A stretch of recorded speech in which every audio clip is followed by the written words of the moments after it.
Good afternoon, cricket fans. We are coming you live and exclusive from the Seven Districts Sports Club here in Ajman for an enthralling day of cricket as we have Sharjah taking on Team Dubai. It's a beautiful afternoon. The temperature is about 34 degrees Celsius. There's a bit of wind blowing across the ground and expected to be a good contest. A must-win game for Sharjah. Without wasting any of our time, let's head down to the center where I was just with the just a little while ago. I was with both the captains and match referee for the all-important toss.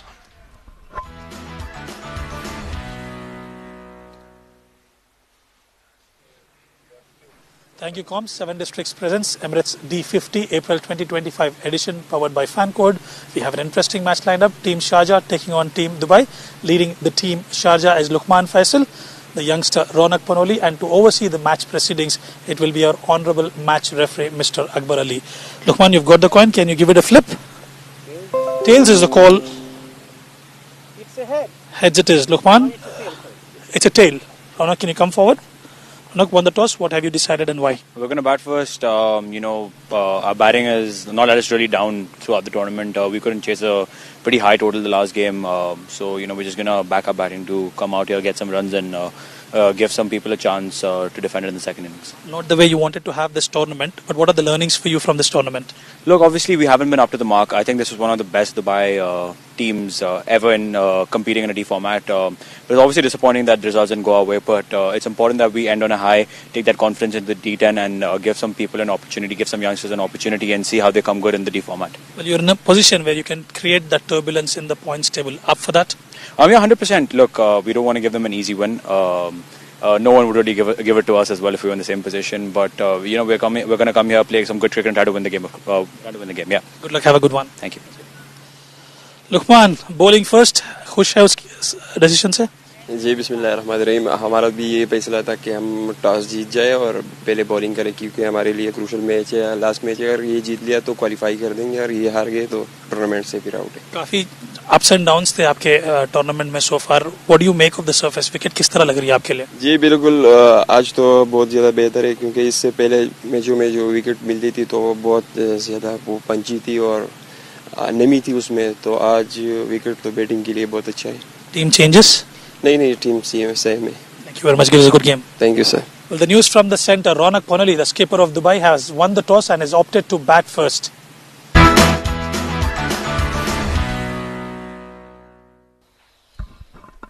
Well, Team Dubai, without any hesitation, opting to bat first. A lot of changes in their squad. They are giving the chance to the youngsters who have not been able to play in the tournament so far. They were in the bench and now it will be interesting to see how they will plan themselves against Sharjah. Looking at this side, Ronak Panoli, the skipper, Israr Ahmed has looked in very good nick.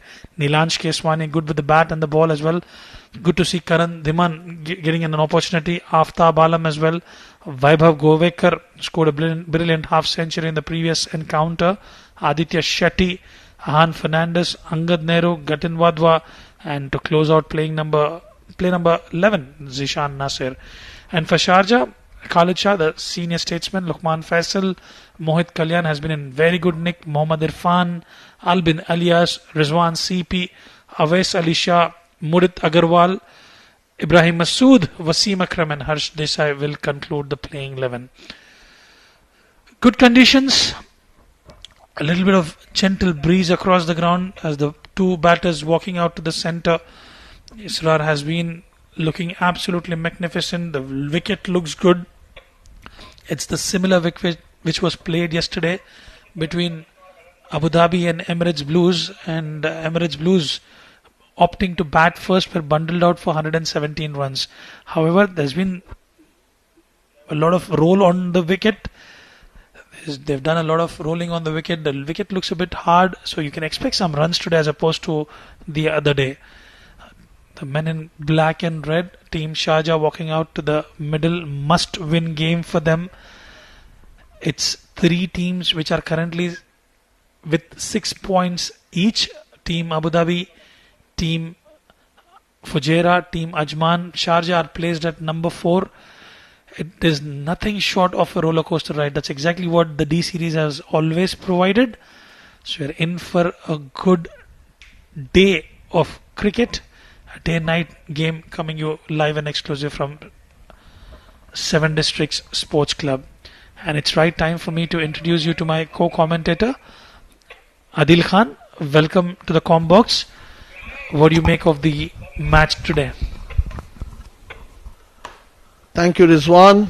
And as you said, it was a good toss to win for Team Dubai, and they opted to bat first with no hesitation. And as you said, pitch conditions.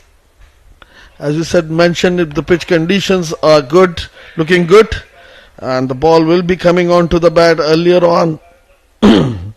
And we'll have to wait and see what this Dubai team can get to a total of, and how do they start their proceedings. And while on the other hand, Sharjah, they have got a good bowling lineup. To start with Wasim Akram, Mohammad Ibrahim, Mohammad Irfan. All they are very good and good nick. Uwais Ali Khan, not to miss. And we'll have to wait what will be the contest. I think it will be a cracker of a game tonight.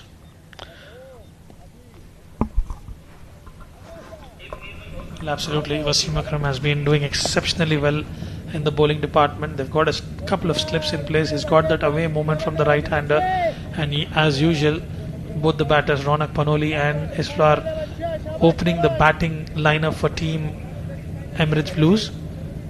We are in for a good game of cricket. Sharjah under a little bit of pressure, as it is a must-win game for them, and they need to win, and they need to win with a good margin. If they win with a good margin, they are in for the playoffs. Remember, it's the D series. The top team, the first team, will go out straight to the finals, and team 2 and 3 will play the semi-final. Right then, ball number 1, Ronak Panoli. Good delivery. First up, Ronak Panoli has got those starts in the recent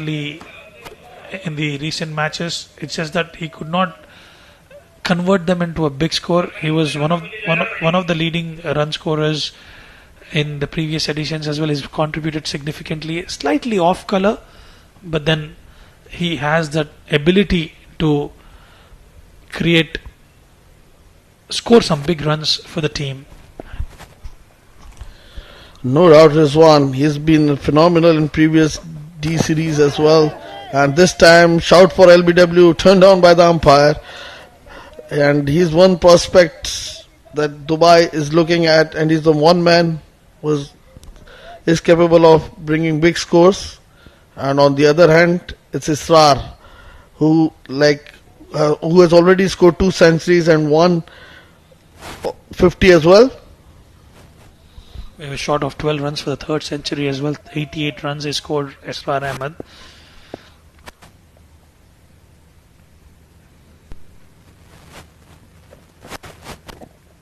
Drifting down the leg side, a wonderful glove work there.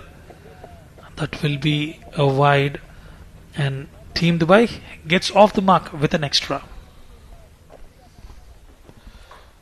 This is Rizwan talking about Team Dubai. We all know what Israr can bring to the colours, and once he shines, it's not going to be easy for the Sharjah to come back into the game.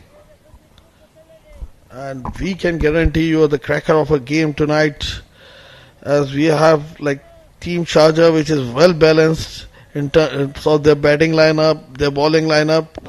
They're well balanced side of the tournament.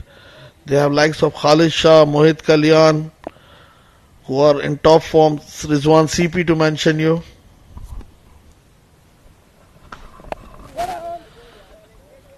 Good start for Team Sharjah. They've got a backed offside field, deep third outside the 30-yard circle, and a long leg, typical Wasim Akram field, irrespective of the batter that he's actually bowling at. Has been quite instrumental in his approach so far in the tournament, Wasim Akram. Khalid Shah, good to see him back in the team. Missed out on a couple of matches earlier on. It's always good to have the senior statesman in the team Full and beautiful delivery. Almost got him. Got his willow right on time. This is brilliant stuff from Wasim Akram. What a ball that was. Cracker of a delivery. And lucky Isra to get the bat in time. It was, otherwise he would have been knocked out.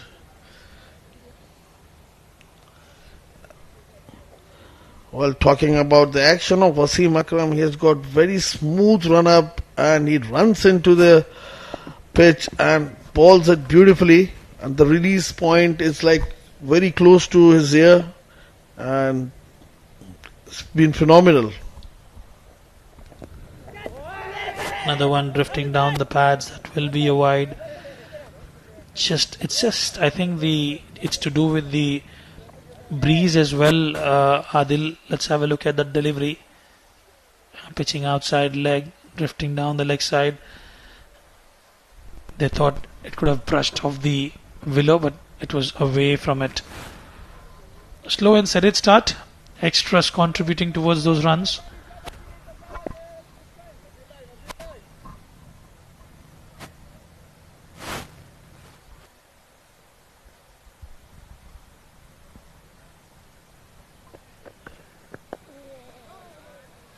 Decent delivery. Well, they need to pick up the wicket of Israr. Israr has been in some sublime form. Yes, missed out on the previous one. If Sharjah can pick up Israr first up, Ronak Panoli is one such batter who will always give you a chance and a half in the power play. He likes to adapt to the aggressor's role irrespective of the format that is actually playing. But it's Israr Ahmed where you'll have to earn his wicket. We've seen against Ajman, Zohair Iqbal bowling a peach of a delivery, getting the better of Israr Ahmed. You would need the similar thing. Flicked off the pads. The wonderful bit of effort in the field. Aditya Shetty is at cutting it off, and that will bring us to the end of over number 1. 5 for no loss.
Well, it's going to be Mohammad Luqman to start from the far end and bowling it short, and Ronak cashing onto that, playing it towards square leg for the ball runs into the boundary line for 4 runs.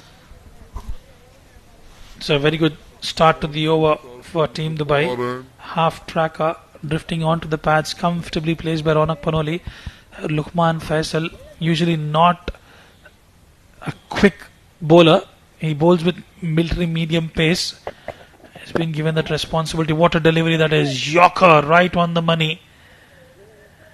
And that's the best way to answer to the boundary that's been hit previously. Yes, that was a loosener from Luqman, and this time he comes back strongly, bowling into that block hole, and just got his bat in time, Ronak, and this time drifting down the leg side. We'll have to wait and see if it is leg by the ball is running towards the fence, and I think it will be stopped in the before the boundary line, and that's leg bias given by the umpire. This has been wavered. Luqman Faisal is quite good in the middle overs, has been given that responsibility to bowl in the power play. Just missing his line and missing his length as well, Luqman.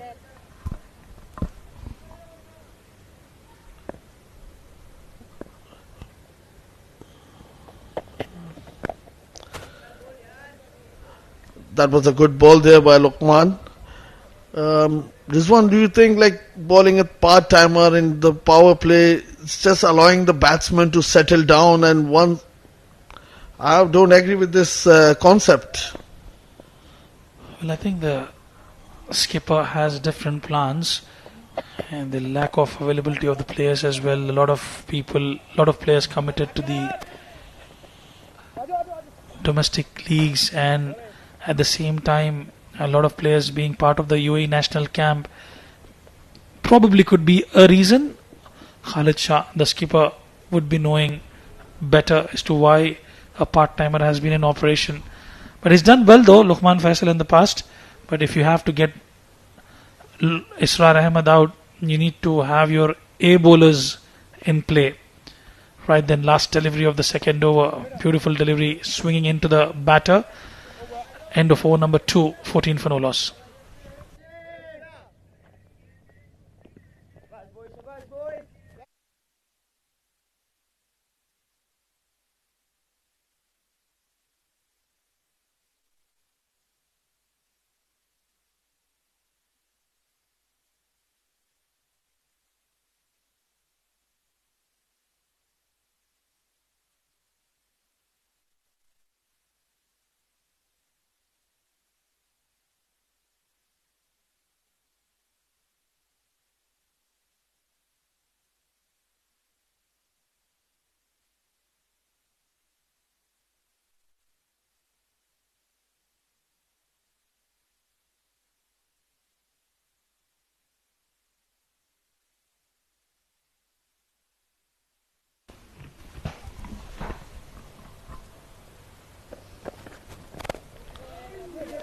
It's going to be Wasim to continue from the power lane, and well, what a ball it was.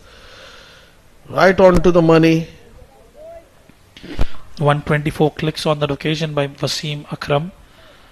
Is able to bring it back in and also moving it away from the batter, both the batters. Just given away 5 runs so far, and a lot of them have been right on the money. This one, he can generate more pace. I think I've seen him bowling in 130s.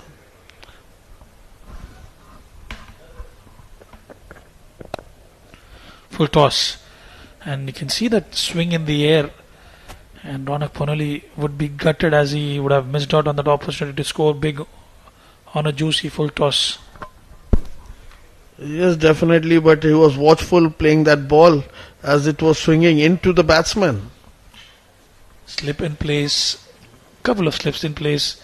Got a wideish deep third and a long leg, similar feel to Ronak Panoli as well.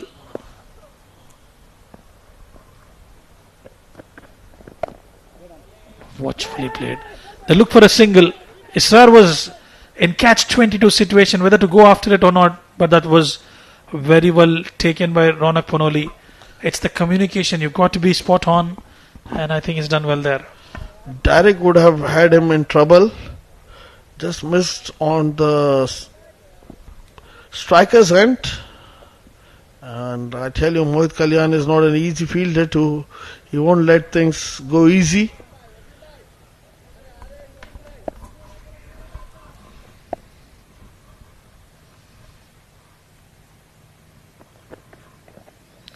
Wavered delivery. That will be a wide. A massive wide. It has been a lot of extras already for Team Sharjah. Israr initially introspecting the conditions, taking his time out.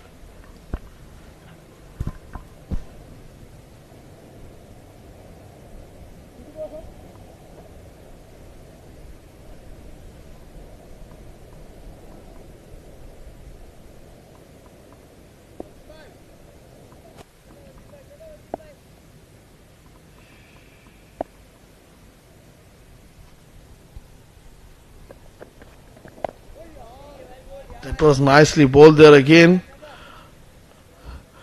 Israr and Ronak Ponoli has been watchful tonight. 121 kph, that one was. Packed offside field. Semicircle. A ring of fire, as my friend Ahmed Khwaja says it.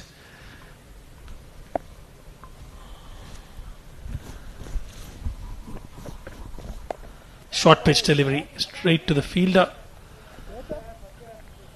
It's not easy to get those runs off the surface. The ball is not coming onto the bat quite comfortably. We've seen yesterday similar wicket. There was a lot of turn, especially the likes of Basal Hamid, Wahab yesterday picking up those wickets. Even Nadeem, Wahab picked up a wicket, Nadeem picked up a wicket. Basal Hamid providing that much needed breakthrough for team Abu Dhabi. He picked up 2 wickets. Rohan Mustafa initially bowled those medium paces and then opted for the off spin as he could see the turn of the surface. And they've been instrumental, team Abu Dhabi, yesterday, and tell you what, they chased it down in 12.2 overs. Currently at the top of the points table. 3 overs done and dusted. 16 for no loss.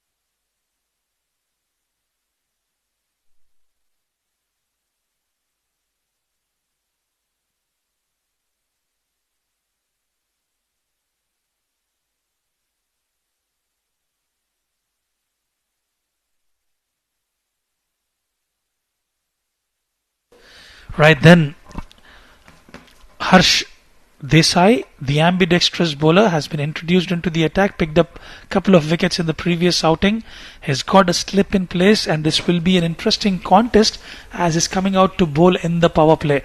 He's got a deep square leg outside the 30-yard circle. Waver down the leg side, that is racing away toward the boundary ropes, but will be cut off by Luqman Faisal, one of the gun fielders in the team Sharjah unit. And interestingly, he's got a wideish long off as well outside the 30-yard circle. He would entice Ronak Ponoli to step out and go after him towards the long off region, and hence he's got that protection in place. There you go, that was the delivery. Harsh Desai, quite brilliant with the ball, and he is one such bowler who can make the ball do the talking. Yes, definitely. Straight away, spin comes into attack. As I was mentioning you, they should meanwhile play towards mid-wicket fence. The ball runs into the boundary for 4 runs, just short of length delivery, and made full use of it. You cannot afford to bowl that to a batter of Ronak Panoli's caliber. Anything short pitched, he will pounce onto it. Ronak Panoli has done that umpteenth number of times. And there's not much of turn at the moment. Adil Khan, it is straight away coming onto the bat yet again. All Ronak Panoli will have to do is find those gaps in the power play, clear that inner circle, get as many runs as possible for the team. They've got a very good side, team Sharjah, the likes of Awais, talk about Khalid Shah as well, Rizwan CP, Luqman Faisal, Mohit Kalyan has looked absolutely brilliant in the series so far. So they've got a very strong batting lineup. So for them to keep a check on them, you need at least 270 to 280 odd runs on the surface. Just Rizwan at least 270, 280 this time, bowling into the arc. What a shot there by Israr. Fearless cricket, going straight over the bowler's head for the maximum. Right then, there was one short pitch delivery and one in the slot. Poor deliveries have been punished in the over. The rest of them have been absolutely spot on. 4 gone, 29 for no loss.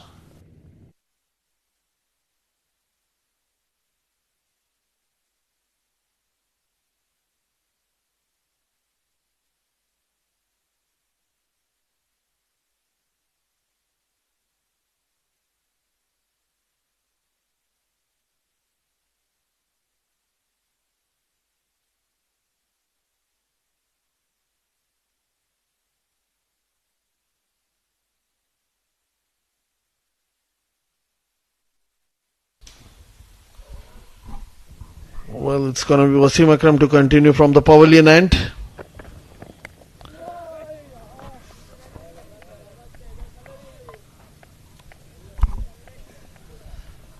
Good delivery from Wasim Akram. It hit the lower part of the blade. So far, it's been a decent start for Team Dubai. What they've managed to do is they've managed not to lose a wicket so far. And as we always say, as long as you have those wickets in hand, you can look to score big. Wasim Akram trying to pick up a wicket.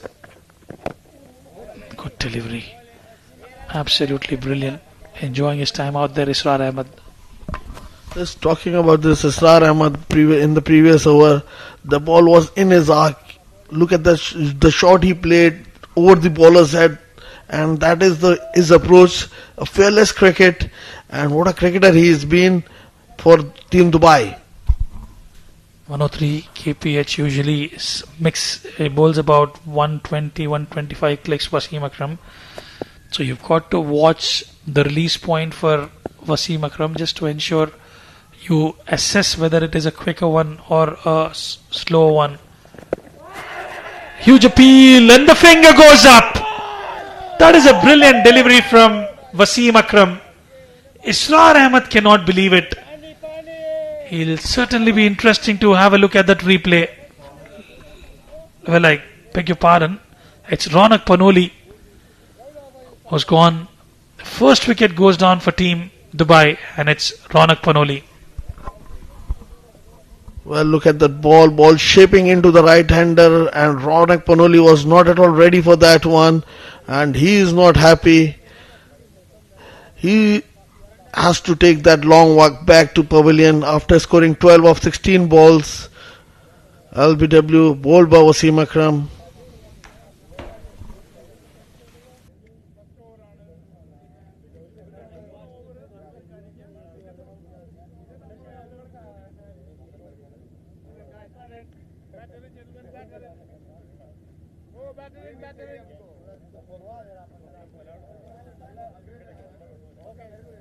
Thank you, gentlemen.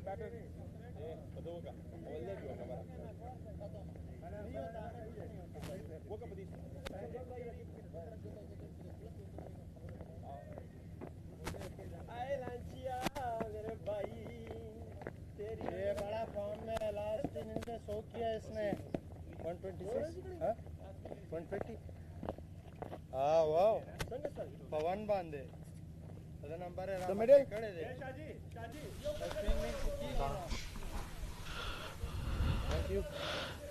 The new man in is Nilansh Keswani, and we all know he can bat through, and he's a kind of a batsman who takes his time on the crease, and he's not very aggressive in his approach, and he takes his time, gets settled in, then goes for the runs.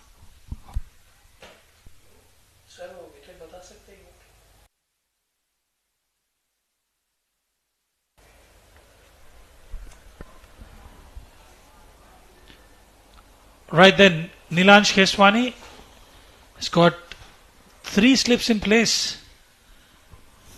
New batter walking out to the centre. Ronak Panoli been adjourned LBW.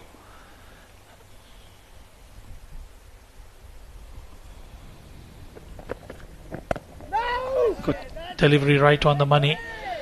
It's been a decent start, I would still say, despite losing that wicket. They're scoring at about. Let's have a look at that one more time. Yeah, beautiful delivery right in front. It's a very good decision from the umpire. Height could be a factor, but I think he's got the better view, and I think that's the reason is Ajman at LBW. Nilansh Keswani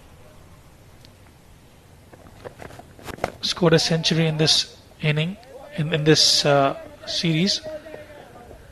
Gets off the mark in style.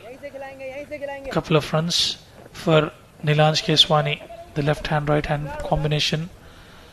They need these batters to lay that foundation. Yes, definitely they have to play a long inning, and not keep in mind they have to keep these wickets intact. If they have to score something around 270, 280 to challenge the team Sharjah.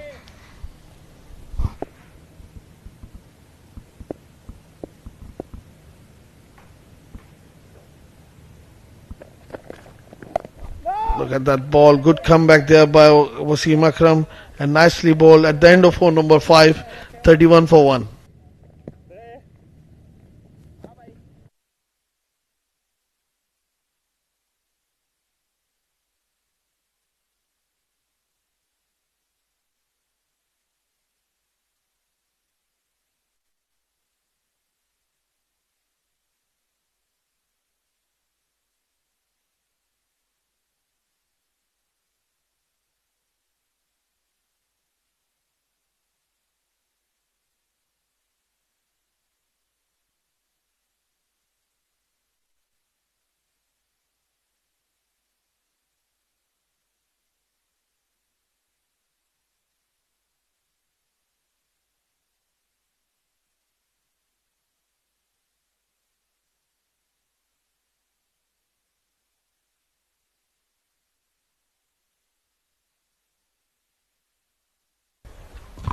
Harsh Desai will continue from the academy end. Was expensive in the first over.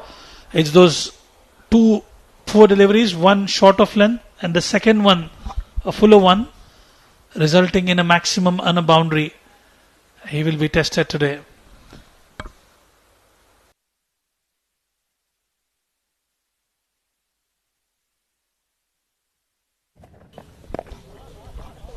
This time nicely bowled there by Harsh.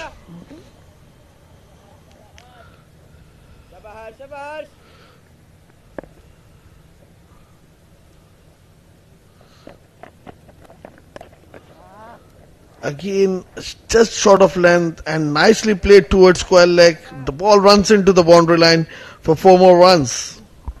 Well, that's been the story so far for Harsh Desai.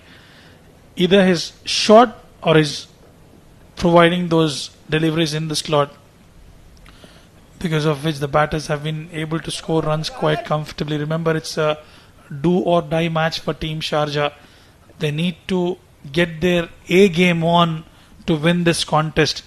It's Team Abu Dhabi, Team Fujairah, Team Ajman and Sharjah battling it out for the top 3 position for the playoffs.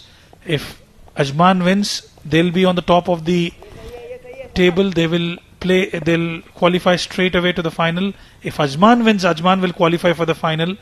And Team Sharjah, currently at 4 points, will have to do well and exceptionally well. And these boundaries are not going to help the cause of their team's chances of qualifying for the playoffs. Another poor delivery from Harsh Desai. Look at that ball again, bowling short, and Israr is not going to miss onto them. Played it gently towards that vacant square leg region for 4 more runs. Well, if it's continuously bowling, you might as well get a square leg in position.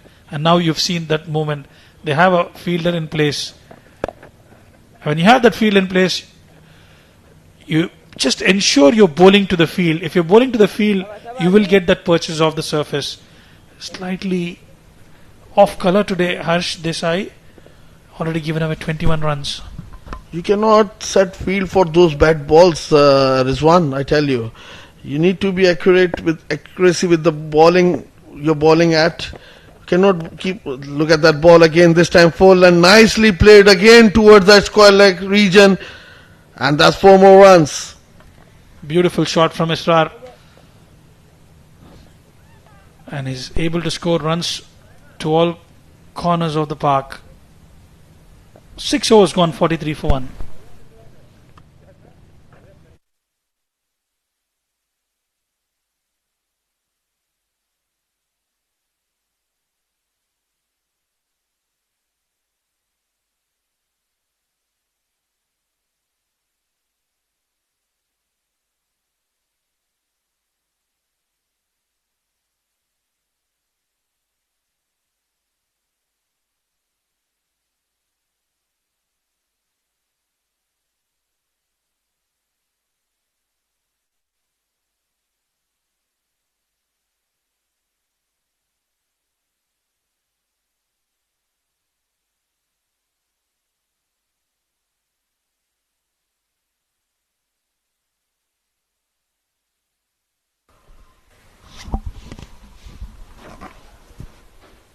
Well, it's going to be Wasim Akram to start from pavilion end. And he's been economical and picked up a wicket. He's maintaining that line and length, taking control of Team Dubai. And that's nicely played towards the cover region. That's what we call typical left-hand drive, but it doesn't have the enough legs to reach the boundary. Didn't hit it too hard. Placed it between the long off and the covers. Gets a couple of runs quite comfortably in lunch.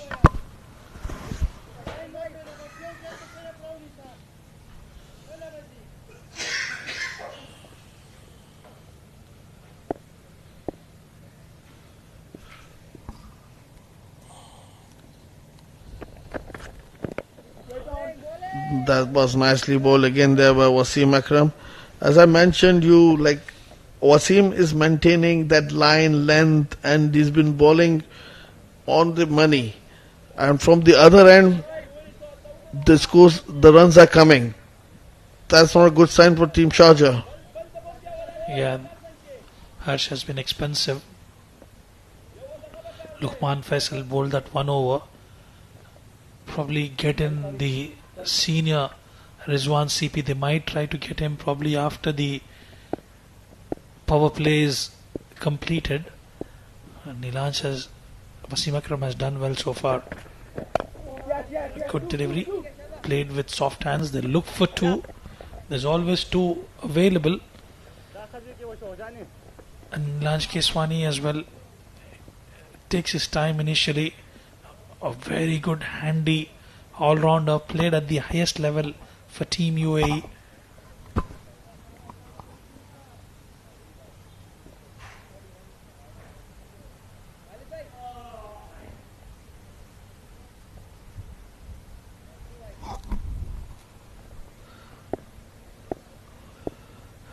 Well, we can see as Wasim Akram's run up. Look at that smooth run up, and this time bowling short. Nilansh placing it towards that fine leg region and getting a single. This is going to be good contest between Wasim Akram and Israr Ahmad. Israr is looking solid out there. If you had to pick Israr Ahmad, you've got to pick him early on. Probably in the first couple of 12 to 15 deliveries that he's faced. But if you allow him to settle down, he's a destructive batter. We've seen him throughout the series and not just in the D series. Even in the shortest format of the game, the T20 as well and the T10s as well. Very well picked up. And it's gone all the way for a maximum. That's the class of the young man Israr Ahmad.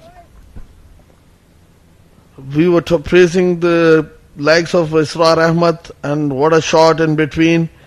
And have a look at that shot again in a replay.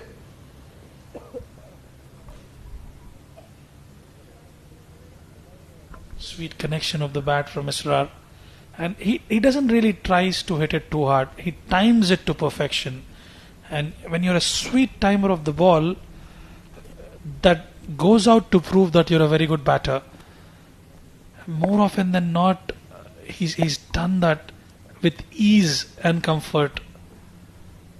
And yet again, this time around he goes big yet again in the vacant area, all the way for 6. 2 back-to-back maximums for Israr Ahmed on the trot. That's very nicely hit there by Israr Ahmed. He's not looking at the bowler. He's fencing his chances there at the end of our number expensive over at the end. And look at that shot. Just played it over long on for the maximum. End of an expensive over. And at the end of 7 overs, 60 for 1.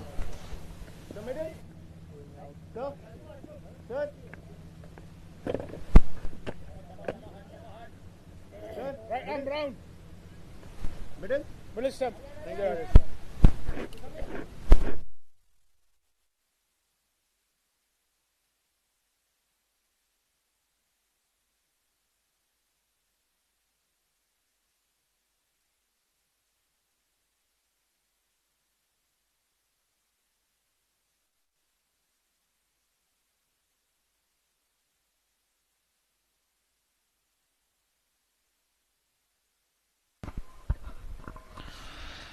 Despite Harsh Desai being expensive, they're persisting with him. It's got a slip in place. Nilansh Keswani 7 of 7, and looking at the field,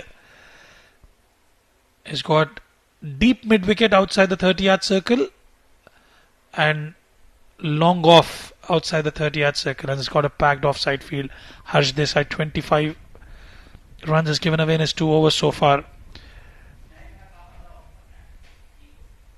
Good delivery. That's the area. That's the exact area that he's got to be bowling at, just to make sure it doesn't leak away too many runs. Currently, they're looking rock solid, the batters of Team Dubai.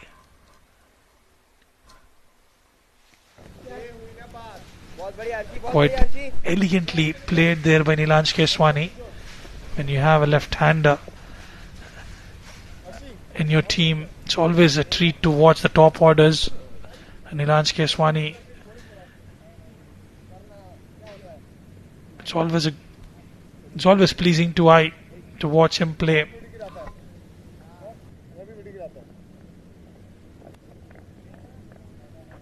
Right arm round to you now.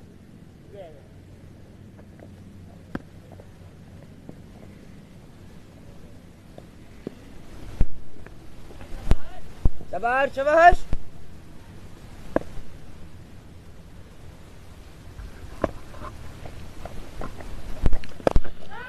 Goes straight down the ground.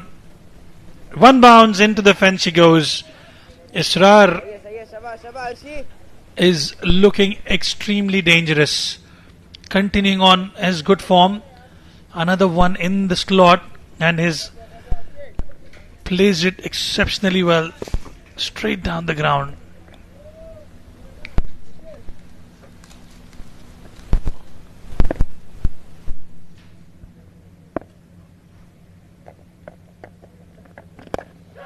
Another one in the slot. But this time, the catch has been taken.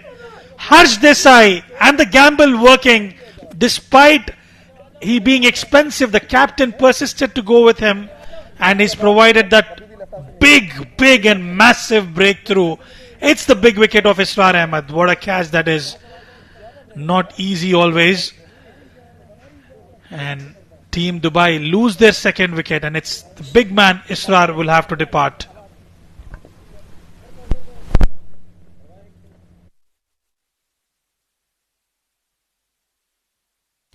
.38 of 21 for him. A very good catch by Ibrahim. Yet to see him in action, the likes of Ibrahim and Rizwan CP.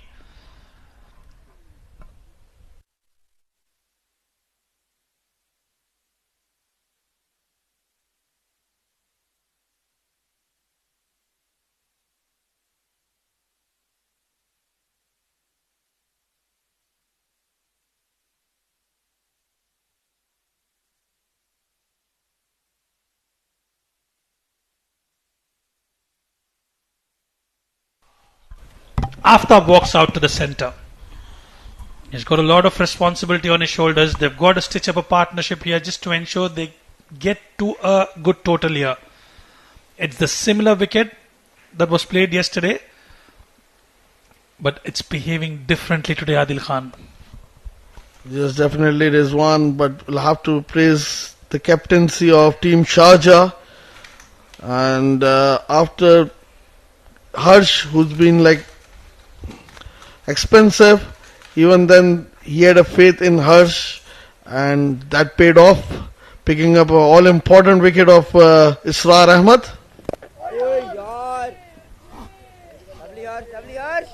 That was nicely bowled there by Harsh. 67 kph. Went for a boundary on the previous delivery and then he picked up a wicket. Walks down the wicket, but falls short of the fielder at wideish long on.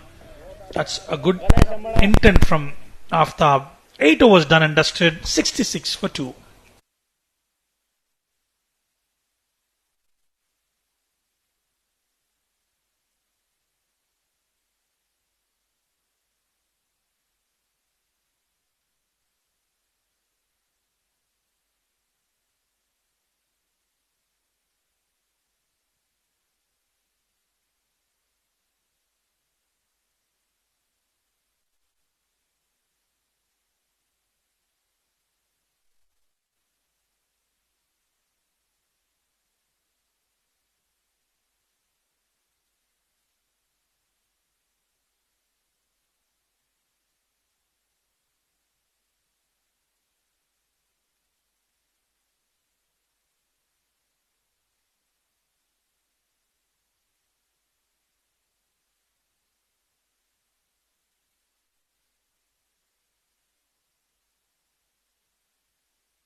Well, changing the bowling from the pavilion end. It's going to be Uwais Ali Khan who will be starting into his first over. The left arm spinner. A prolific all-rounder. I love his batting. He's got his team almost over the line in the previously concluded D series semi-final. And he's got a responsibility on his shoulders. This will be an interesting contest. Always up against Nilansh, the left-hander. Good to have a slip in place. Khalid Shah marshalling his troops. They picked up 2 wickets. Israr and Ronak Ponli, both the openers, back in the hut. Respecting the good deliveries is Nilansh Keswani. Yes, Nilansh is bit watchful here. And he has to play that anchor role here, and has to, like, if Dubai needs to score big runs, and Nilansh batting will be integral part here. They definitely have lost some players due to the UAE camp. Team Sharjah, Farhan, Shehbaz Ali. Very strong unit is Team Sharjah. Always up for a challenge. Play for various teams in the local domestic circuit. If you're talking about a T20 format. Yes, that was nicely bowled there again by Uwais Ali. I think he's more comfortable bowling against those right-handers rather than left-handers.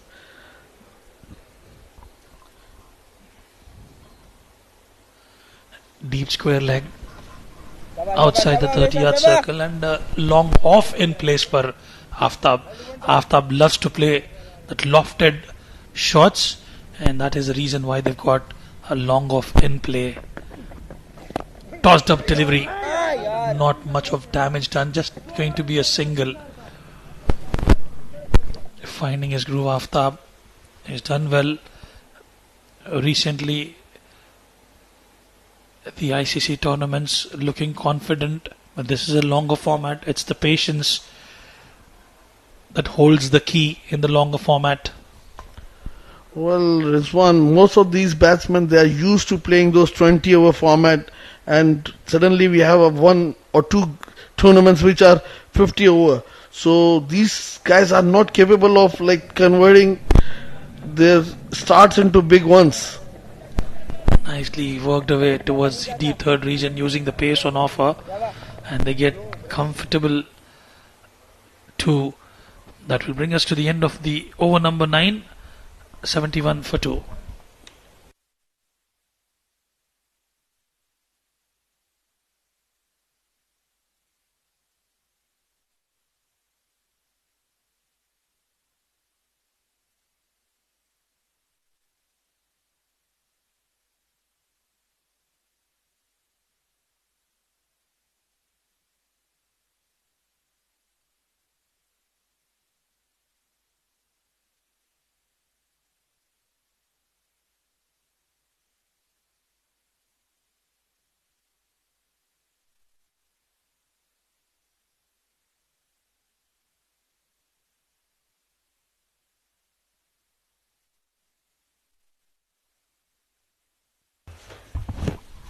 Well, it's going to be Harsh from the far end.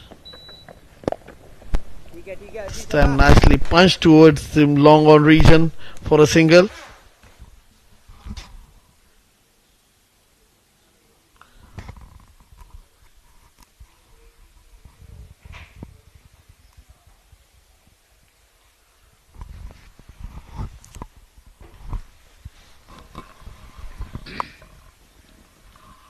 Well, they've got to steady the ship after losing those 2 wickets, especially the informed batter Israr Ahmed, and Ronak Panoli is maneuvering his field. It's been expensive, but he's picked up wicket, which is the most important thing. And we've seen how Israr has done well in the tournament so far. Getting a wicket off Israr is always rewarding for you as a bowler. Rewarding for you and rewarding for a bowler and rewarding for a team as well.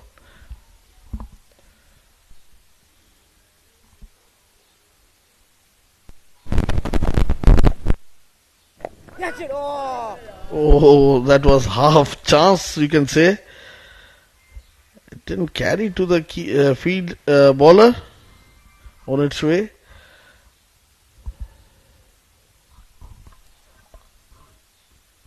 Be mighty close to the bowler on the follow through.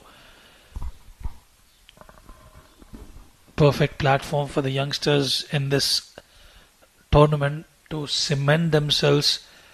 They have a wonderful opportunity. Yes, we are towards the business end of the tournament. Walks down the wicket, Nilansh Keswani. Doesn't get the connection right. It'll just be a single. 15 matches played so far in the league stage. A lot of youngsters participating, and we've seen the likes of Ibrahim, the spinner, making a name for himself. Nabil Aziz, the youngster, picking up 7 wickets in 1 over in a match, I beg your pardon. And at the same time, a lot of spinners picking up wickets. And referring to the youngsters in specific, perfect platform for them to come and showcase their talent and prowess.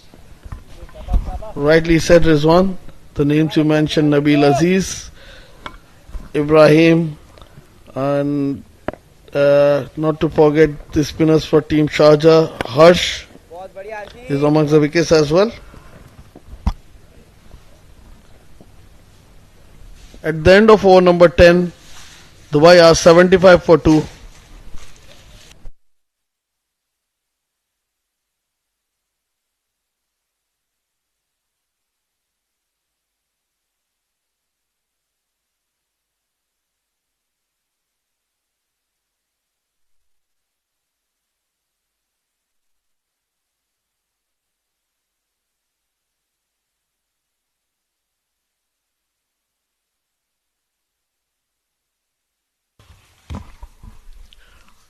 That's end of power play as signaled by the umpire.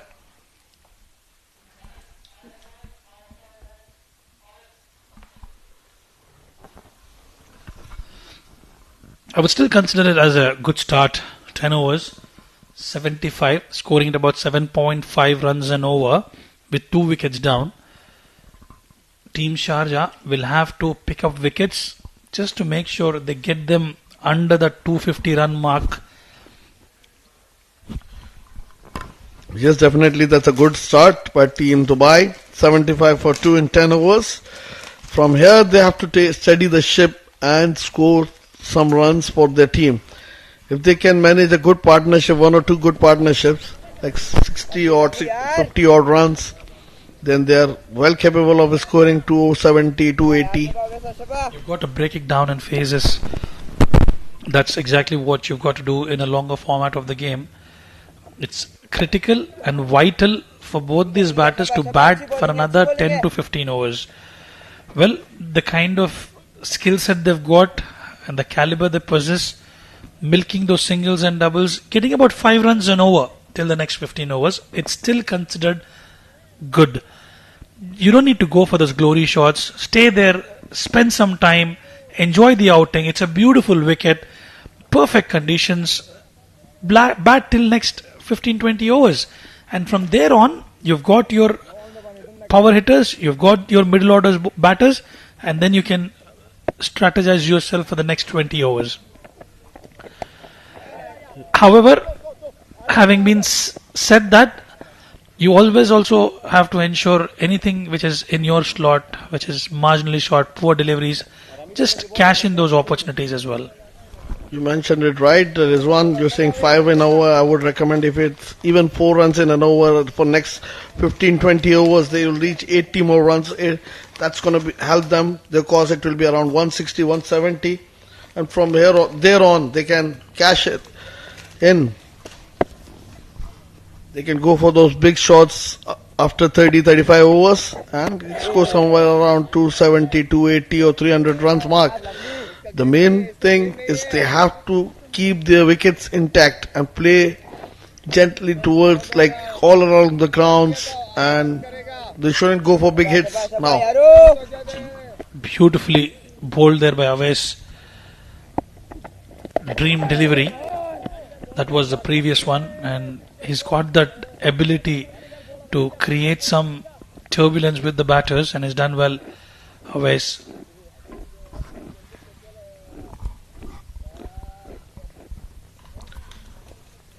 It's nicely bowled there by Wes. Wes is a very experienced campaigner, and he's the one guy who enjoys his game, and he is the one who's always looking for those wickets as well. Certainly has a lot of experience, just 22 years of age, and that will bring us to the end of over number 11, 79 for 2.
Into his 5th over is Harsh.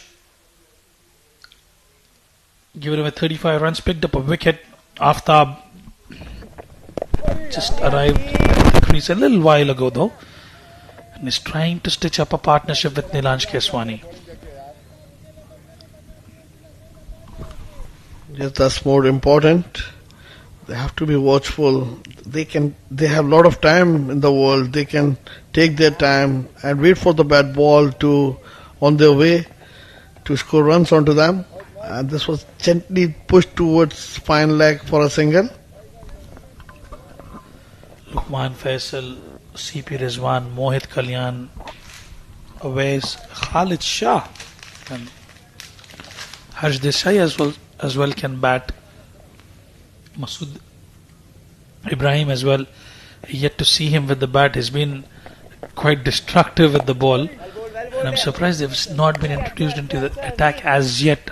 Maybe they've got a game plan in place, and when he comes out to bowl, Adil, you will enjoy his bowling. Absolutely brilliant at that tender age. Yes, he is, and especially those googlies which comes out of the hands, they are not easy for any batsman to pick up. Nicely done by Aftab. Especially when the ball is turning. Either you charge down the wicket and play it against the spin, or you wait and play off the back foot. On that occasion, Aftab comfortably playing it off the back foot. Mohit Kalyan in the slip cordon. He's had a wonderful tournament so far. Usually plays for GHK Properties. Cut away straight to the fielder at the point. No damage done. Has been significantly contributing runs for the team, irrespective of the team that he's actually been playing for. Mohit Kalyan. Yes, he's been phenomenal. Talking about Nilansh, he's looking good out here. He's looking for those. He's waiting for those balls and playing it all around the ground. He's not in a hurry. At the end of over number 12, 83 for 2.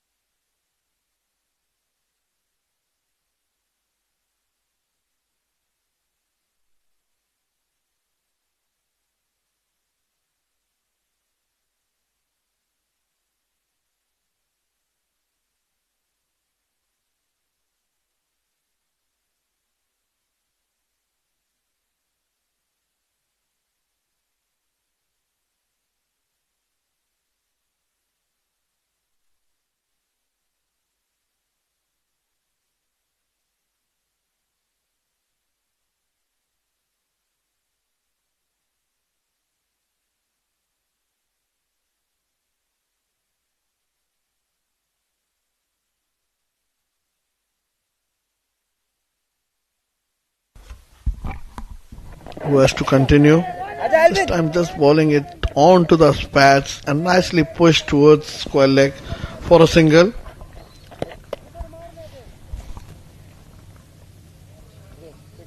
Still above the 6-run mark. Team Dubai didn't have the best of the tournament so far. A lot of youngsters being given that opportunity. Leading the team, Ronak Panoli, as well, one of the destructive batters, as we know, in the UAE domestic circuit. He was off colour as well, but they found that man, Israr Ahmed, who was absolutely brilliant throughout the tournament.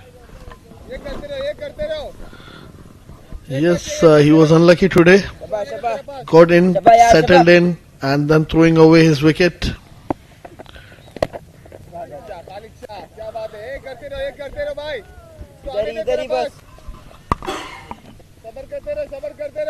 A lot of chirping behind the stumps. Watch be played by Aftab. There was never a single there. Rightly sent back by Nilansh Keswani. Nilansh, he's got that experience. He doesn't want to lose a wicket here at this juncture of the game. Calm, composed is Nilansh Keswani. Look at that length OS Ali is bowling at. He's not giving anything away into the arc of the batsman, and he wants a batsman to take a chance on him, play across the line, and there he can pick up a wicket. Lucky escape for Aftab. Hits the inner side of the bat, an inside edge, racing towards that boundary. But I tell you what, we'll talk more about it. That will bring us to the end of over number 13, 86 for 2.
Well, it's changing the bowling from the far end. It's captain Khalid Shah gets himself into the attack.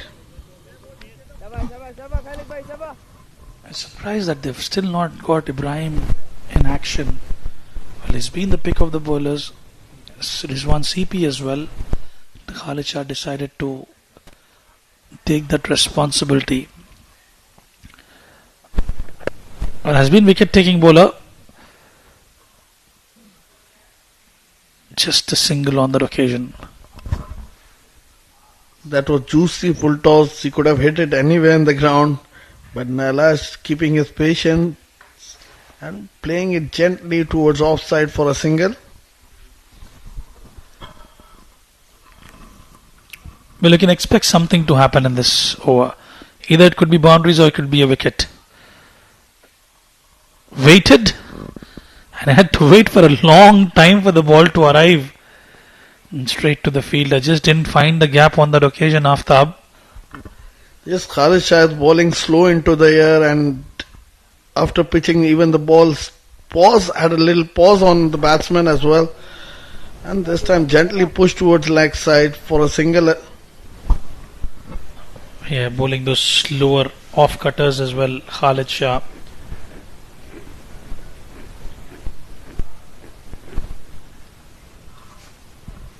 Change in field.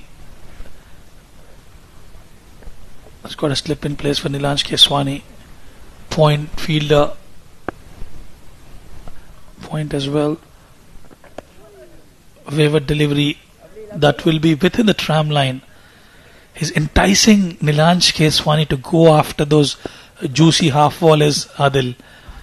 Yes, definitely he's bowling those balls. He wants Nailash to make a mistake. This time nicely played towards vacant third man region, and the batsman will come back for 2 more runs. At the end of over number 14, Dubai are 90 for the loss of 2 wickets.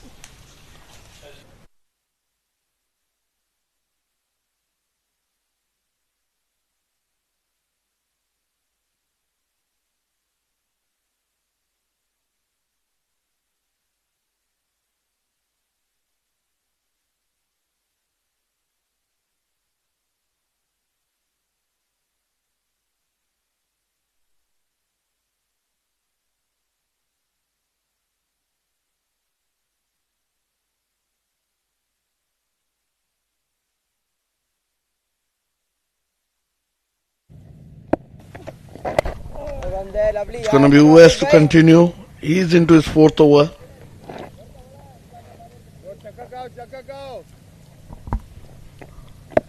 What a prospect he is. He's amongst the wickets and very economical. This time the batsman makes a mistake again and played it straight to mid-on, where Mohit Kalyan takes an easy catch, and that's wicket number 3 going down for Dubai. Look at that ball, bowling on that teasing line I was talking about, and straight into the hands of mid-on fielder. Aftab has to take that long walk back to the pavilion. He is departed after scoring 13 of 24 balls.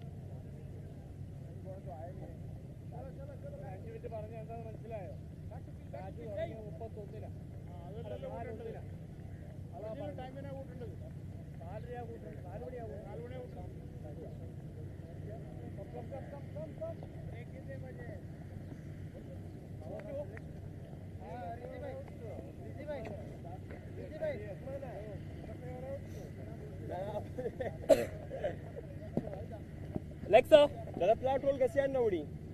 Role चल.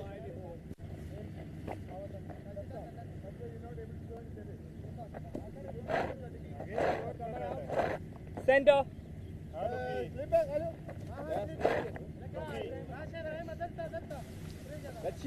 Check my leg. The new man is Vaibhav. Just say yes.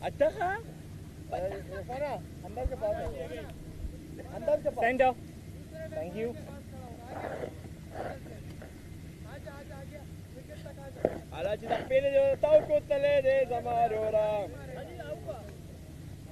थोड़ा इधर हो जाओ, थोड़ा इधर हो जाओ. papira uba zarura.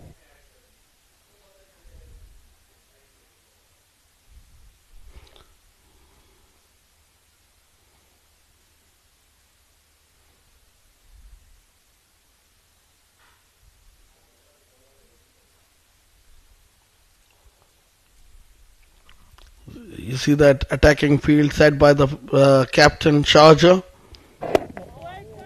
That was nicely bowled. We have a slip, we have a leg slip, and we have a short mid wicket in the catching position.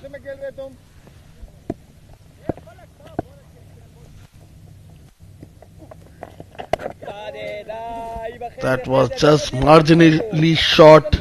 Batsman making room and played it towards the vacant point region, and the batsman will scamper for 2 more runs.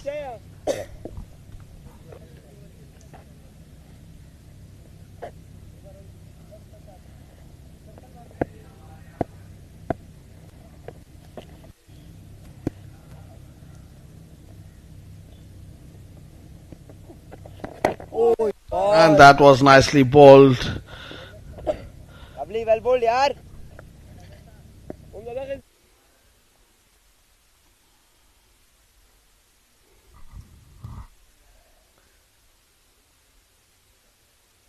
Oh, good length delivery, well left to the keeper. At the end of over number 15, Dubai are 92 for 3.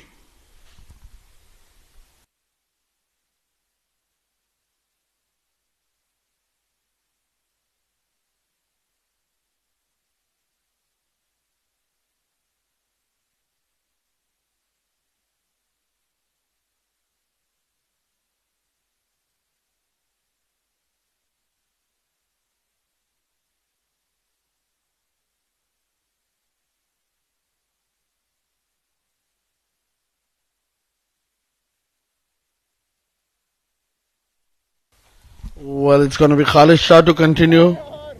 And nicely bowled there by Khalid.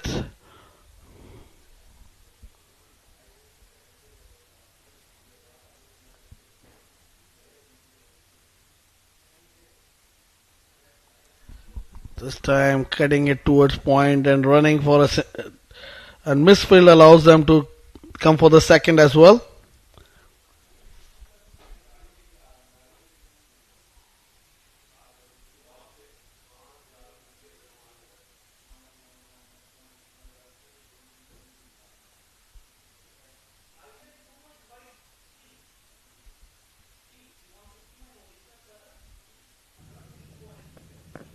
Catch it. Oh. Just short of length delivery, pulled towards the mid-on region for 4 runs. That's how you play these middle overs. Wait for the bad ball. Look at that ball. Was short enough for Nilansh to pull it towards the mid-wicket fence for 4 runs.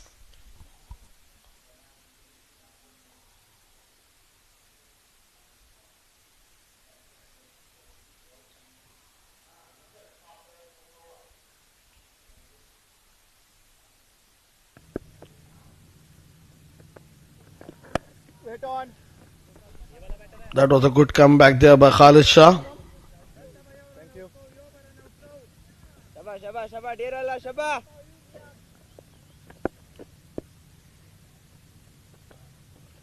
ये ball है. Khalid is looking to entice the batsman to charge onto him and make some mistake.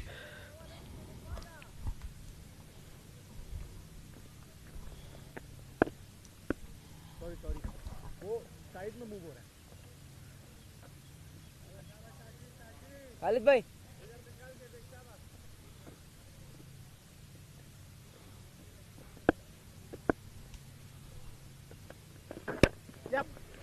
And that is pushed towards long on for a single.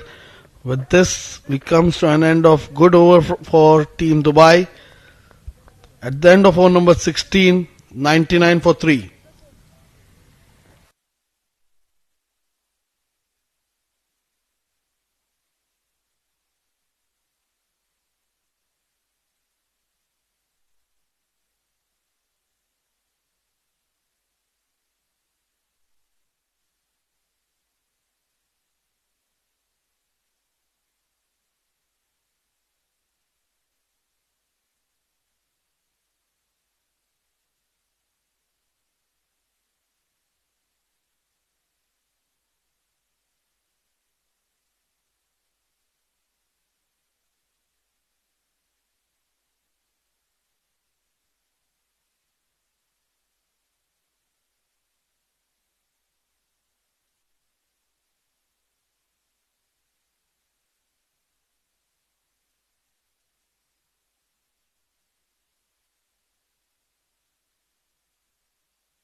Well, welcome back after the short break and the change in bowling. Ibrahim, who's been phenomenal throughout the tournament, will be replacing the likes of OS Ali Khan.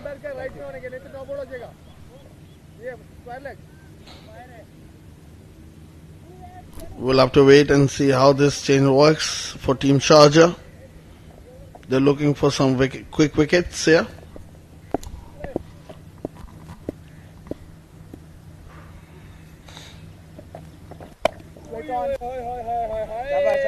This time nicely bowled, full length delivery to Nilansh. Played straight to the fielder, there's no run.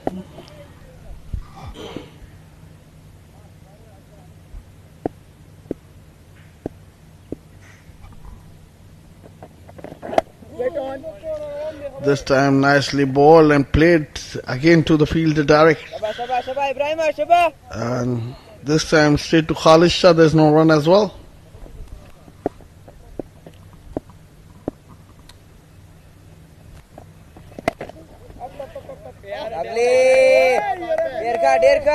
Spot on, right on money, Ibrahim. 3 dot balls on a trot.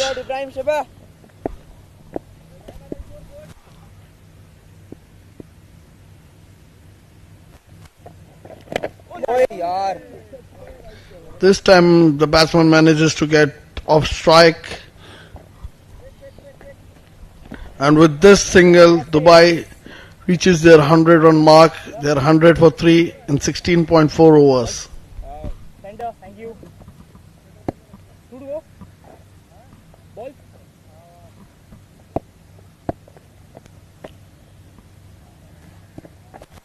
Oh! Good bowling there.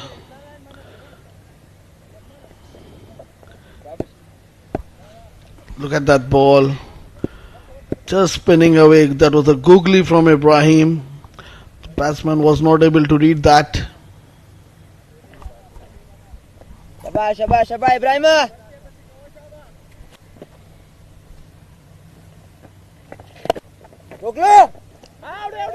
Full length delivery played towards mid-off and a quick single taken there. At the end of over number 17, Dubai are 101 for 3.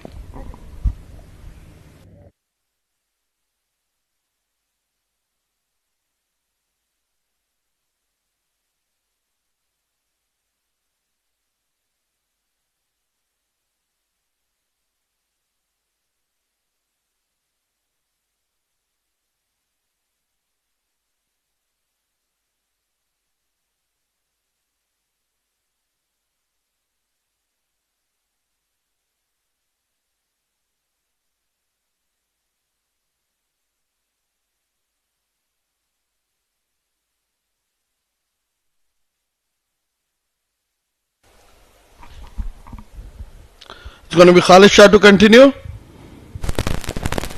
And that was nicely bowled.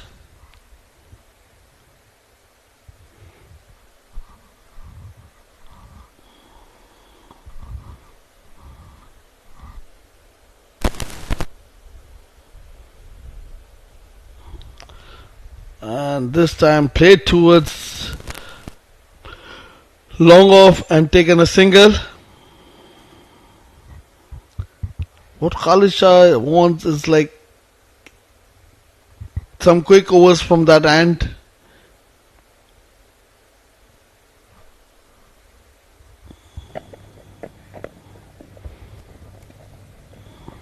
This time short of length, played towards cover, sweeper cover, and a single has been taken.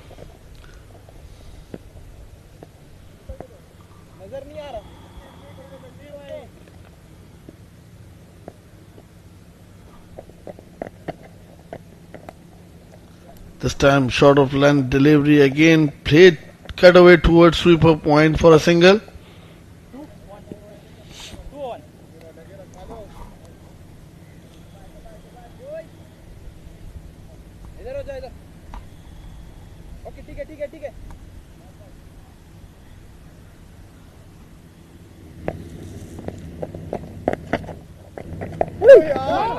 Look at that ball, nicely bowled there by Khalid, adjusting his length.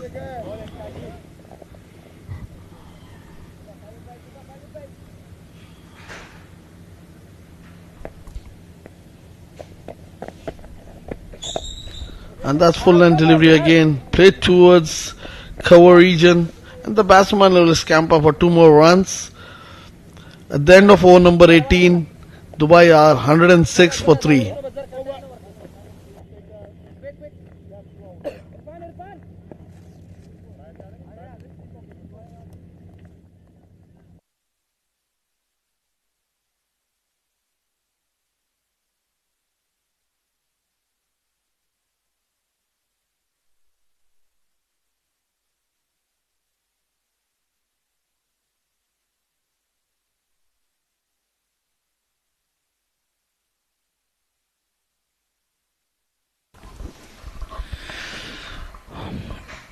$18 overs gone, 106 for 3, and it will be Ibrahim to continue. Vaibhav Govekar picked up a half century in the previous outing. A lot would depend upon Vaibhav as well as Nilansh Keswani. Nilansh Keswani looking good. Ibrahim, another prolific youngster, picks up wicket at ease, has got a slip in place. It'll be interesting to see him against Vaibhav Govekar. A misfield. Well, this is something you've got to be spot on. Mohit Kalyan, one of the gun fielders. Slowly and steadily they are trying to stitch up that partnership. They've got ample time in the world. It's the longest format of the game. Good to see Ibrahim into the attack. Has troubled the batters during the ongoing D50 series, and now it's vital for him to pick up a wicket.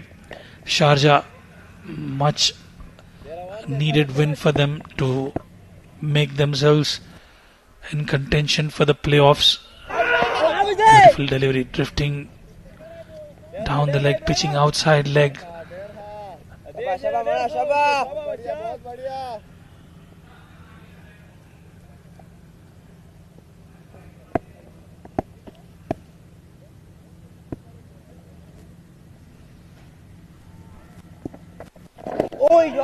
Good delivery. And they pick up a couple of runs quite comfortably. There's a soft inquiry, but umpire not interested. Just to get you some update from the neighbouring oval, Abu Dhabi winning the toss, opting to bat first, are currently at 166 for the loss of 3 wickets. It's Shehan who scored 24, Ali Abid 46, Usman Masood is looking absolutely dangerous, 87 for him. Basil Hamid keeping him company. They still have the likes of Haider Vasisha, Mohammad Nadeem, Ethan D'Souza, Zishan Abed. A lot of batting left for team Abu Dhabi. Winning the toss without any hesitation, captain Rohan Mustafa opted to bat first, and team Ajman will have to play well to beat Abu Dhabi. If they win, they straight away qualify for the finals. If they lose, they are in trouble. Nelson on board for team Dubai.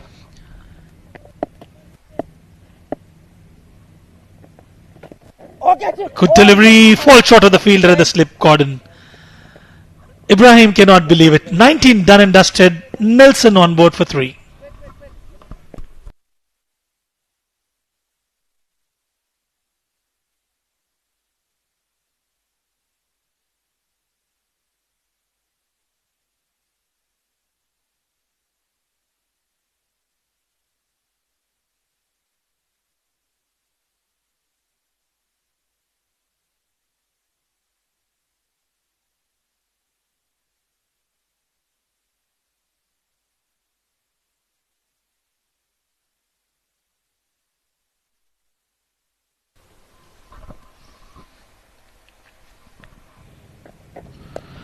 Tossed up delivery, bowling with slow pace. Khalid Shah, watch out for his quicker one as well, as enticing the batters to go after him. 63 kilometers per hour that delivery was.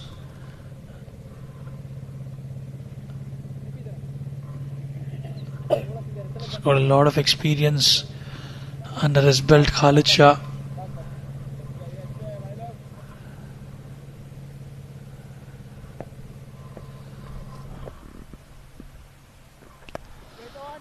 Straight to the fielder. 112 for through 3 at this stage.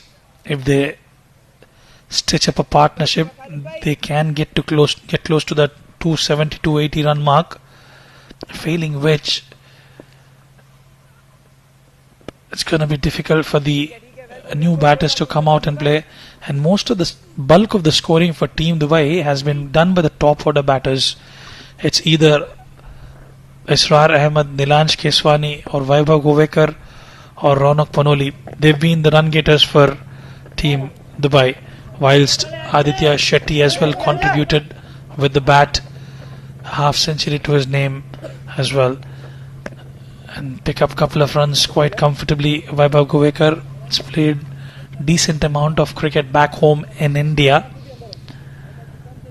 Another prolific youngster trying to make a name for himself in the UAE domestic circuit, Vaibhav Govekar.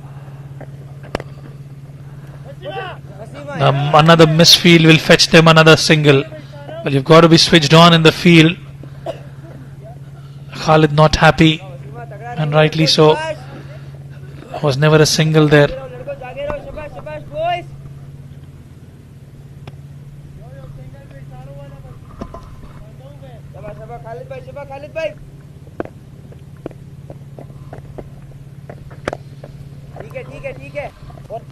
Comfortably played. 18 done and dusted. 117 for 3.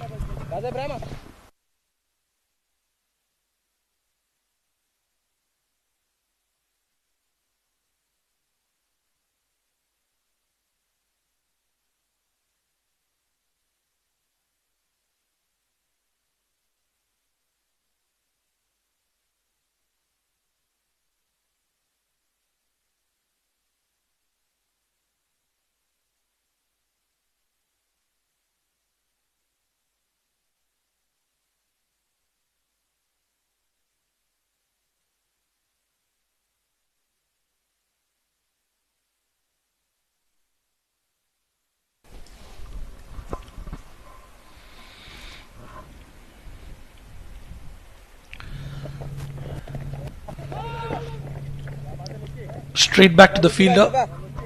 Talking about the facilities here at the 7 Districts Cricket Academy in Ajman.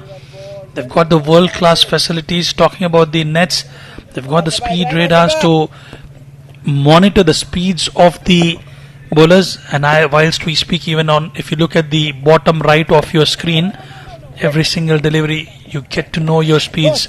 And talking about the facilities, beautiful turf wicket facilities. They've got world-class coaching as well, wonderful technically trained trainers as well. And if you wish to get your kids enrolled, this is a place to go in Ajman, the 7 Districts Cricket Academy. Talking about the ground's beautiful lush green outfields here at the 7 Districts Sports Club.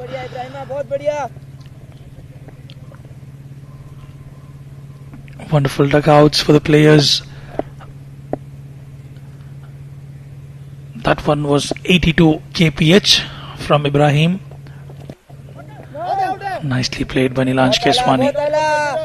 Taking his time, can afford to do that as they lost the top 3 batters of Team Dubai. Nilansh Keswani holding one end up.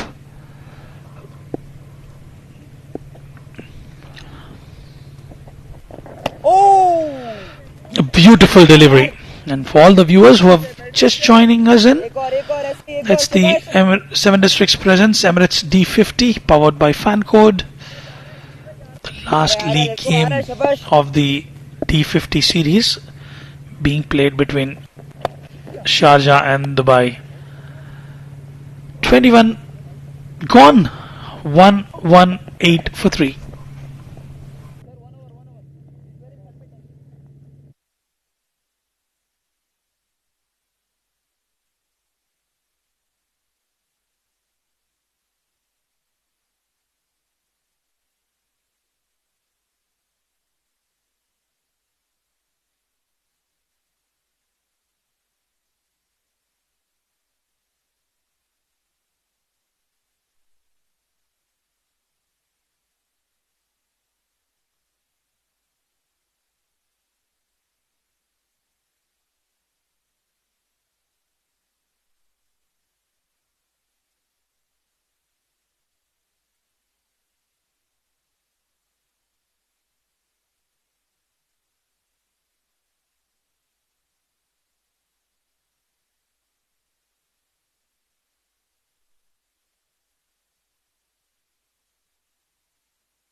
Well played by Nilanj Keswani.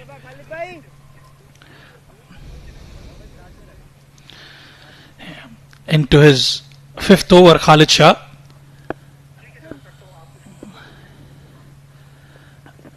Wave it down the leg side.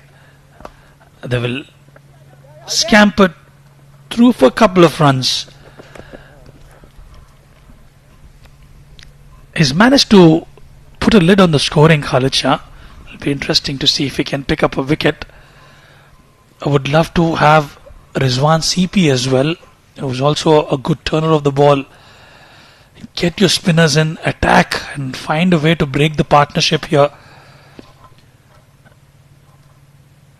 What Team Dubai have managed to do is, despite losing those wickets, they've managed to stitch up those partnerships. Oh, he just missed it there. Khalid Shah. Just be a single. Ibrahim is doing exceptionally well from the other end. He's picked up wickets in the previous games and he would be looking for a breakthrough here. Watch out for his wrong one. And Khalid Shah at the same time creating pressure. Another half tracker from Khalid Shah. Even if they're feeding them with those half trackers and juicy full tosses, it's that slow paced deliveries, not allowing the batters to free their arms. Not easy for Vaibhav Govekar to go after that delivery. He's got a lot of real estate on offer towards the onside, but has been policing the conditions there. Partnerships is the name of the game and the longer format of the game. Played it late. They will get a single. Nilanj will retain strike. 22 gone. 1, 2, 3 for 3.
Right then, Ibrahim to continue.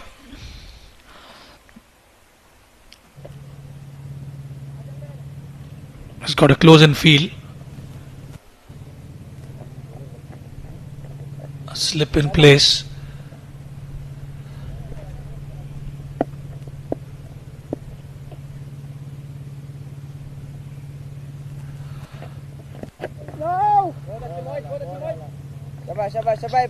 Just guided down towards Mohit Kalyan.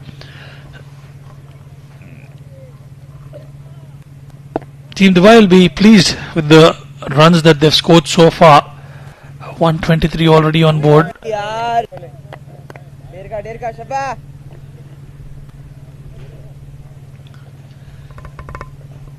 will be frustrating for Sharjah as these two young players, Nilanj and Vaibhav, stitching up a partnership, playing with comfort and ease, making it tough for the bowlers of Sharjah. Khalid Shah, Ibrahim, Harsh Desai.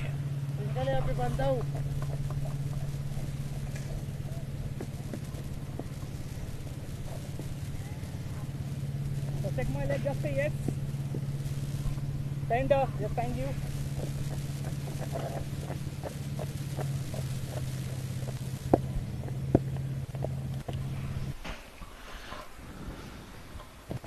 Catch it! Oh, yaar! Straight to the fielder. Lovely, lovely, lovely, Ibrahim.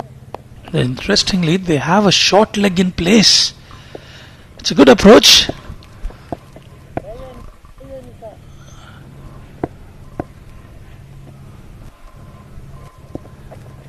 Brilliant deliveries is letting the ball do the talking, Ibrahim. And if you look at his pitch map, most of them have been those back of length deliveries. We'll have to watch out for his googly. So far, the batters have done well. Brilliant delivery. Ibrahim cannot believe it, and Vaibhav gets his willow just in time. End of 23, 124 for 3.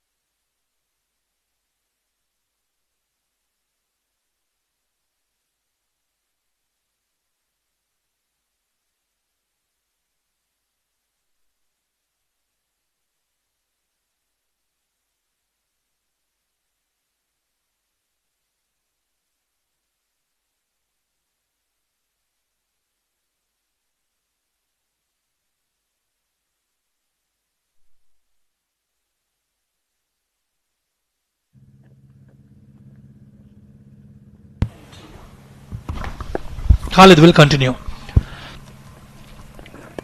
Another tossed up delivery. I tell you what, Adil, if it's a shorter format of the game, Nilansh Keswani would have gone absolutely haywire. He's getting those deliveries in his slot, but it's the temperament, the patience which is holding him up as he's looking for a big score. Yes, definitely. This is big format. They have to take their time and they have to play all those 50 overs. So they're just waiting for the bad deliveries to come their way and then go for the big hits. Well, Khalid Shah has been actually providing those deliveries, the half trackers, the one in the slot. But what he's been successful is those off-pace deliveries that he's offering. When you're not offering that pace, it's not easy for the batters to time it well. You've got to get that muscular power in. Not always easy with the slower ones. Another one played with soft hands towards the short third. It'll just be a single. So playing with some pace on offer is quite comfortable as opposed to with those slower deliveries. Khalid Shah, look at that delivery, 64 kilometers per hour. And these batters like that pace on offer. The wickets column, 3 wickets down and we are in over number 24. That's the worry sign for Team Dubai. They are not taking him on. And otherwise, the conditions would have been different if Israr would have been on bat on the crease. He could have taken the game away from Team Sharjah. Still a decent track to bat on. Wayward delivery down the leg side. Khalid Shah will be disappointed with that delivery, but luckily it will just be a couple of runs. This is exactly what I was talking about. Had it been little bit quicker, probably about another 20 kph extra, that would have gone towards the boundary fence. With no pace whatsoever on offer, it's never easy for the batters to maneuver. Rizwan, I don't agree with the bowling changes with Khalid Shah bowling these overs. You're making the batsman set onto the crease. We'll come back and we talk on this. At the end of over number 24, 130 for 3.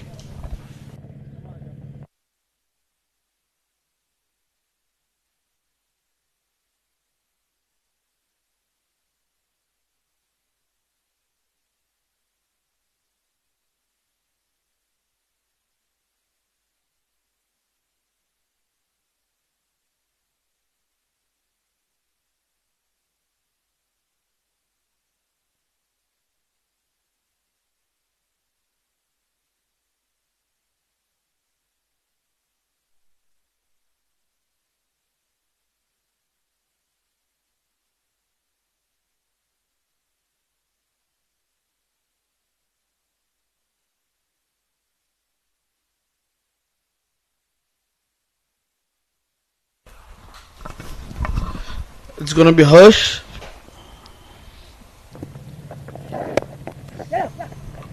And nicely pushed towards the long on region for a single.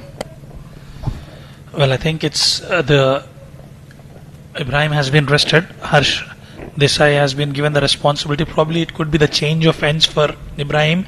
He's not getting the desired turn off from this side, and that could be the idea behind resting him for some time. I tell you what, he's always been picking up wickets for his team. Ibrahim, another beautiful delivery. Lovely, lovely. Keeping things neat and clean at the moment after the departure of the first three batters, Nilansh Keswani and Vaibhav Gavaikar. He is looking for a big score today, Nilansh Keswani. As long as he can control those muscular instincts, as we've seen that he gets those starts but just cannot convert them. We've seen he's picked up a century in this, and this is another perfect platform for him to go big. Yes, plenty of time left in the game, and he can plan his inning and pace it accordingly. And when we were talking about Khalid Shah, who's been bowling consistently from the other end, and I was not with the idea of like bowling that part-timer bowlers, and they should be bowling with the permanent bowlers to pick up those wickets. Don't let the batsmen settle in or dominate them. Well, apart from not getting a wicket, Khalid Shah still has been quite impressive with the economy, Adil. Well, he's put a lid on the scoring. He's not given away those too many runs. Yeah, you're right. Probably getting a full-time bowler. I still am looking forward for the likes of Rizwan CP into the attack. Luqman Faisal as well. And not just he bowls those medium paces. He's got that ability to spin the ball as well. So it'll be interesting to see what is the plan for Team Sharjah. Cuts away in style, but straight to the fielder. It'll just be a single to close out over number 25. Halfway stage, 135 for 3.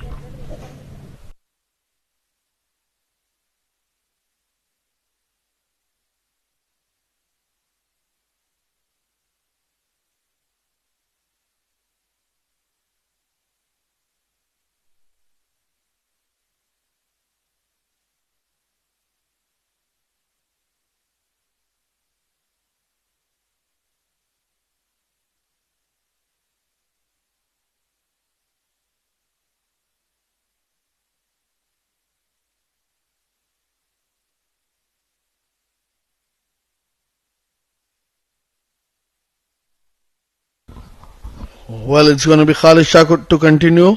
He's into his 7th over.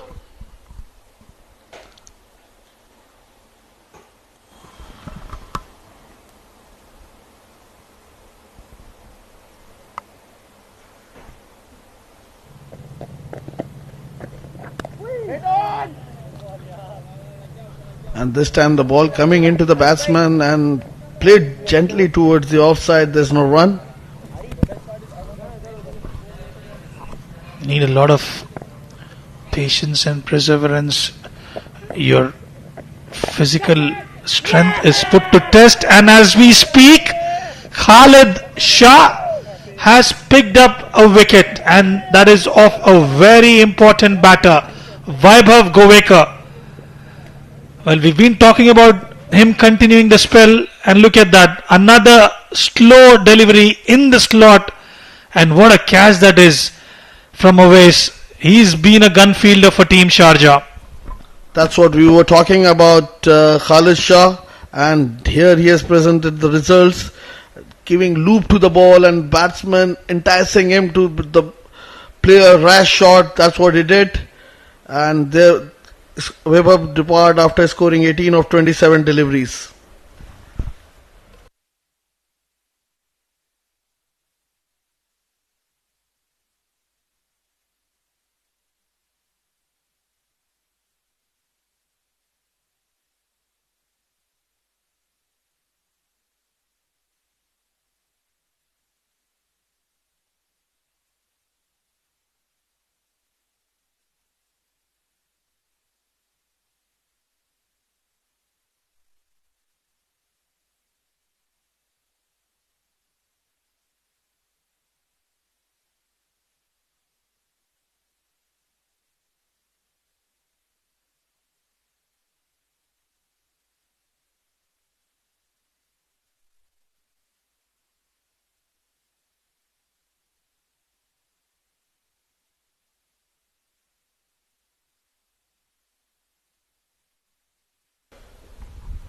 New man in his Karan, and he has got the opportunity here today to show his skills. He's got plenty of time, almost 25 overs, and we'll have to wait and see how he produces the results for Team Dubai. Another youngster in the making, Karan. Perfect opportunity for him to showcase his talent and prowess. Has been in the reserves for a decent amount of time and finally getting his opportunity. And what a delivery that was from Khalid Shah, getting the better of Vaibhav Govekar. Slower in the air, trying to go towards that extra cover region, picking up a wicket.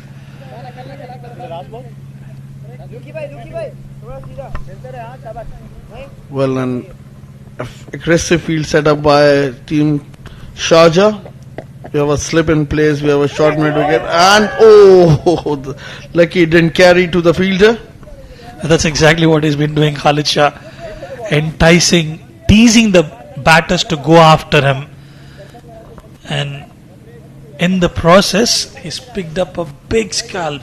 You know how destructive Vaibhav Govekar can be. And especially when the waiver down the leg side, that will be a wide, especially when both the batters were stitching up a partnership, providing that much needed breakthrough. Khalid Shah. Sometimes you need to step down to these slower bowlers to make them thinking what will be the next to come. You can't be very defensive on the likes of Khalid Shah where there is no pace at all in the ball. Another one in the slot. Karan trying to defend it, cannot believe it. Well, walking down the wicket and playing against Khalid Shah also could be deceptive. It's not easy to get to the pitch of the ball with those slower pace deliveries. It's got a packed onside field, Khalid Shah, and that will be the end of the over. 26 gone, 136 for 4.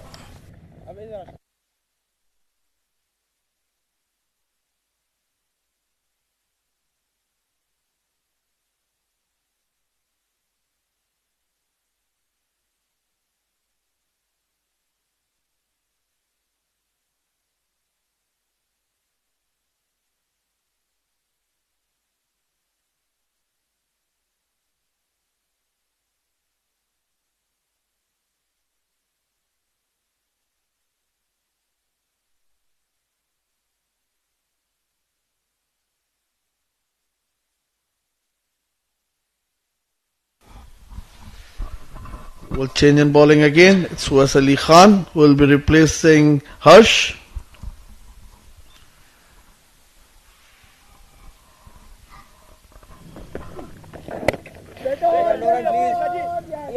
Nilanj is looking locked solid, and the youngster will have to keep him company. He's played 65 deliveries already, Nilanj Keswani, inching close to his personal milestone of 50.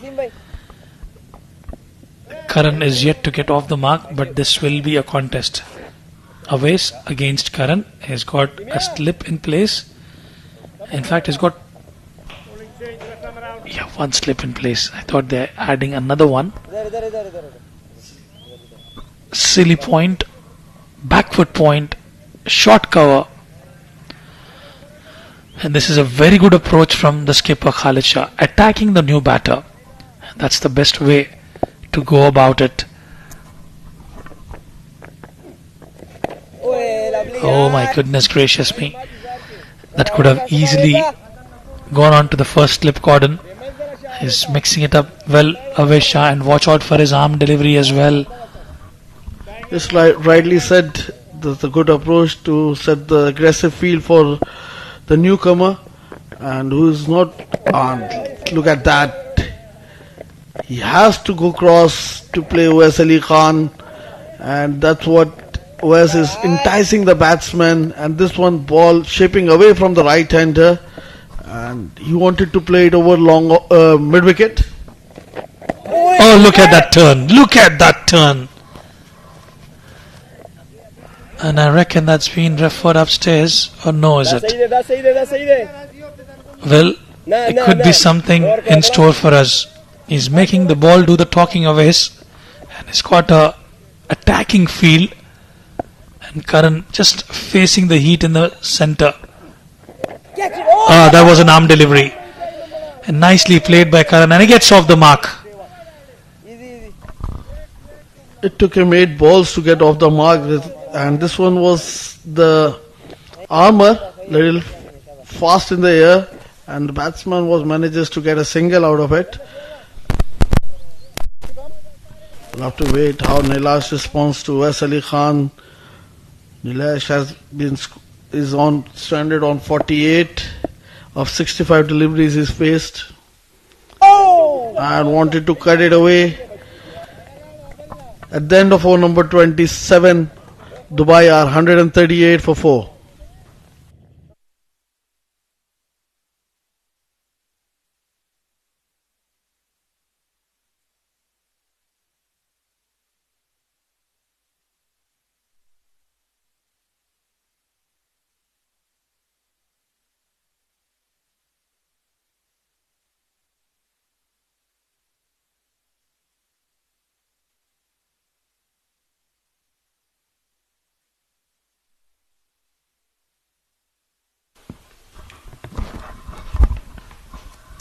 Well, it's going to be Khalid to continue. He's into his 8th over. Giving full air to the ball, and batsman just pushes to the long on for a single. We're into the 28th over. Another 22 overs left from here on. If they can manage to add another 120, 130 odd runs, Team Dubai will be happy with that. Although the batting lineup of Sharjah is quite strong, the likes of Luqman Faisal, Khalid Shah, Awais as well, Rizwan CP, Ibrahim can bat as well, not to forget Mohit Kalyan, who's looked absolutely magnificent. But if they have to win this, they have to win with big margin, Adil Khan. That's when they can fancy their chances into the playoffs. At the moment, it is even Stevens. As you mentioned, the batting lineup of Sharjah, they are well capable of getting anywhere. Like we saw yesterday, they scored 304 odd runs against the team Fujairah. So they have a good batting lineup. As you mentioned, Mohit Kalyan, Khalid Shah, Rizwan CP. Wes Ali Khan is a good all-rounder who can slog you out of the ground as well. Look at that ball from Khalid Shah, giving air, slow in the air, and Nilesh playing it straight into the hands of the fielder.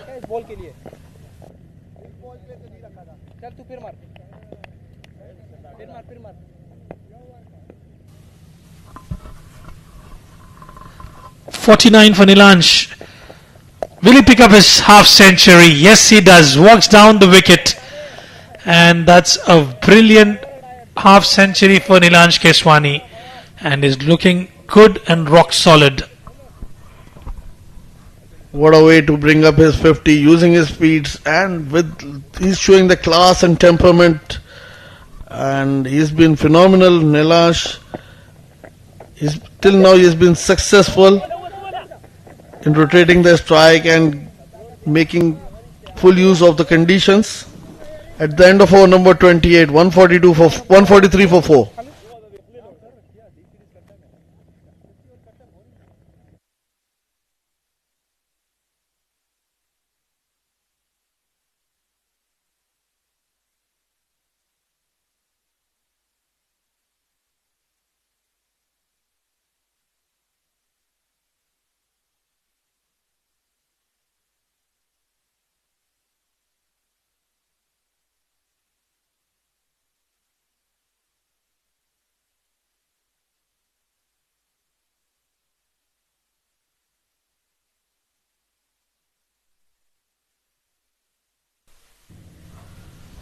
Awais into his 6th over. Just picked up a wicket.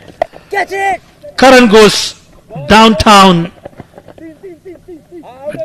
Didn't get the timing right, but the ball will still trickle down towards the boundary fence. And I tell you what, from here on, Aves will take that as a head-on challenge against Karan. Look at that shot.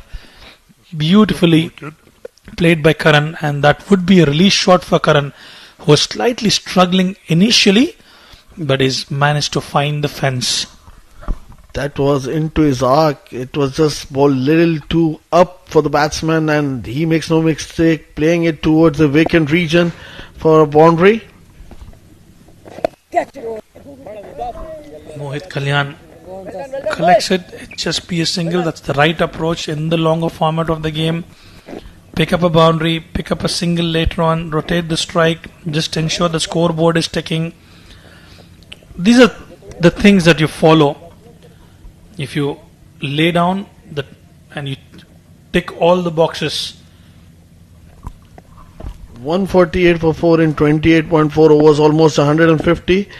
And from here on, if they can score 130 odd runs, that will be good for Team Dubai. They will reach the target of 280 or 300 runs margin. They have a lot of time to do so. They are left with around 21 overs. Looking good now, Karan.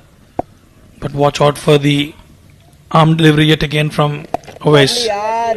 Nicely played. He's mixing it up really well. Oais. It's a similar wicket that was played on yesterday. And I think Dubai have done well so far. Yes, so far so good. And this man, look at that man on screen, Nelansh. He's the one man to look after.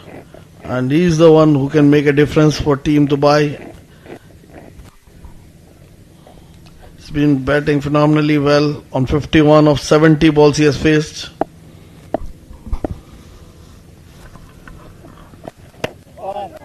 Beautiful delivery. He's missed it quite a few times, Oais.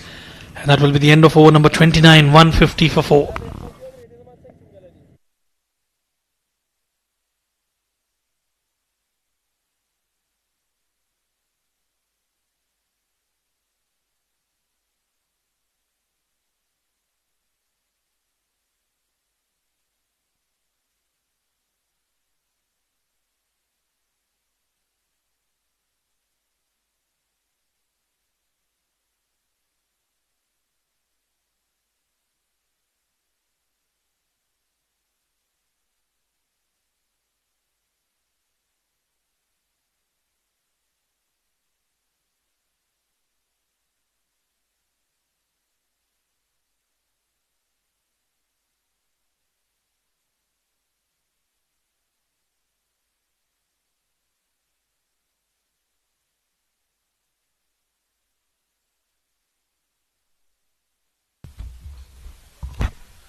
It's going to be Khalid Shah to continue from the far end. And this time, the misfield allows them 2 more runs.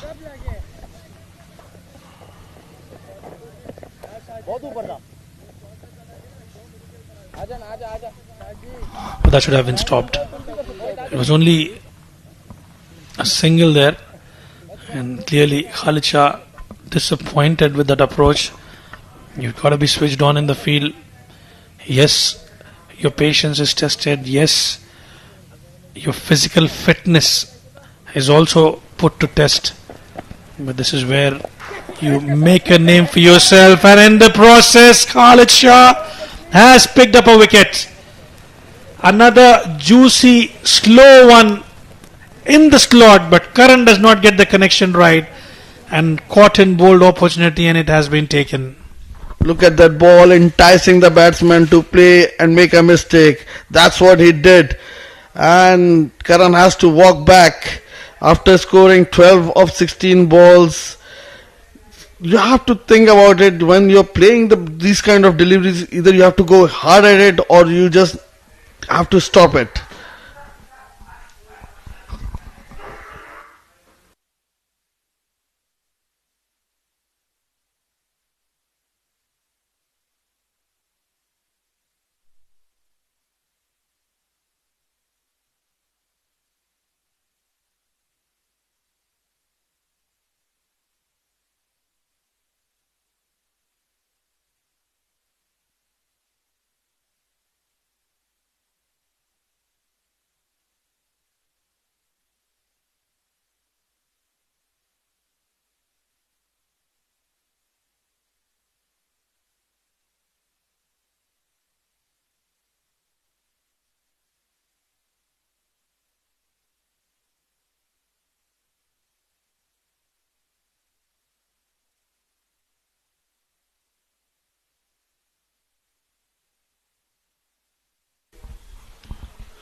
Well, half the side down for Team Dubai. And it's going to be Aditya Shetty to replace Karan. We are in over number 30.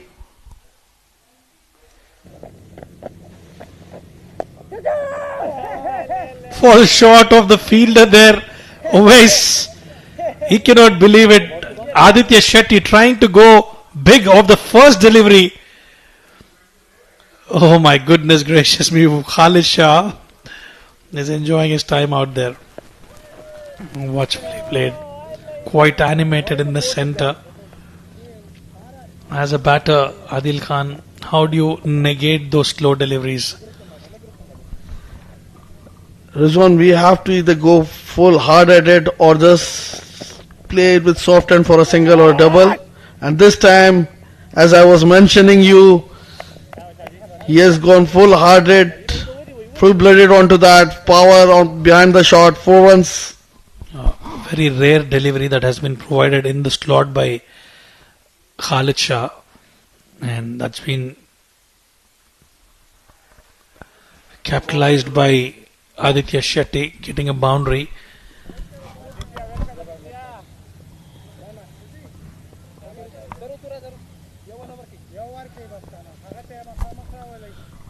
Now the field is moving back. And this one was the wrong one by Khalid Shah. At the end of over number 30, 157 for 5.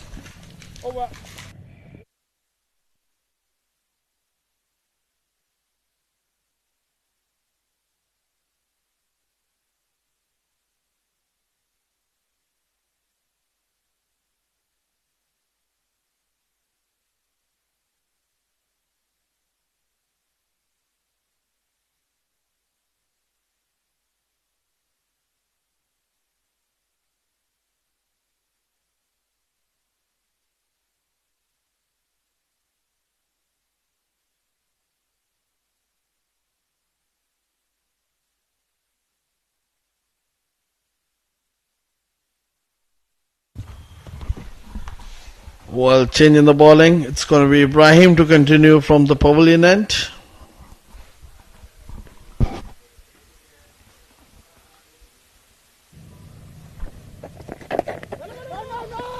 Nicely worked away towards the one side. No damage done. I was expecting Ibrahim to come from the other end. He's bowled 4 overs already.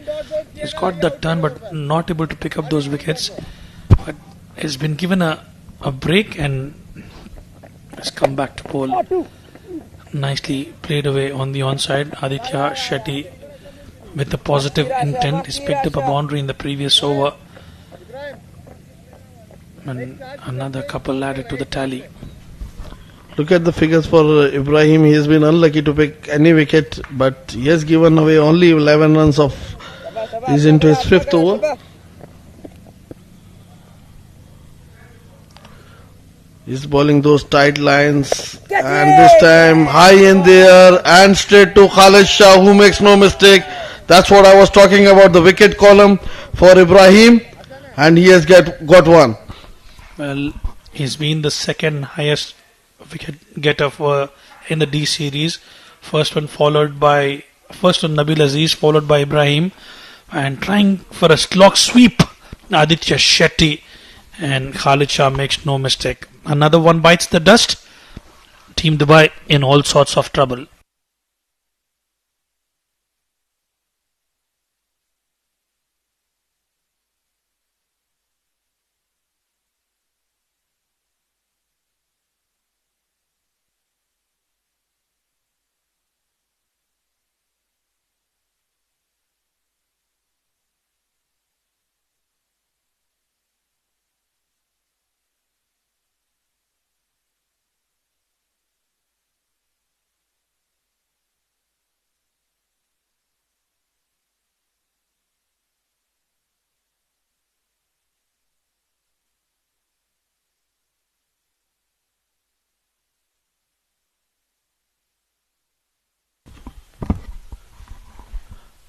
The new man in is Ahan Fernandez.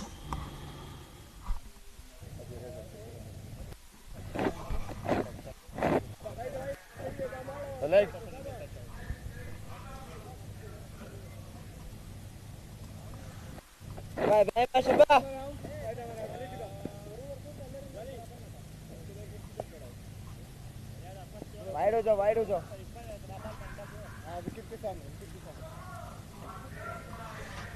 Ibrahim. Well, we were talking about this guy, Ibrahim. He's amongst wickets. He's the second highest wicket taker, as you mentioned. And now he's going for the kill. The only recognized batsman left for Team Dubai is Nilansh. Starts off with a quicker one, wavered down the leg side. Another brilliant batter is Ahan Fernandez. A bit surprised that he's batting way too lower down the order, but that can be justified given the likes of Israr, Ronak Panoli, Nilansh Keswani at the top. Another brilliant left-hand batter to watch out for. He's young, he's dynamic, he's got all the shots in the book, and a perfect opportunity for him as well to stitch up a partnership alongside Nilansh Keswani. Oh, he's knocked him over. Look at that delivery. Ahan Fernandez cannot believe it. Ibrahim continuing the good form. Absolutely magnificent. What a ball there by Ibrahim, pitching on length and hitting the timber. And Han thought the other way, it's going to spin the other way. It came into Ahan Fernandez, who walks back without troubling the scorer. That's wicket number 7 for Team Dubai. That is because of that. यार ये जो भी आ रहे left क्यों आ रहे हैं भाई?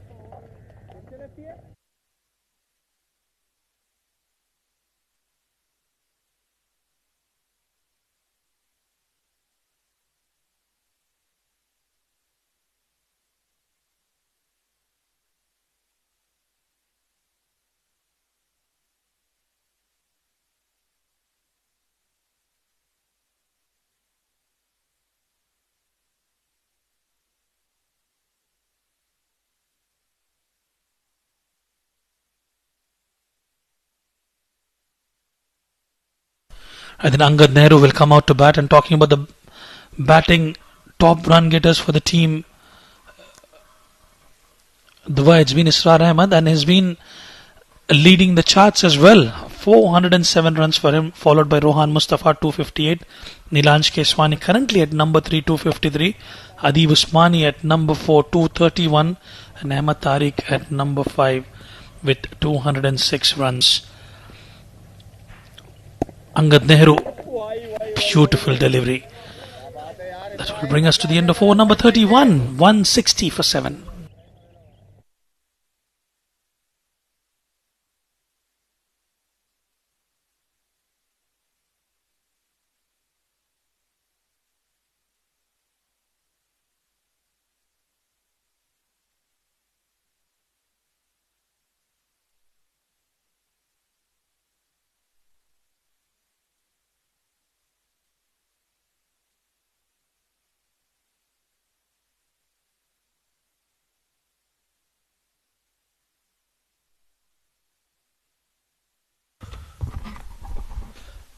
It's going to be Khalid Shah to continue. He'll be bowling his last over.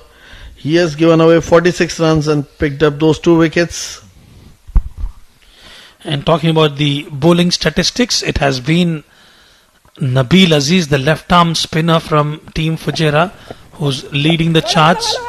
He's picked up 16 wickets at an economy of 3.95, equally joined by Ibrahim now, who's also picked up 16 wickets with an economy of 4.49, followed by the left-arm seam of Wasim Akram from Sharjah. Zohair Iqbal as well in the charts, 9 wickets for Zohair and Wasim Akram, followed by Harshit Seth picking up 8 wickets. So those are the top 5 players for you in the bowling department.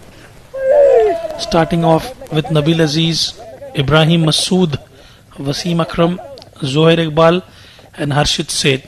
And surprisingly, Adil, there are 3 spinners in the top 5 bowlers. Rizwan, that's not surprising. They have been bowling their hearts out, and they're getting that spin on those tracks, and that's making the life of the spinner easier, as if there is grip and turn into the pitch. And talking about the significant contributors, it has been Rohan Mustafa for Team Abu Dhabi, bowling as well, contributing with the bat, scored quite well in the season, followed by Nabil Aziz, who's more or less a bowling all-rounder, and Israr Ahmed scoring those bulk of the runs for the Team Dubai, Ibrahim Masood from Team Sharjah, and Nilansh Keswani from Dubai, followed by Adib Usmani and Keshav Sharma, and the list goes on. So these have been the match winners, just referred to, starting from Rohan, Nabil, Israr, so significantly contributing towards the success of the team. And leading from the front, Rohan Mustafa has picked up 160 odd runs in the first encounter, and then yet again with a brilliant all-round performance yesterday. So it's been a very good series for the spinners. It's been a roller coaster ride, and more often than not the D series are never short of surprises. Khalid Shah is bowling with so much off-pace delivery is not easy for the batters to pick up. 32 gone, 166 for 7.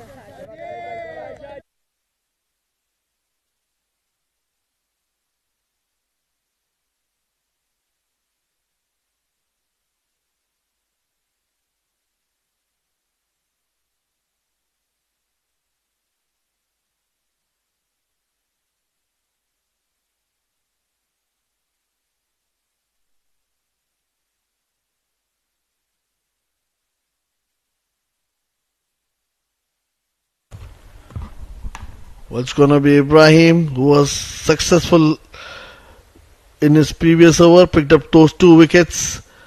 And it's going to be Angat on strike, new man, and Angat Nehru, who will be on strike to Ibrahim.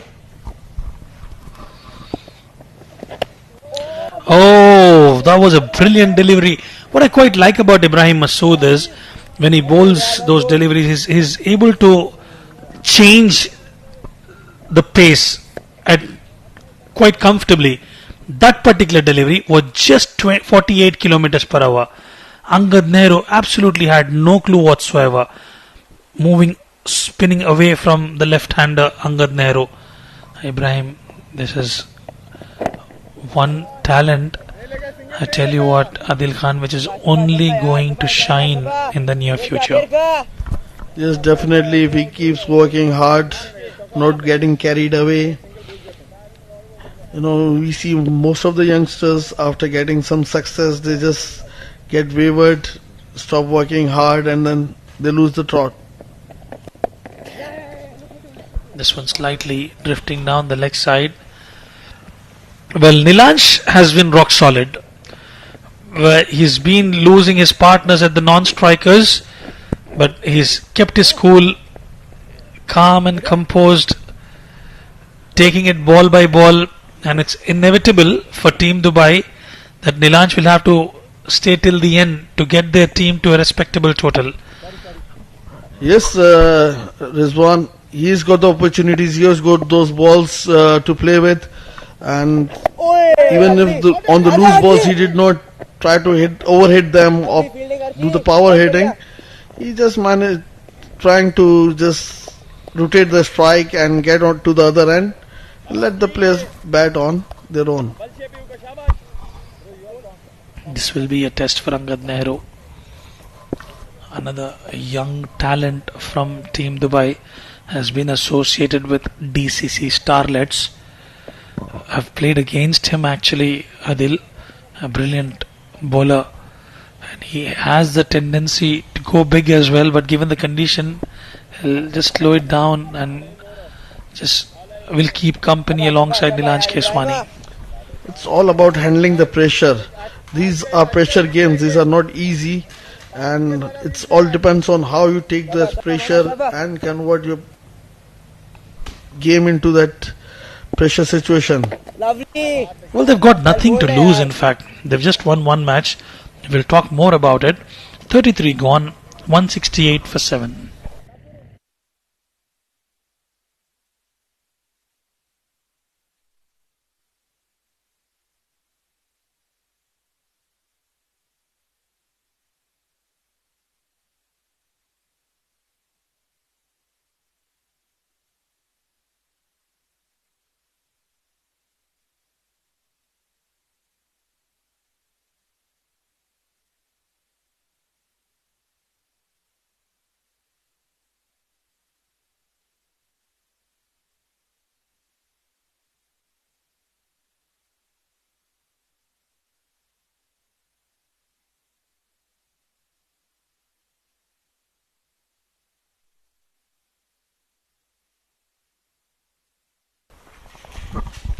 Well, we'll see Harsh back into attack. He was a little expensive in his first spell when Isra took him to the all parts of the ground. This time bowling just short of length, and Nilansh nicely guiding it towards the backward point region for a single. This will be interesting whether he will bowl left-handed to Angad Nehru or will still continue with the right arm action. I think he'll still continue with the right arm. You've seen him bowling with both the hands. Quite a rare talent. We've seen a couple of players from Sri Lanka doing that. A rare commodity. Yes, definitely. We don't see most of the guys who can do the same thing. Still, Harsh is well capable of doing it. He can bowl with both the hands and equally well.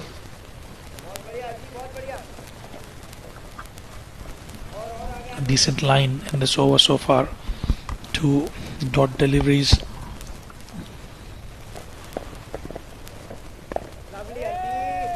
Good one from Angad Nehru.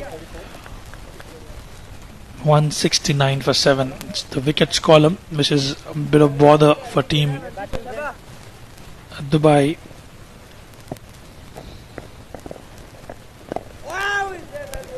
Good defense from Angad Nehru. Yes, they have lost far too many wickets on this stage, and that's the liking of Sharjah. But for Dubai, now they have to negotiate with remaining 14 overs.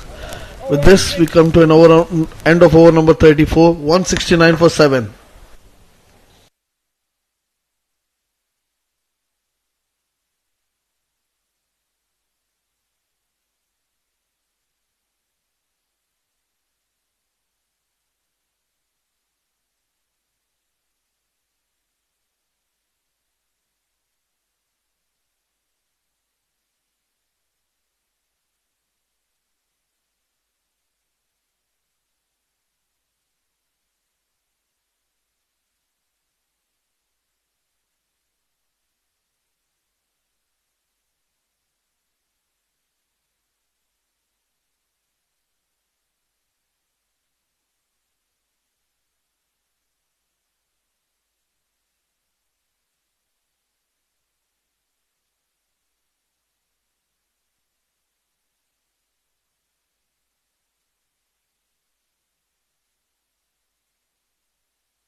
34 gone, 169 for 7 after the short drinks break. We are back live in action. Ibrahim will continue into his 7th over, just given away 12 runs. Most importantly, he's picked up a couple of wickets, and Ilanj Keswani goes big off the first delivery. It was in the slot, meant to be hit. Few messages from the dugout, and he's cashed on the opportunity. Look at that ball pitching in line and in the arc of Nilanj, and he makes no mistake, goes over the mid wicket for the maximum. Oh, I think it's one bounce into the boundary line for 4 runs. I think Nilanj will be shifting his gears now. It will be a clear message from the team dugout to sort of accelerate the scoring. They have 3 wickets in hand, and Ilanj is a very good batter. He's there for a very long time. Walked in at number 3. Has stitched the partnerships alongside the other batters. And Ibrahim, after bowling that one in the slot, he's been brilliant. Yes, look at his temperament. He has been phenomenal out there. He's just trying to rotate the strike. This was the first power hit by Nilanj. That spun well into the left-hander. Ibrahim Masood, I'm still looking for that googly from Ibrahim Masood. He's consistently bowling the same channel.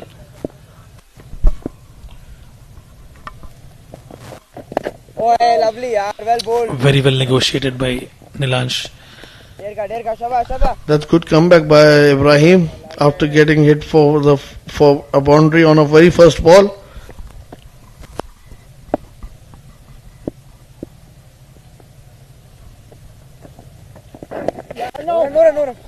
Nicely worked away, but no damage done. 35 gone, 173 for 7.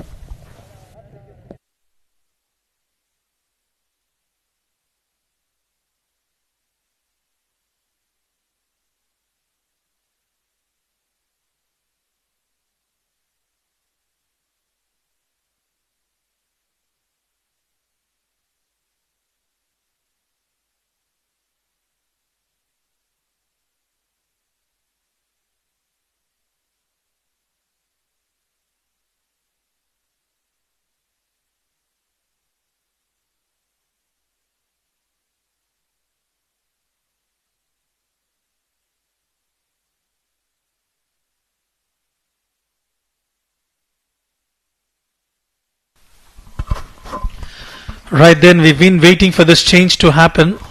It is Rizwan CP who has been introduced into the attack, and why not? He's been providing those breakthroughs for Team Sharjah.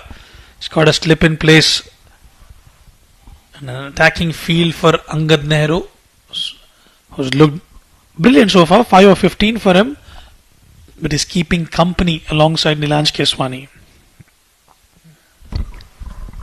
Yes, definitely. Rizwan is one of the bowlers who was amongst the wicket yesterday as well. And start with the slower ones again. And he's a kind of bowler who will entice the batsman to go after him. Well, it's to do with the name, isn't it, Adil? You can always rely and trust on Rizwan on the field and in the com box. Well said, Rizwan. Rizwan CP, a brilliant cricketer, has led the team for the 2022 Cricket World Cup in Australia. Brilliant player of the longer format of the game. Enticing the batters to go after him. Bit late for me to get him on into the attack, but nevertheless he can still be dangerous, picking up quick wickets here for the Team Sharjah. Definitely he is capable of picking those wickets, but now we'll have to wait and see, because we are in over number 36 and batsmen are a little watchful on his bowling. Look at that ball just moving away from the left-hander.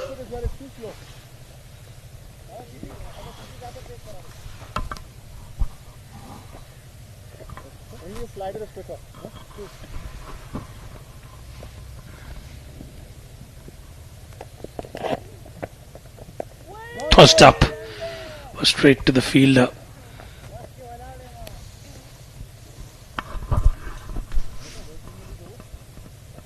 .60 km/h that was.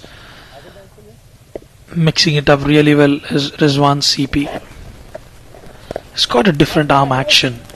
He's got a perfect field position as well. Straight to the fielder. 36 gone. 175 for 7.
Right, then change in the bowling. Wasim Akram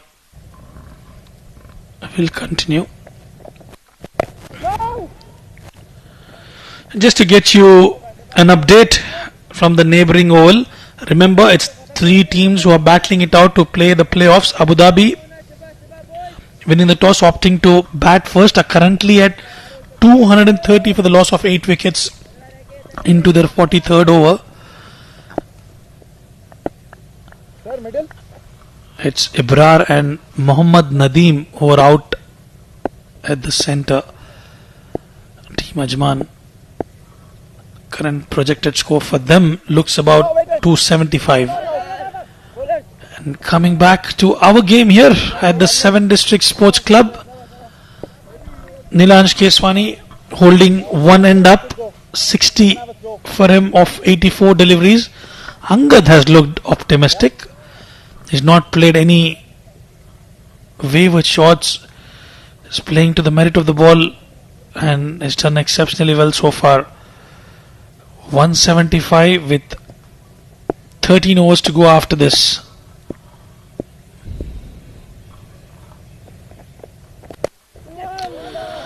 Wasim Akram cannot believe it. Quite like the approach coming from a different angle to Nilansh Keswani. 109 kph that one was. You have to time it really well. And Nilansh is another batter who likes some pace on offer. And you can expect anything in the slot. He would like to cash in that opportunity.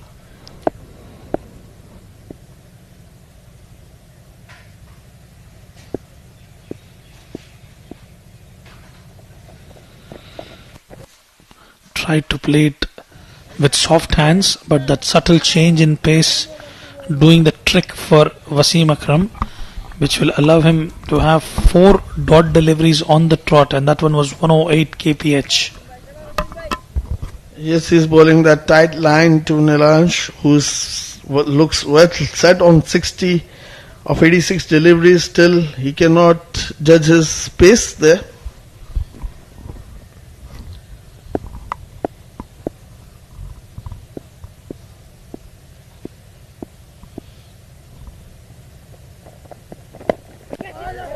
Half tracker.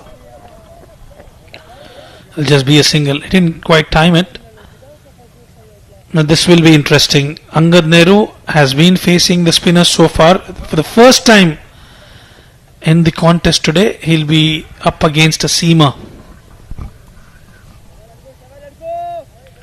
Yes, we'll have to wait and see how he negotiates. Wasim Akram will be bowling his last over, last ball of this over.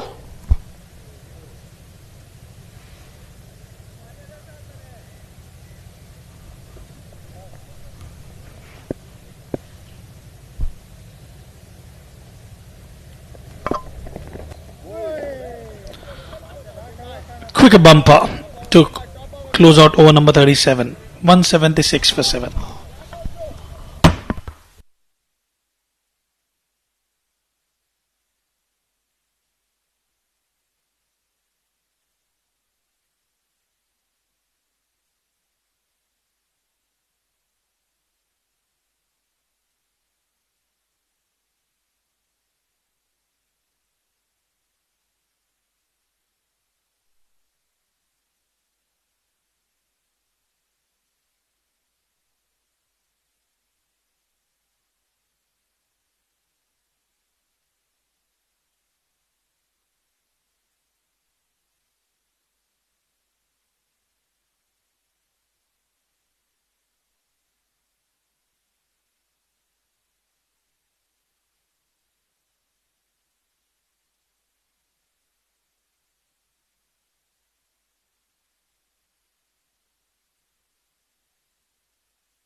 Well, it's gonna be Rizwan CP into his second over.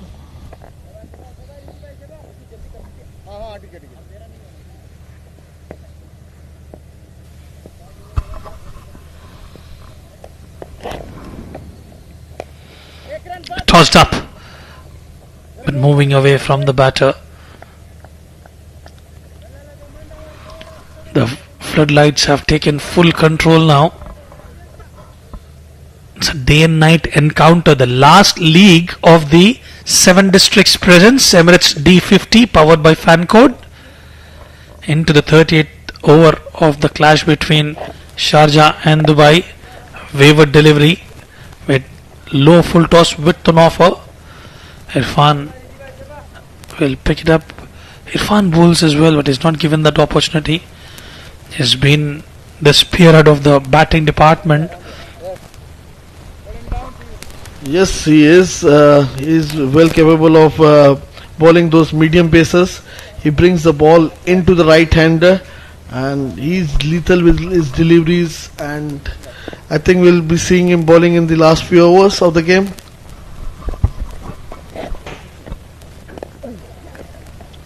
Waited for it and nudged away nicely.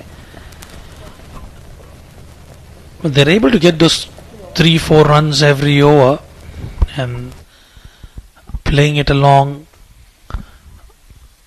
They would definitely look for that 200 run mark for sure, and will go beyond it as well if Nilansh bats well from here on. Wayward, that will be a wide. As you said, it depends on Nilansh's performance, and everything is dependent. Team Dubai, how much total they will get to, it depends on Nilansh, how he plays from here on. 60 kilometers per hour speed gun, showing the pace of that delivery.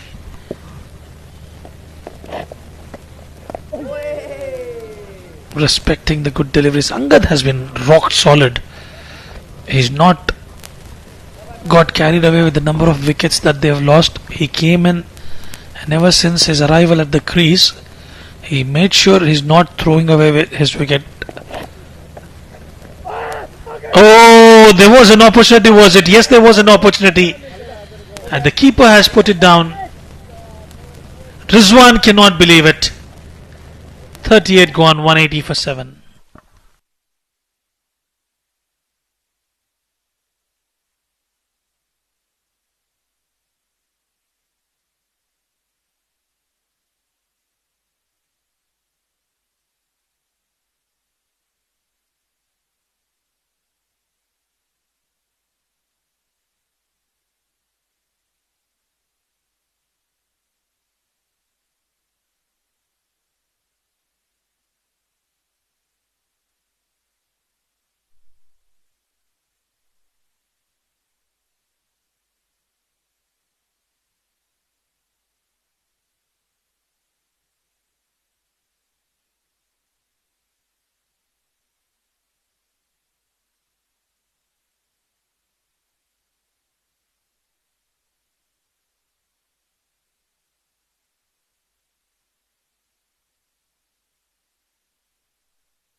It's going to be Wasim Akram into his 6th over.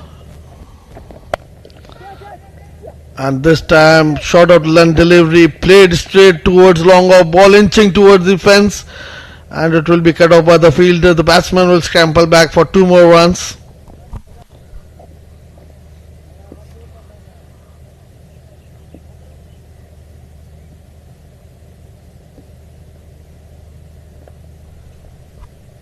Look at that drop chance by the keeper. Rizwan was not happy with that effort.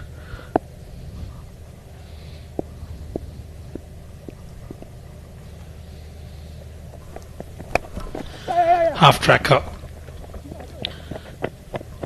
Quickly stealing a single now. Nilansh is trying to shift gears, and that's exactly what is required now from here on. They got to that 180 run mark already.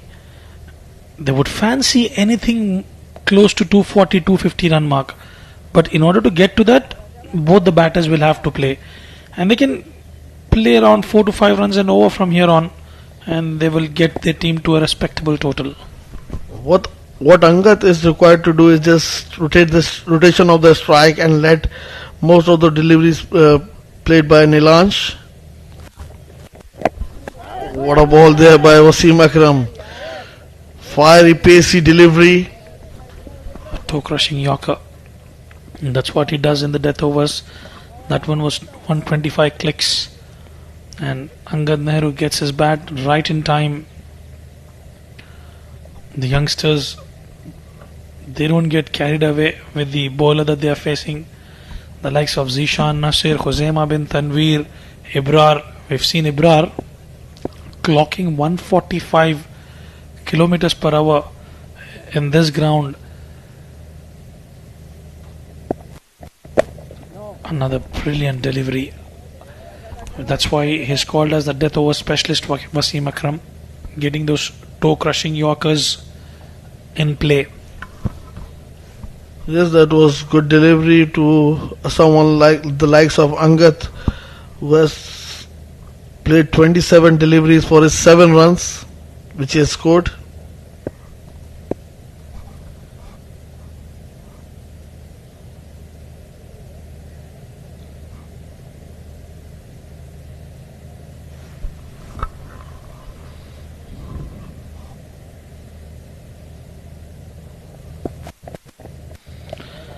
Slow, quicker bumper. There's still a legal delivery. Slightly moving towards the leg side. Just given away 3 runs in that over so far, Wasim Akram. Yes, since Angad is on strike, he has made sure that Angad doesn't look for one easy run, and he has tightened his screws.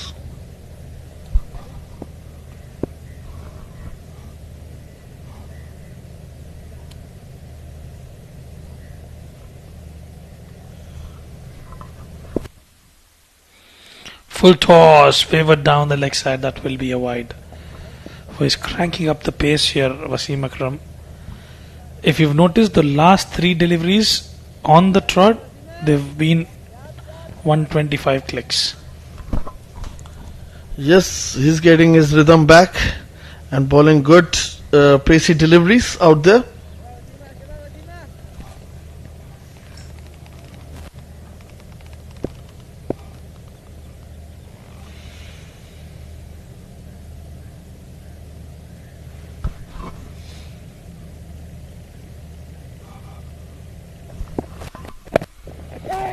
Another full toss straight to the fielder, shy at the stumps. A direct hit would have got Angad Nehru in trouble. And they'll scamper through for a single. That will be the end of over number 39. 185 for 7.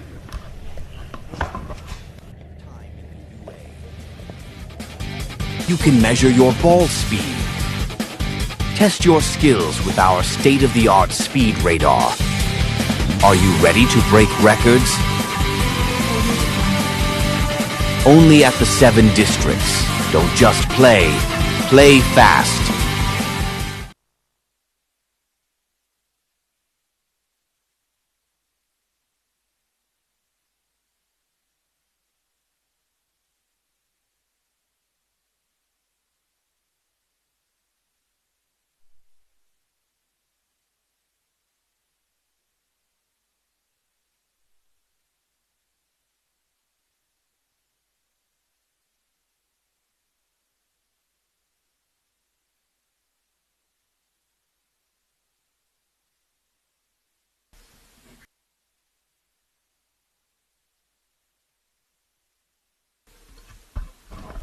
Rizwan CP will continue. He did create an opportunity in the last over.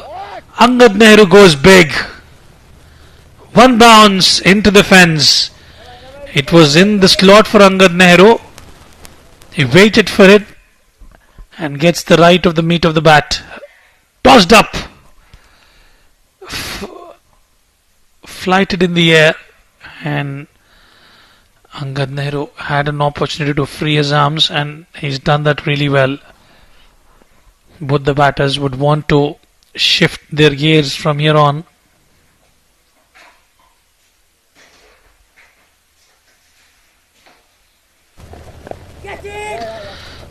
This is kite up in the air but falls short of the fielder Ibrahim Masood.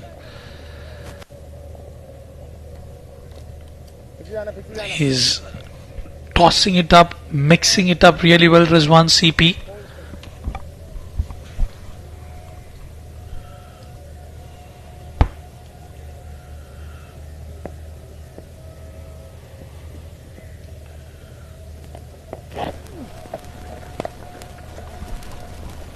This time played towards point region for a single. Well, talking about Rizwan CP, today he's not been lucky with the wicket, and one chance he created was let down by the keeper.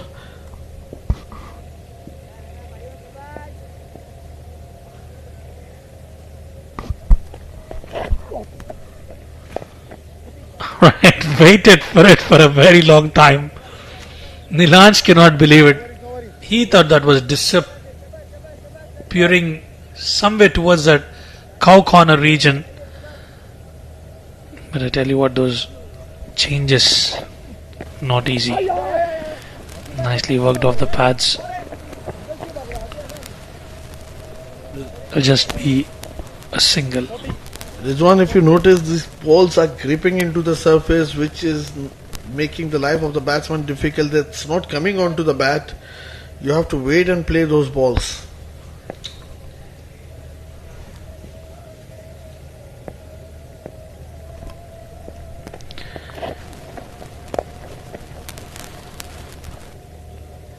Single to close out the over. Nilanj Keswani will retain strike. 40 gone. 193 for 7.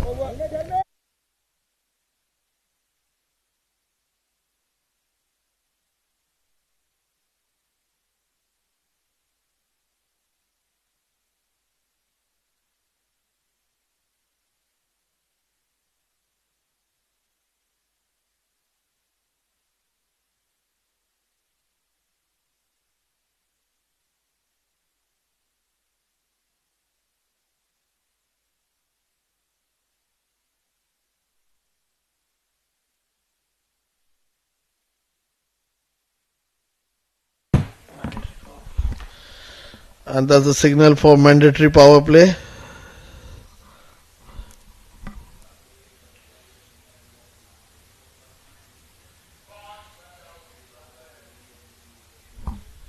It's going to be Wasim Akram to continue. He'll be bowling his 7th over.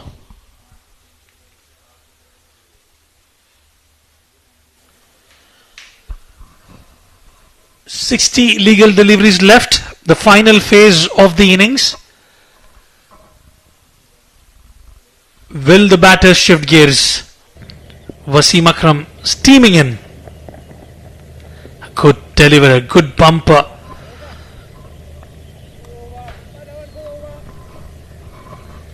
That is 1 for the over, signal by the umpire. There's been a bit of grip and turn for the spinners, as you rightly mentioned. Ibrahim Masood, Rizwan CP able to turn it well, and we've seen some turn for Khalid Shah as well.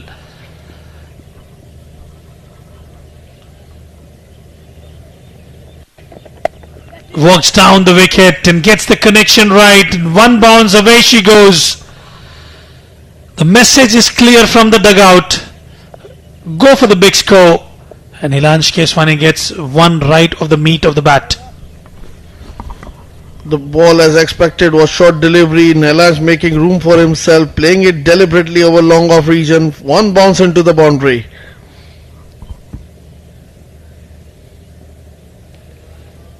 Nelansh is making his intentions clear. He's not going to hold back, and that's the way he has to go operate from here if they need to get 270 to 80 odd runs. Subtle change in pace, mixing it up really well is Wasim Akram.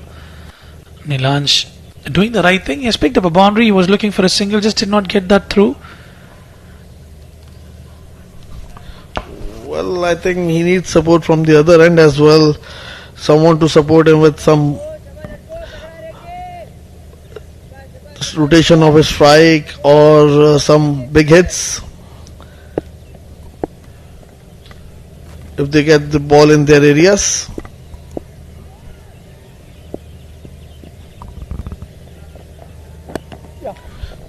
This time full toss delivery played towards the short third man region. For a single we will have to wait and see. The batsman is complaining asking for a full no ball. Yeah, that was dipping. That was dipping from Wasim Akram. Soft and polite inquiry from Nelansh Keswani, turned down by the umpire.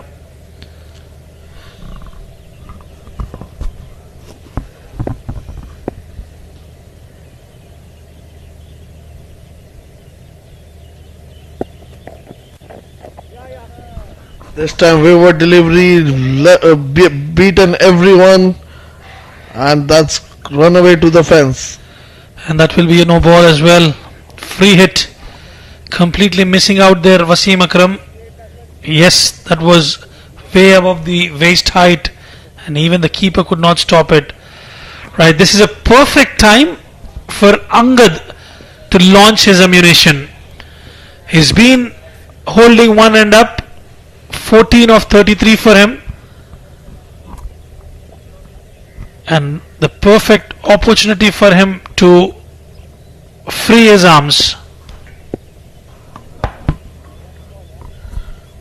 And with that no ball boundary, it's 200 has raised for Team Dubai. This one he played it over mid wicket region. The ball is running away towards the fence. Nicely fielded there, and the batsman will scramble back for 2 more runs. The intent is positive from Angad. Just did not get the connection right. But now you see in the last phase of the innings, Adil, the intent is quite clear from the boys of Team Dubai. They want to get to that 250 run mark, and they are playing well now. At least 250, and they are looking good to achieve that. Oh, it's been a lucky chance again dropped down by the keeper. This is the second chance Angad is getting. 2 drop chances. It's usually Farman Ali who does the glove work for Team Sharjah, and you cannot afford to lose that in a must-win game. Another dropped opportunity. Wasim Akram is unhappy. It was a similar case with Rizwan CP as well. He cannot believe it. Remember, he's in the top 5 wicket takers of the tournament. He did create that opportunity moving away from the left-hander, and it has been put down. End of an expensive over. Dubai are 206 for 7.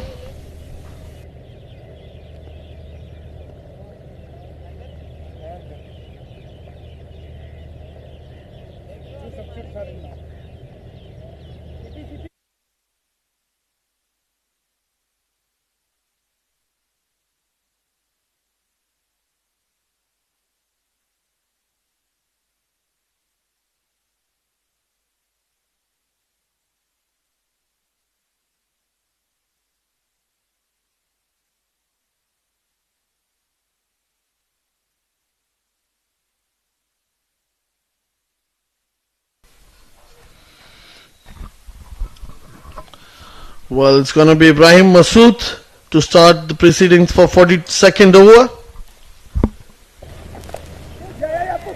Another good delivery from Ibrahim Masood. Get couple of runs. The previous one an expensive over, and they would like to go big even in this one.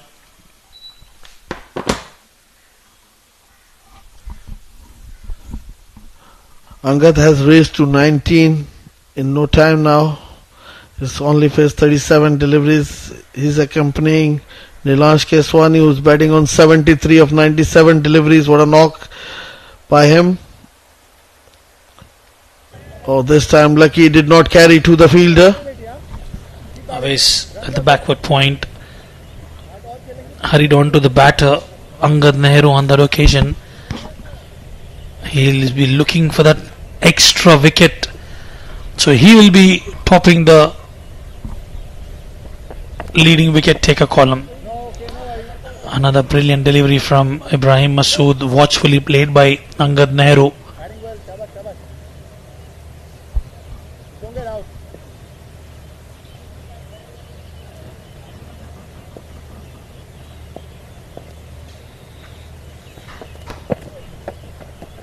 Oh, that was a jaff off a delivery. Brilliant one from Ibrahim Masood, I beg your pardon. And Angad absolutely had no clue whatsoever for that delivery. What a ball there by Ibrahim. He should be bowling those googlies occasionally. And it's not like you cannot keep on holding those balls. That's a wicket taking delivery for him. So far, so good for Ibrahim in this particular over. Just given away 2 runs. And those dot deliveries on the trot. 4 dot deliveries. Straight down to the fielder. Just a well, it's a dot delivery in fact, to finish the over. Just 2 runs conceded. 42 gone. 208 for 7.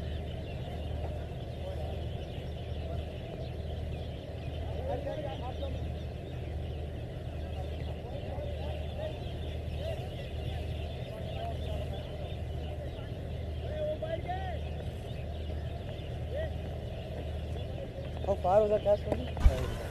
You reacted a bit.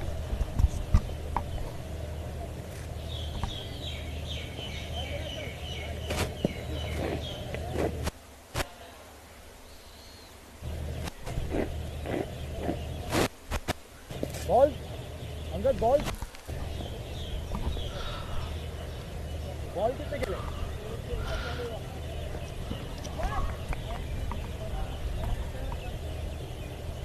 Angad.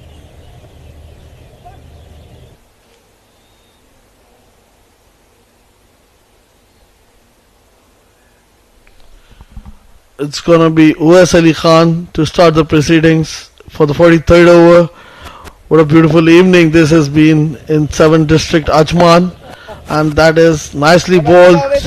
Equally well played there by Nilansh Keswani, who's looking solid at 74 of 98 deliveries he has faced. And he's the key man. And he's standing between Sharjah and Team Dubai. And this time cut away towards point region. Misfield allows the batsman to come back for the 3rd one.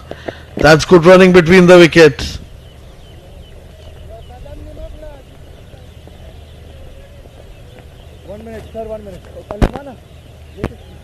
I think Nilansh has to keep on batting the way he's batting and not to lose his wicket.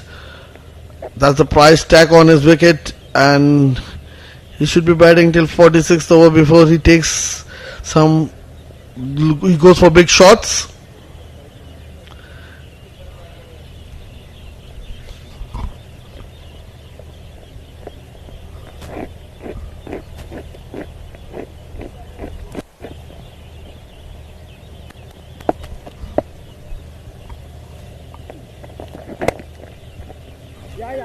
This time batsman getting in the way, and the misfield allows the batsman to come for a single.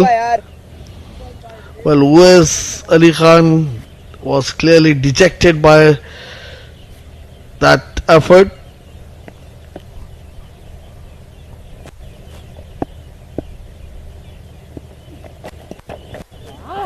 This time nicely bowled, and Angad is not happy. Already 5 runs has come from this over.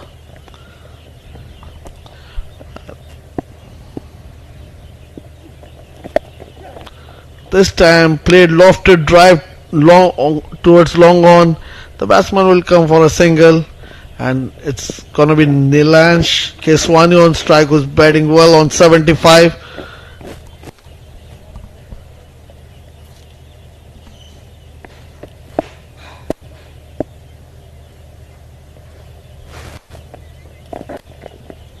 And that's nicely played. That makes 7 for the over. At the end of over number 43, 215 for 7.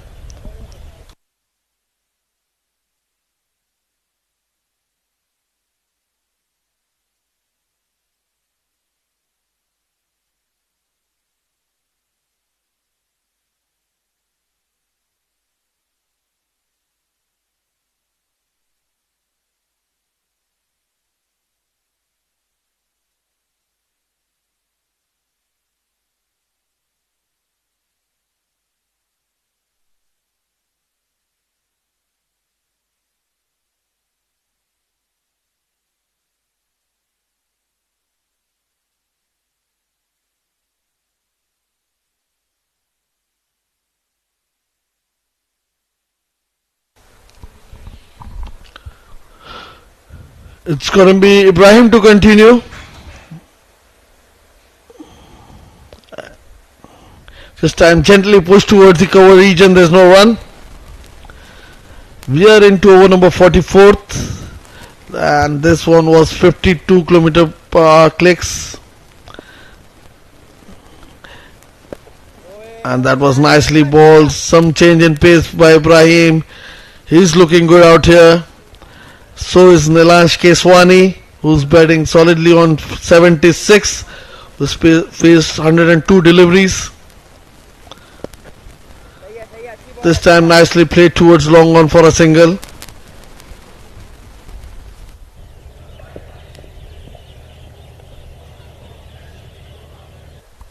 Ibrahim has been economical. He has given away only 21 runs and picked up 2 wickets.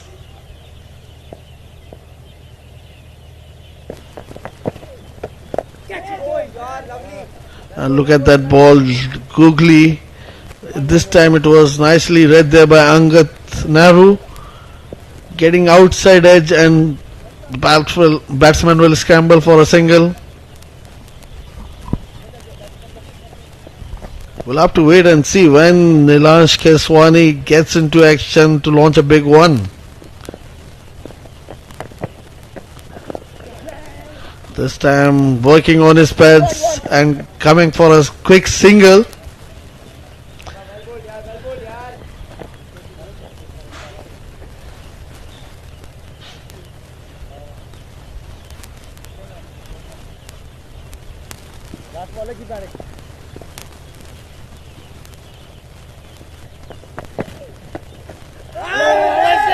I think height is the issue here.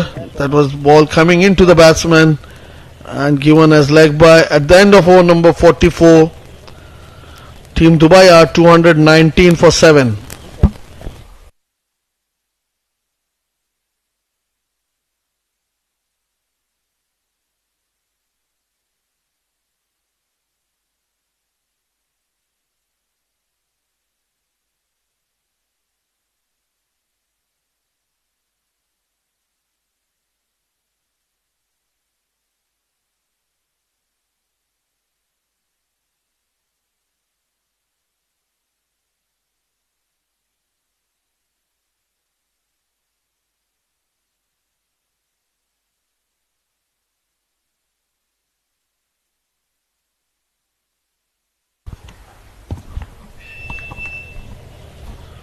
Well, it's gonna be Wes Ali Shah to continue. We're into over number 45th, and this time bowling just short of length, pulled towards square leg, straight into the hands of the fielder. There's 1 run.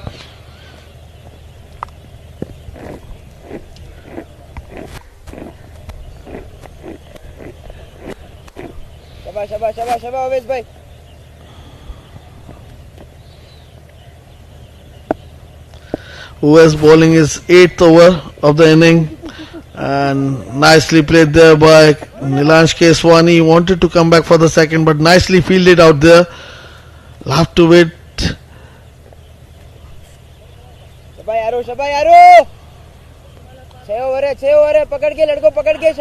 Angad looking good, and he's been very supportive for the cause of Team Dubai.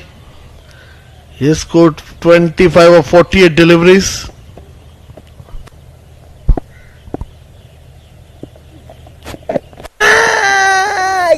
Shout for LBW given. That's called commentator curse. This time struck him well in front of the middle stump.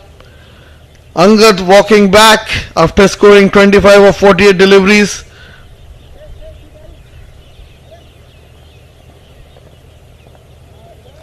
Now look at that ball, pitching and keeping low. Angad shuffle across and hit him right in front of the wicket.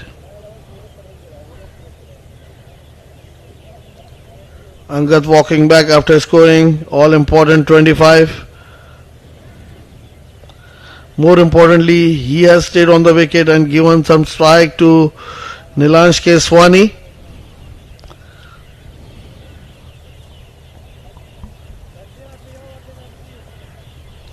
Angad scored 25 of 49 deliveries, just a boundary in that inning.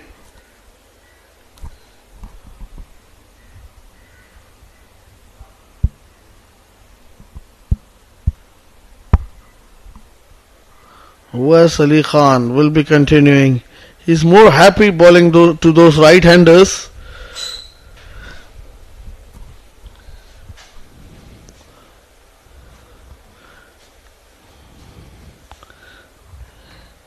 And now for a new batsman, there is an attacking field. I like the aggression from the captain.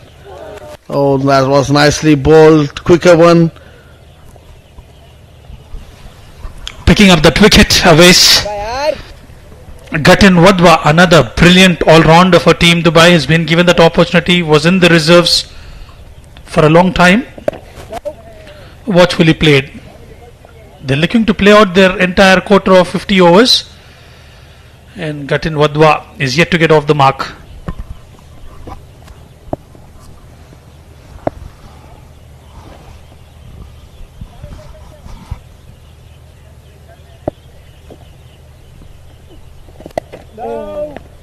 Played with soft hands, end of the over, number 25, 221 for 8.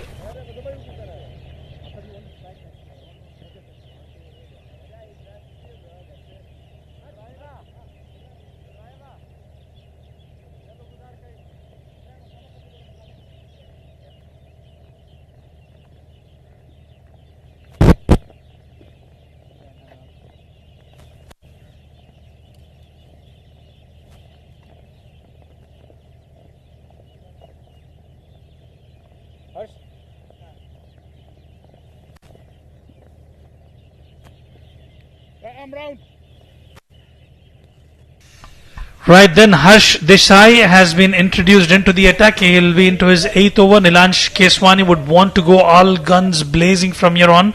79 of 105 for him. He can look for that century. 5 overs left. Played with soft hands.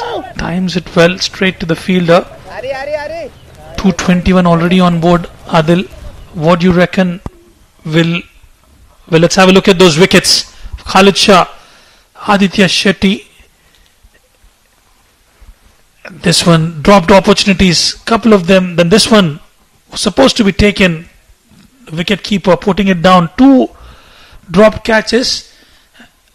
In fact, they were dropped by the keeper, and one just in front of Khalid Shah. They could have easily bundled out Team Dubai for close to 175, 180, but those drop chances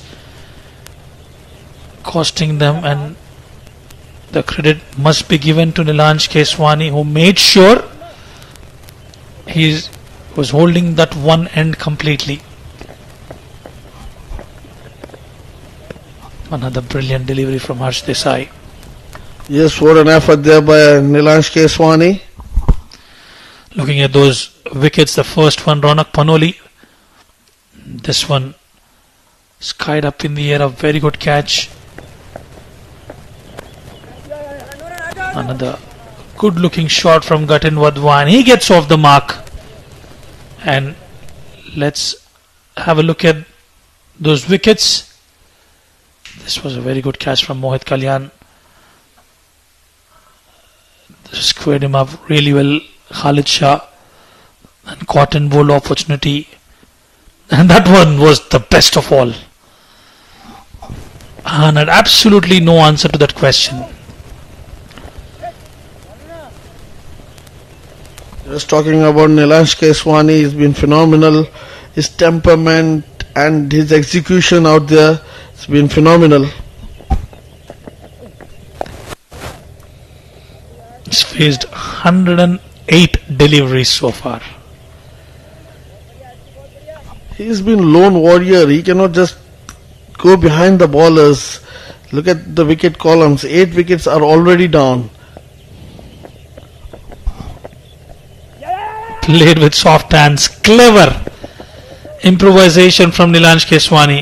It will not reach the fence, but they will pick up couple of runs. 82 for Nilansh and 225 for Team Dubai.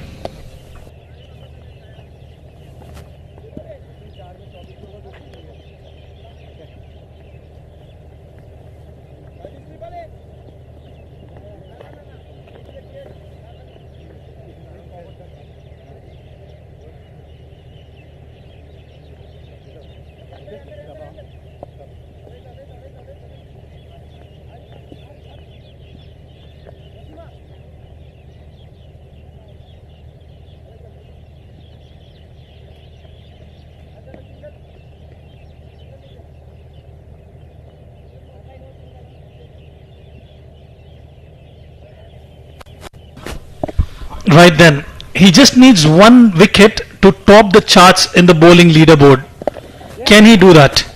Remember, it's Nabil Aziz and Ibrahim Masood who are sharing the same 16 wickets in this series so far. But it's the economy rate due to which Nabil Aziz is topping the charts. He's got 5 deliveries with him, and please understand these are the death overs. You can expect the batters to go after you. So perfect time for him to pick up another wicket just to top those charts. Watchfully played by Nilansh Keswani yet again. Gatin Wadwa just reaches in time. Well, the fielder decides not to throw. What do you reckon, Adil? He's got 4 deliveries. Will he pick up a wicket? Especially with the tail ender at crease, it's possible. Yes, Rizwan, I think he might be able to pick up a wicket. We'll have to wait and see that, but still, if Gatin is on the strike, there's a big chance. Oh, that's close one. Well, I reckon that was an inside edge, and very good decision from the umpire. And immediately Gatin Wadwa raising his bat, stating that there was an inside edge. 3 deliveries left for Ibrahim Masood, who's looked brilliant today with the ball and throughout the tournament. Very well bowled yet again. That was nicely bowled and equally well played there by Nilansh, who is not happy with himself. The way he has batted for these 111 deliveries, and I think it's been phenomenal with the temperament he has showed and the class he has showed. That's amazing. Go straight down the ground. The moment it has hit the sweet spot, that was sailing for the maximum. A good looking shot from Nilansh Keswani. Look at that shot into his arc. The Nilansh Keswani going after it, hitting it with some power out there, straight as an arrow onto the side screen. That's the maximum. He said enough is enough. He's moved on to 89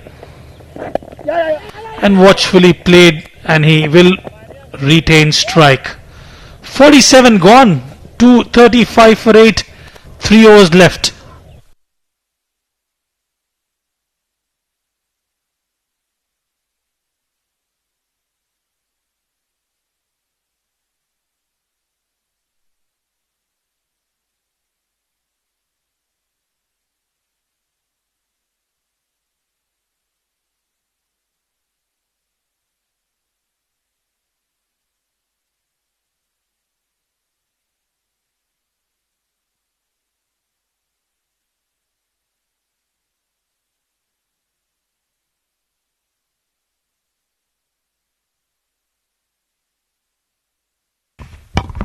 Well, it's going to be Uwais Ali Khan to continue. We have been praising Nilansh Keswani in the way he's batting. He's batting on nervous 90s now. Easy. He has faced 113 deliveries. Well, he's set the stage for a big 100 yet again, Nilansh Keswani. He saw his opponent, non-strikers, losing wickets at regular intervals, but he was holding one end up and he made sure his team gets to a respectable total. The best thing for Gatin Wadhwa at this juncture is just to rotate strike and let Nilansh Keswani hold the strike. Is that a leg by or is that a wide? We'll have to wait for the umpire's call. Leg by signal by the umpire.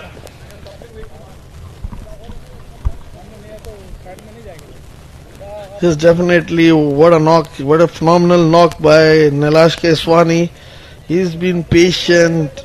He's been courageous. And he took his time there and made sure his team gets to a respectable total out there.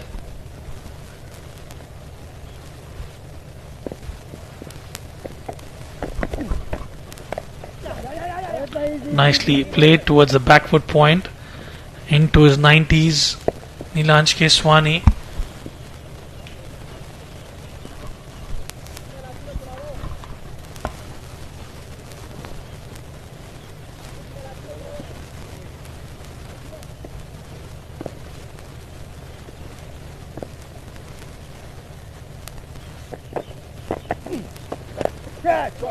This time played upishly. Lucky there was no fielder. And the batsman will scramble back for 2 more runs. That's good running between the wicket. Every single run counts. We've seen Team Fujairah, one of the top teams, winning 3 of the first 3 matches, losing later on. So this is a leading edge. Will this be taken? Yes, it will be. Awais picks up another wicket. Gatin Wadhwa will have to walk back. Look at that delivery. Faster one from Uwais Ali Khan. Just manages to take the top edge and Uwais Ali Khan makes no mistake. Gatin Wadhwa has to walk back.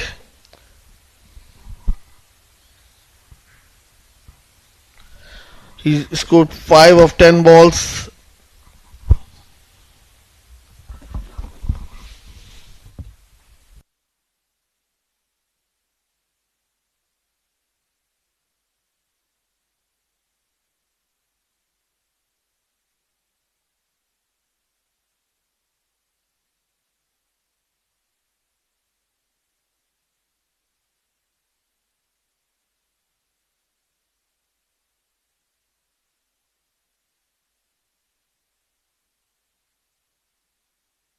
Zishan Nasir walks out at number 11. Can he defend his delivery and let Nilansh bat for the next 12 legal deliveries? This will be an interesting contest. Alright. He survives the scare and now it's Nilansh who will be facing the next bowler. 48 gone, 240 for 9. For the first time in the UA, you can measure your ball speed. Test your skills with our state-of-the-art speed radar. Are you ready to break records? Only at the 7 districts. Don't just play. Play fast.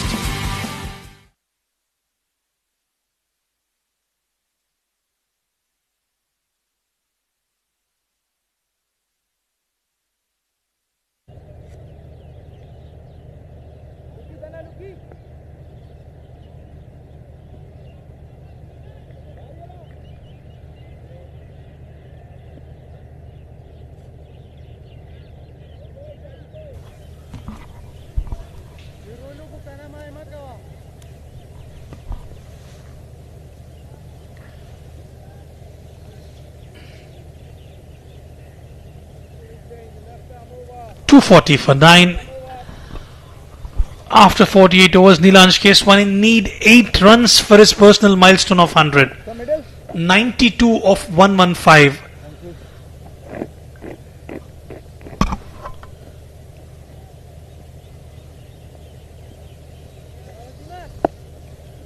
Well, Wasim Akram to continue. He'll be bowling his last over of the day. And this time Nilansh launches him over the cover region, but he'll only get single. No, denied the signal. I think that's the right approach. Nilansh Keswani just not taking the strike, not taking the run. As we know, Zishan Nasir is a tail ender. I would also want Nilansh Keswani to consume as many deliveries as possible so that he can get to that magical 250 run mark as well as get to his personal milestone of 100. He's done everything right today, right from ball 1. Go straight down the ground and will find the fence. Nilansh Keswani picks up another boundary, and this is absolutely magnificent from him. This time walking down the track and playing it to perfection over the cover region. 1, 2, 3 bounce into the boundary it goes. 96 for Nilansh Keswani. Will he get to the magical 100? The intent is right. He's on 96, one boundary short of 100. Straight down the ground. He would not take that single, rightly so. Zishan Nasir is a pure tail ender. He's known for his bowling, and Nilansh Keswani doing it right.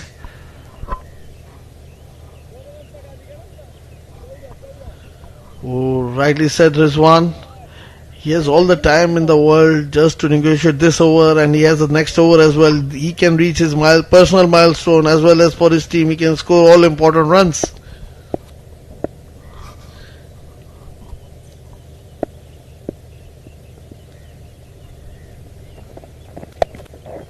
Didn't quite get the connection right. Still not taking that single. He's got that ability to pick up a maximum as well, where he can cover that deficit in the dot balls as well. That's the right approach by Nilansh Keswani. He's not trying to expose Zishan to the likes of Wasim Akram, and I think he's doing the right thing.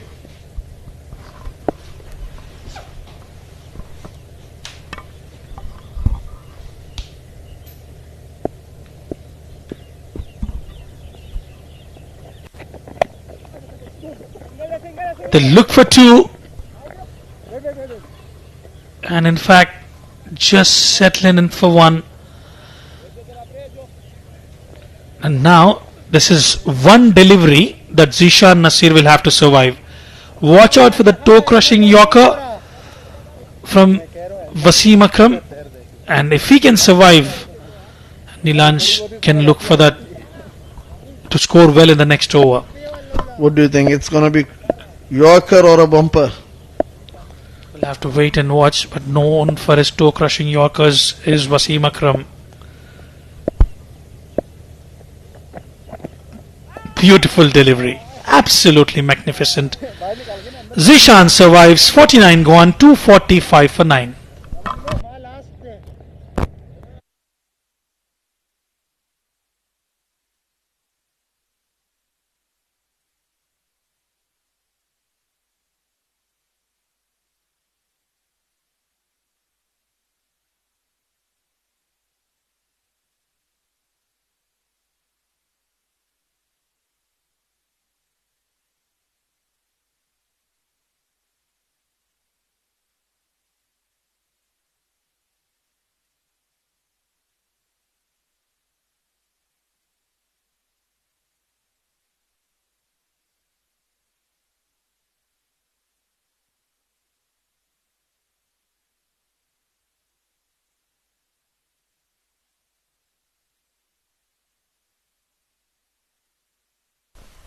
Awais picked up 3 wickets, 36 for him, 9 overs gone, and it will be the final over. Nilansh walks down the wicket. Has he got a maximum? Yes, he has. And what a way to pick up his century. Nilansh Keswani, you beauty. He was the only batter who stood his ground when the wickets were falling at regular intervals at the non-strikers. What a way to bring up his 100. Look at that temperament from Nilansh Keswani. He waited, and this time walking down the ground and hitting it maximum out of the ground. That's straight as an arrow. Surely is a statement he's made, stamping his authority in style. Nilansh Keswani, a brilliant 100 yet again for Team Dubai. And with that it will be the 250 up for Team Dubai as well. Doesn't take that single, rightly so. He will be looking for another boundary or a maximum. Not one, at least two or three to make that score 260 or 265.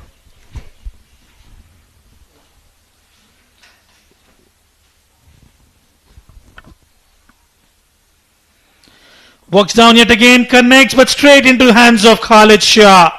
Finally, Awais picking up Nilansh Keswani in the final over of the innings. Wavered outside the off stump, trying to get the connection, and Nilansh Keswani misses out to Khalid Shah. And Team Dubai have been bundled out. This has been an incredible performance from Nilansh Keswani. The only lone warrior to stand between Dubai and Team Sharjah, and he made sure he get those runs for his team as well, achieving his personal milestone of 100 plus scoring 250 or plus runs for his team. And that was, look at that dugout, happy dugout, appreciating his efforts.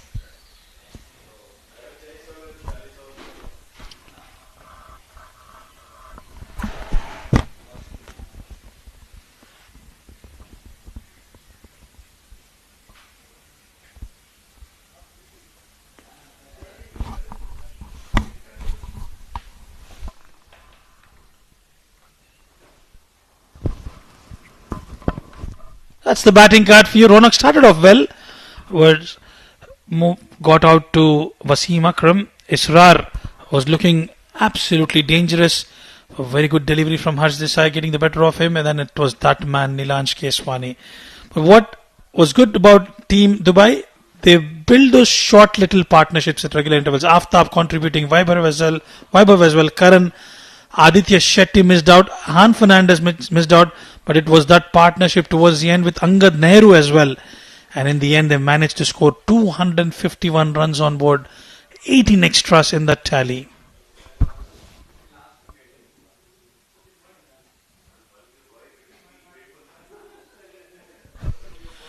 Talking about the bowling card, 1 for 46 for Wasim Akram. He missed out on an opportunity. There was an outside edge which was put down. Luqman Faisal just bowled 1 over. Harsh Desai 1 for 49. Away pick of the bowlers. 4 for 42 for him. Khalid Shah bowled 10 overs, picked up a couple of wickets, and Ibrahim as well picked up 2 wickets, and Rizwan CP could not find the wickets today.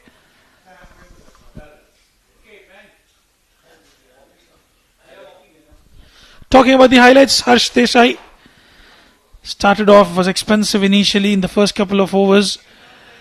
Ronak Panoli and Israr Ahmed starting, and that was the first wicket for Team Dubai.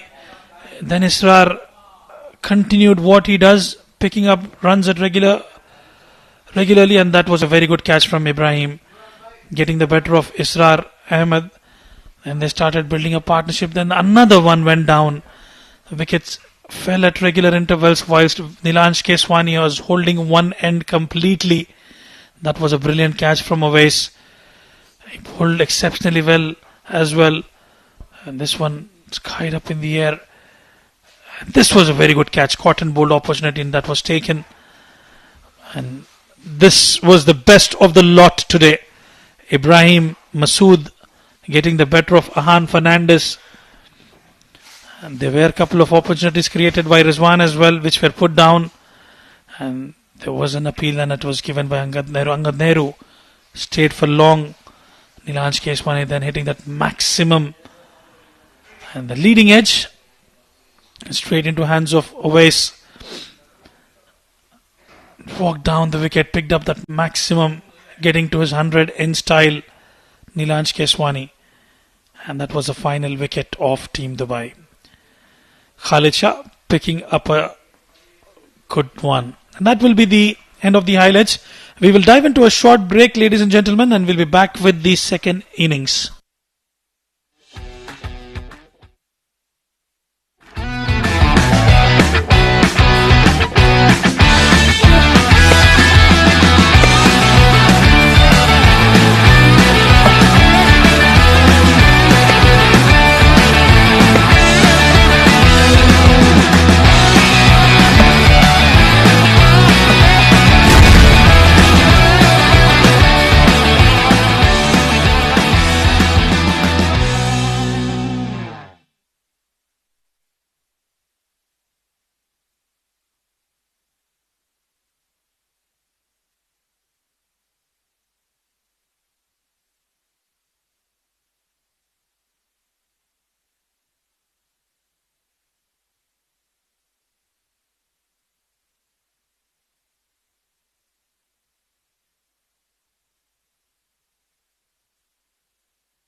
Well, good evening to all our viewers back, and we're just on the verge of the second innings to begin, and we've had a terrific game in the first innings. 251 all out was what Dubai did manage to get. A magnificent 100 there by Nilansh Keswani. 103 of 123 balls. Well, he was the lone fighter in that innings to make sure that they kept the innings intact. In 49.3 overs, Dubai not facing their allotted 50 overs. 18 extras to go with it. And 252 is the target being set here for Sharjah. Mind you, this is a must-win game for Team Sharjah. 2 wins and 2 losses in the tournament. Well, for the bowlers, pick of them was Awais Ali Shah. 4 for 42 of his 9.3 overs. He was outstanding with the ball. And a couple of wickets for Khalid Shah and Ibrahim. Both quite economical. Sharjah doing extremely well with the ball. I'd say now the job's half done. And now they've got to make sure that they go out there and get the runs on the board. Well, let's have a quick look at the highlights. We just had a very good start initially, but wickets did keep falling in regular intervals. And in fact, this was the century by Nilansh Keswani. He absolutely bludgeoned the bowlers to all parts of the park. Great display of batting. Some terrific shots down the ground. And that was how he brought up his 100 as well. He was absolutely pumped, and certainly was a pleasure for all of our viewers to witness a high quality innings from a high quality player. Well, we're just perhaps a couple of minutes away now from the start of play. Fielders taking their positions. Beautiful evening here in the 7th District Stadium in Ajman.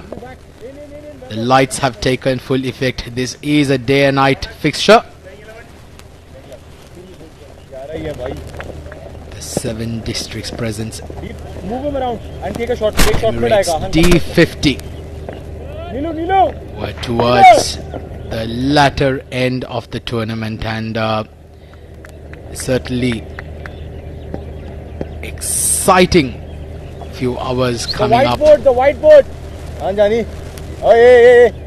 Looks like they're gonna start with some spin, I believe. Dubai. अंदर से आयो थोड़ा. ठीक है, start. आ जाओ.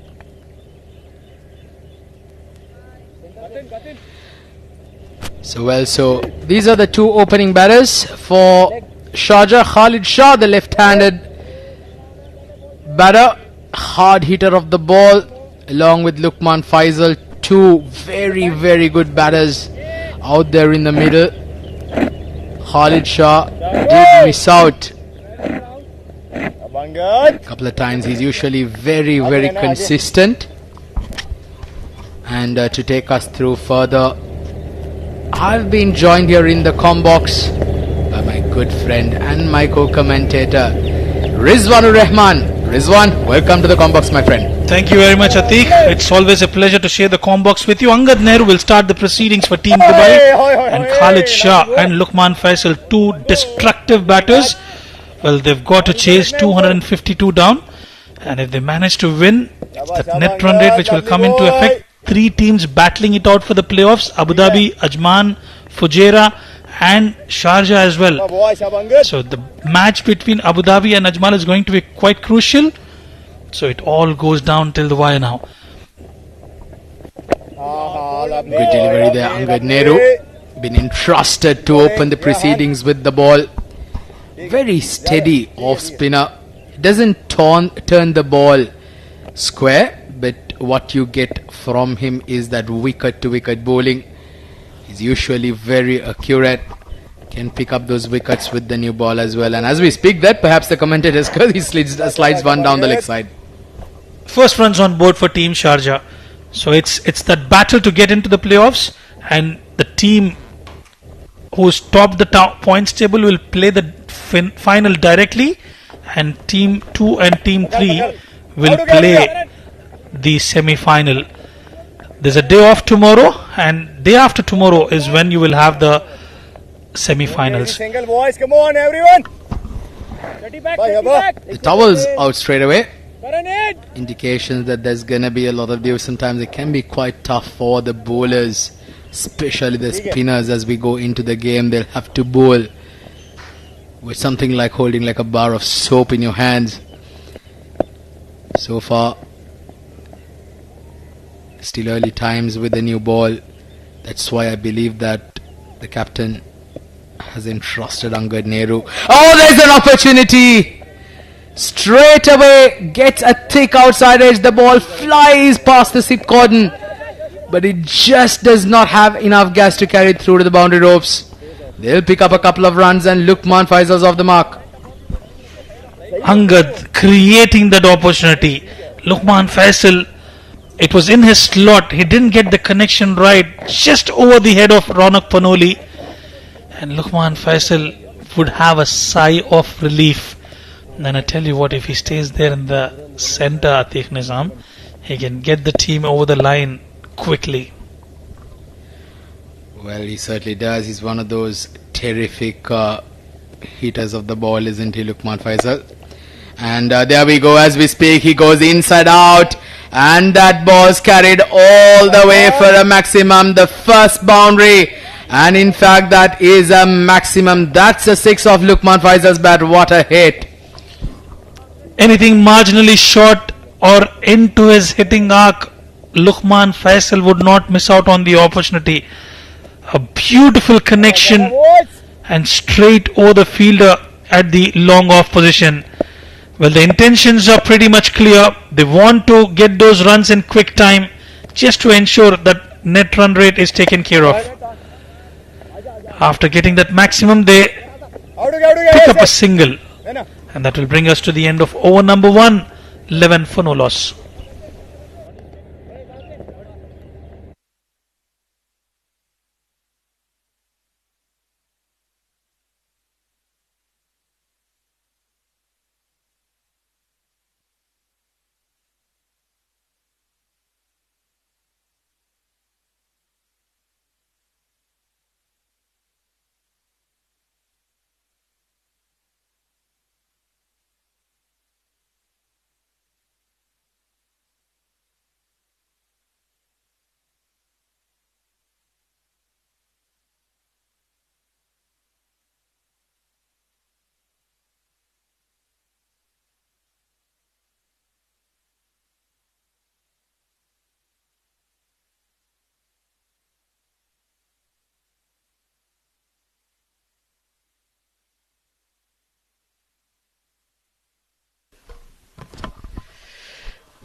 Eleven for no loss. They're off to a good start here. This is a short and wide and crash through that offside. That's a magnificent hit by Luqman Faisal. Well, he's making his intentions clear, Yon.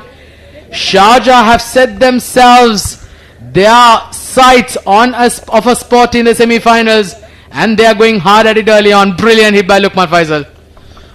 Gatin Wadwa given that responsibility to bowl the second over the first delivery, half tracker. You can't afford to bowl that in the power play, and Luqman Faisal has catched on the opportunity. Looking good out there, isn't he, Luqman Faisal? 13 of 4 balls. A bit of comeback here, but that's again class and quality, isn't it, Rizwan? This is what experience can do. You hit a boundary and then you don't get bogged down. Keep rotating the strike. It's even more effective than hitting 2 boundaries in 2 balls when you keep rotating the strike after hitting a boundary, and that is just going to keep adding on the pressure on the opposition, isn't it? We spoke about it. It's about the patience and the perseverance when you're playing a longer format of the game. It's not always easy. It's that muscular instinct which will take over anything.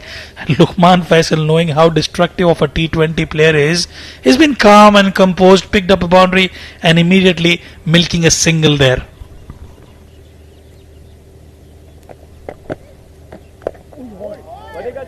Good delivery. Saw Khalid Shah backing away from the stumps. Straight away adjusting his line and length. They're getting 16 on the board already. But mind you, this man who's on strike now, Khalid Shah, he's no mug with the bat. I'll tell you, when he gets going, there's no venue that is too small for him. If they were down the leg side, that should have been stopped by the keeper. But you can't afford to leak runs. Well, I'm quite surprised with the approach as well from the skipper Ronak Panoli. When you have the likes of Zishan Nasir, who's one of the destructive seamer, you might as well use a seam new ball, and you expect that due factor also on board Atiq Nizam. So a bit surprised with the move. They've opted for spinners to start for Team Dubai. Well, it's a very good point that you make. But the fact of the matter is, I believe what's running in Ronak Panoli's mind. Speak about it after the ball. Oh, that was slightly uppish. Was just short of the fielder covers.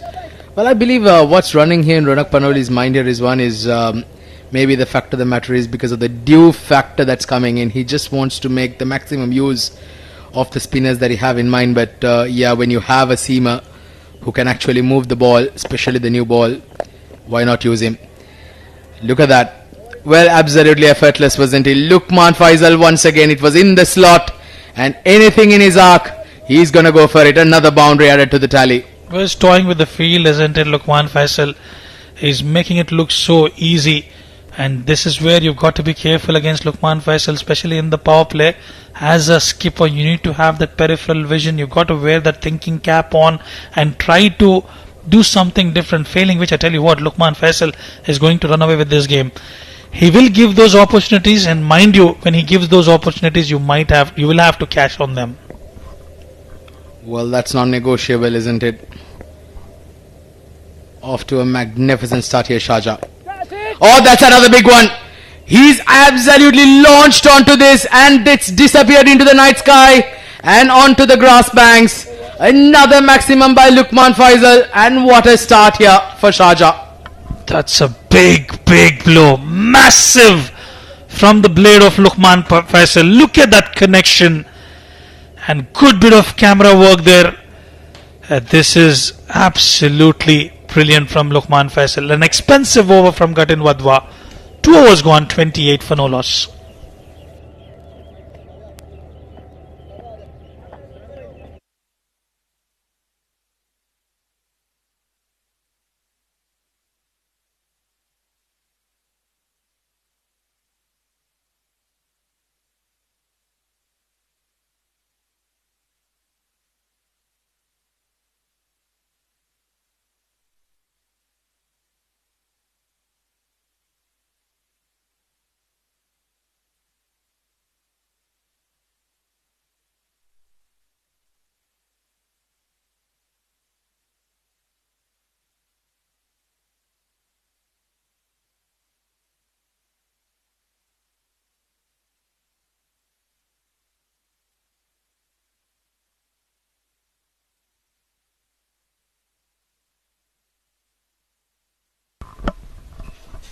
Mr. Rizwanur Rahman has got his wish. Zishan Nasir has been brought into the attack to bowl the third over just after a testing initial burst by the spinners. And I believe Ronak Panoli has said enough is enough. Sharjah going at 14 runs and over. They don't have too much in the bank. Just 252 to defend, just above 5 runs and over. So they've got to put the brakes back here. Just a bit of gamble not working in their favour, Team Dubai. Ronak Panoli expected some sort of event there, an eventful over. Let's have a look at that delivery once again. When you have the likes of Zishan Nasir as a skipper, I would always want to have him bowl that first over, get a slip in place. He's got that ability to move the ball away from the left-hander, and I think this is a wise move. 28 already on board in the second over. Oh, beats an outside edge. Beautiful delivery there by Zishan Nasir, bowling it across the pitch. And well, Rizwan, how often have you seen a scoreboard read? Khalid Shah facing 6 deliveries and scoring only a run. That's quite acceptable in the longer format of the game, as you are getting those runs from the non-striker. The scoreboard is ticking. It's all about patience and getting things moving for the team. Tries to slash it over the point, doesn't get the connection right. Well, I just feel that Khalid Shah has slightly been struggling in this tournament so far. From what we've seen, he's not been his usual best. He's not been his fluent self, because we've seen the kind of innings that he plays. Sometimes I just feel that the angle in which his bat is coming down is slightly round, and thereby deliveries across being bowled from the left hand to the left-hander, especially from a right-arm bowler, he seems to be late to it. Just like that, I believe he has to just make sure that he gets his grip right and the position in which his bat angle comes down. I think he needs to work on it a bit more. And the alternate thing that he could do is he might as well just pick up a single and rotate strike. Let the man do the talking, who's looked absolutely brilliant. Luqman Faisal, stay there at the crease, enjoy your time out there. It's not a mammoth total that they're chasing down. Under lights, it's expected to be quite easy with the due factor coming on board. Yeah, you can afford to play at that strike rate in the longer format of the game.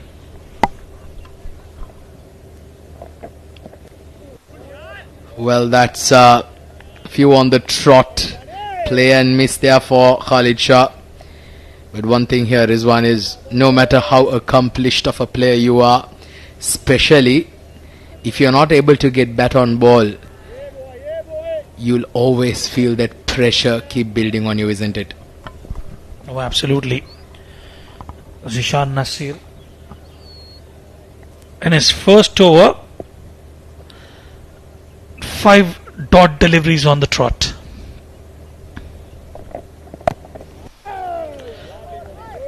Maiden for Zishan Nasir, end of 328 for no loss.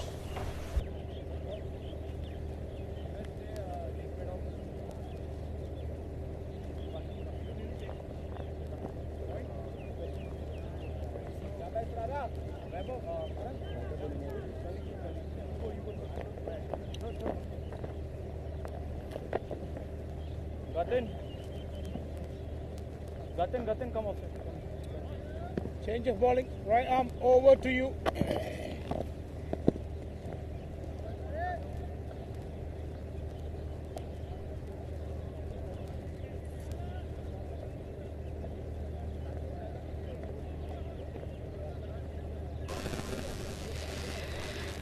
So pace from both ends. Israr Ahmed into the attack. It's been a brilliant over from Zishan Nasir. After going initial start, the spinners going for 28 runs of the first 2 overs. Zishan Nasir has managed to pull things slightly back. Khalid Shah been struggling. Israr, for the first time, getting to see him bowl.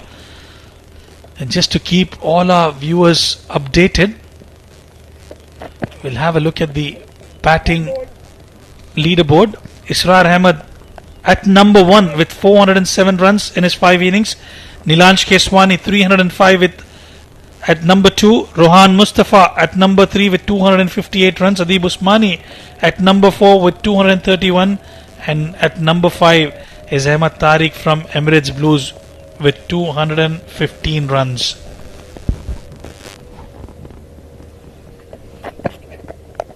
Oh, that's played beautifully, but straight to the fielder.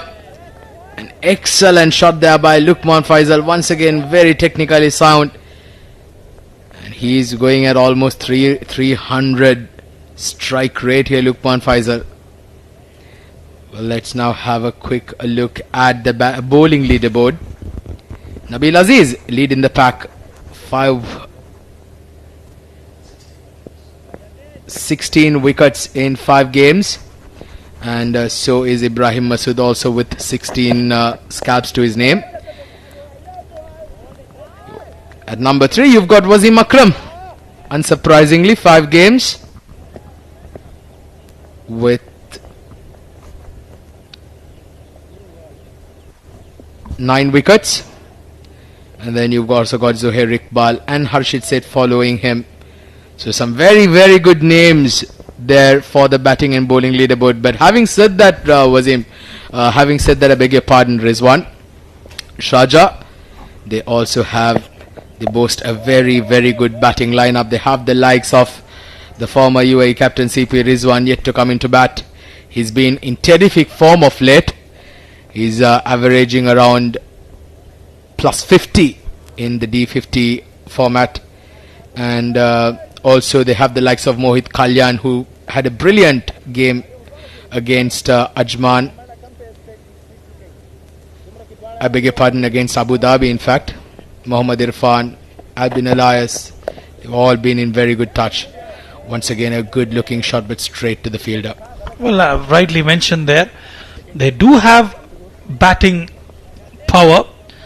It's a tricky wicket. It's a similar wicket that was used yesterday. Look at that field. Absolutely magnificent fielding at the point region. It was similar wicket, Atiq Nizam, which was played yesterday. 117 is what team was bundled out for Emirates Blues, and in response Abu Dhabi scored it down in just 12.2 overs. So it's going to be a difficult one for team Dubai unless and until if they pick up those wickets at regular intervals, keeping a check on the batters, and Sharjah will go all guns blazing because they obviously would wish to qualify for the playoffs. Well, it's all to play for, isn't it? A lot riding here. Sharjah boasting one of the best teams in the tournament, and they'll certainly expect to make that cut to the final 4. This would, I can absolutely promise you, would be a humdinger of a contest here. Nicely bowled once again. Excellent over. Once again keeping things nice and tight. Just 1 run coming off his Sharjah over. 4 overs done. Sharjah 29 for no loss.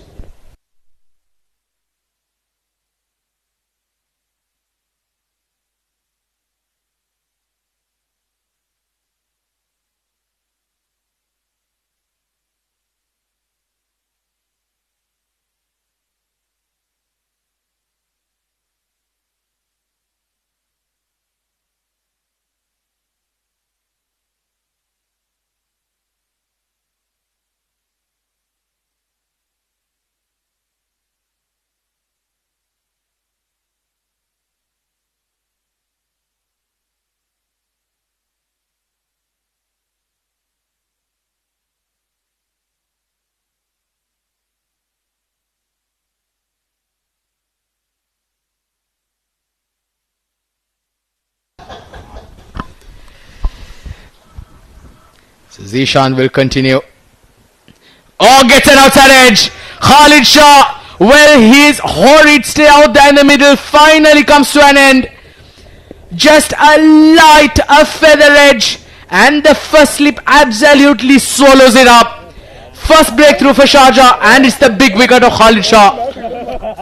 Maiden in the previous one, 6 dot deliveries on the trot, aiming that corridor of uncertainty, and Zishan Nasir gets the big man Khalid Shah. The first wicket down for team Sharjah. Khalid Shah will have to walk back to the dugout. 29 for 1 after 4.1.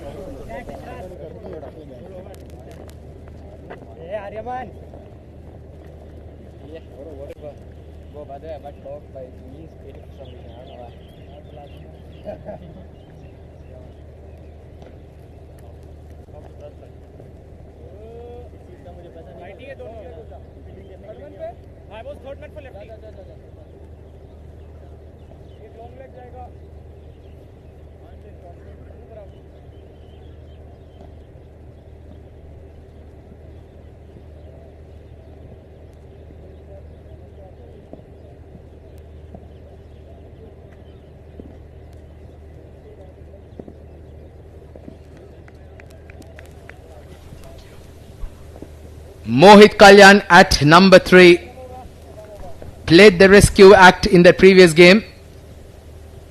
He's got a job now to do here. Zishan Nasir been rewarded for some magnificent line and length bowling. Oh, beautifully flicked. Fielder at deep fine leg will cut it off. Single. And Mohit Kalyan off the mark. This is brilliant bowling from Zishan Nasir. Made an over in the first one and second one straight away. Cultured outside edge from Khalid Shah and into the hands of the fielder at the slip cordon. It's not going to be easy for the batters of Sharjah. Yes, they do have a very good batting lineup. Oh, beautiful delivery yet again. And what Zishan Nasir would be aiming at Atiq Nizam, he would want to get at least couple of wickets more in the power play.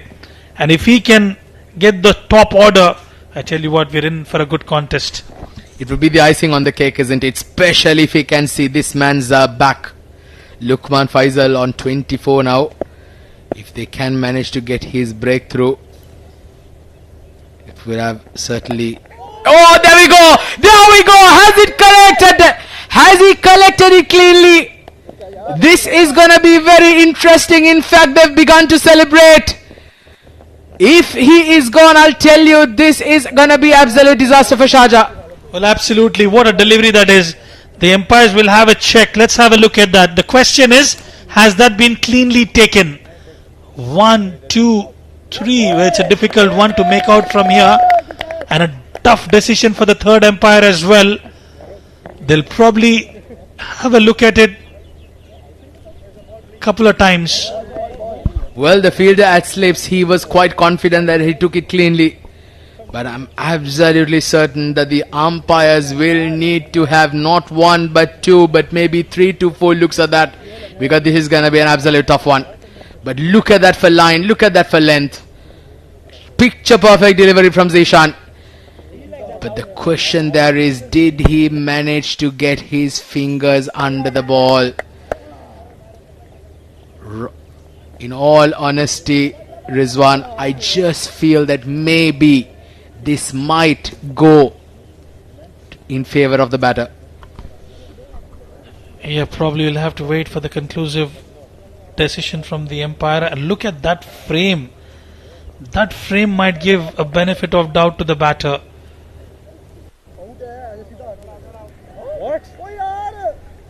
Yeah, that's it is.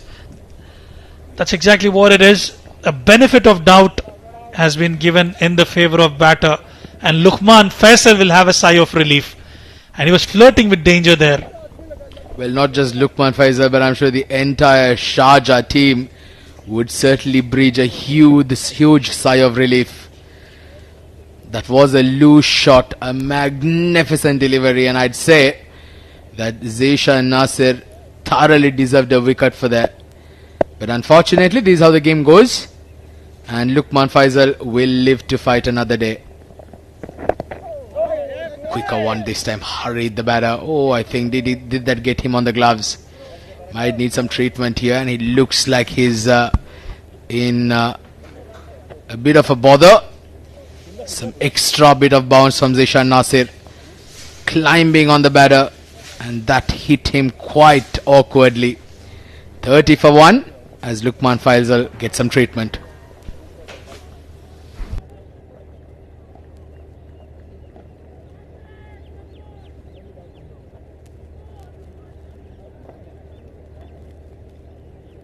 Bro, that was just run from that ground.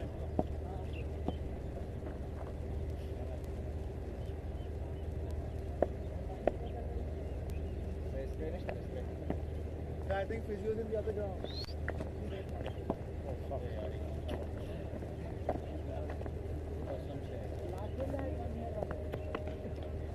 No, last game there was no game.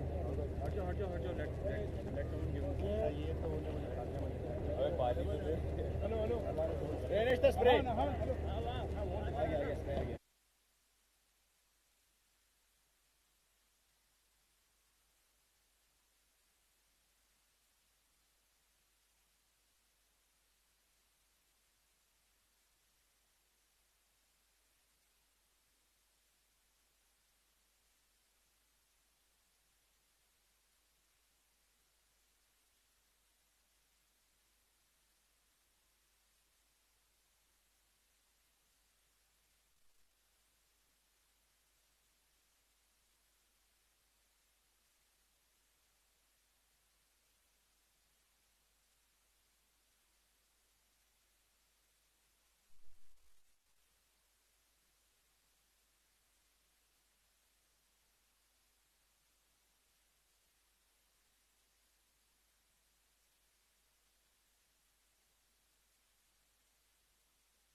Right then, after getting a blow on his gloves, Luqman Faisal is back.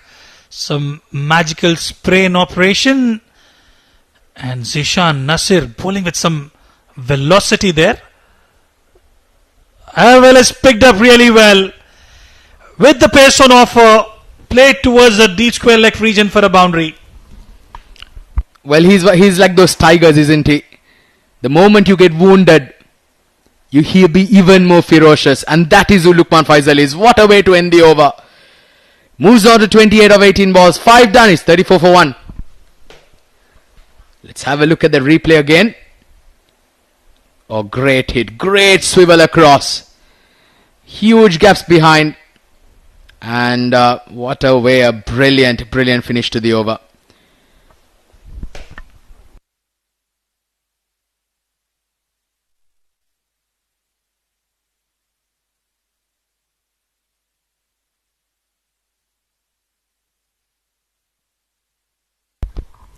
$34 for 1 after 5. Israr will continue.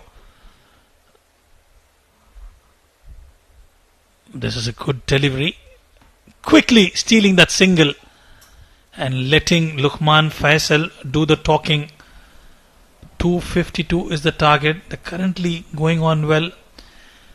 And I reckon what matters the most is a partnership here, Hatiq. Well, absolutely. They just need to make sure that they get a good partnership going here. They can ill afford to lose because they've got plenty of batting yet to come. But having said that, it's going to be very important that the first 10 to 15 overs, they don't lose more than a couple of wickets. Oh, that's sloppy. That is sloppy by the wicket keeper. They're going to get a couple of extras. A good delivery. Watched. Just decided to let that through there, Luqman. And he'll still get a couple of runs as buys. We can't afford to miss out on those. There was a brilliant slow one from Israr, trying to deceive Luqman Faisal. The keeper, Aftab, missing it out. And another couple of runs added to the tally. Israr bowling well into his second over, mixing it up really well. Short delivery, falls short of everybody.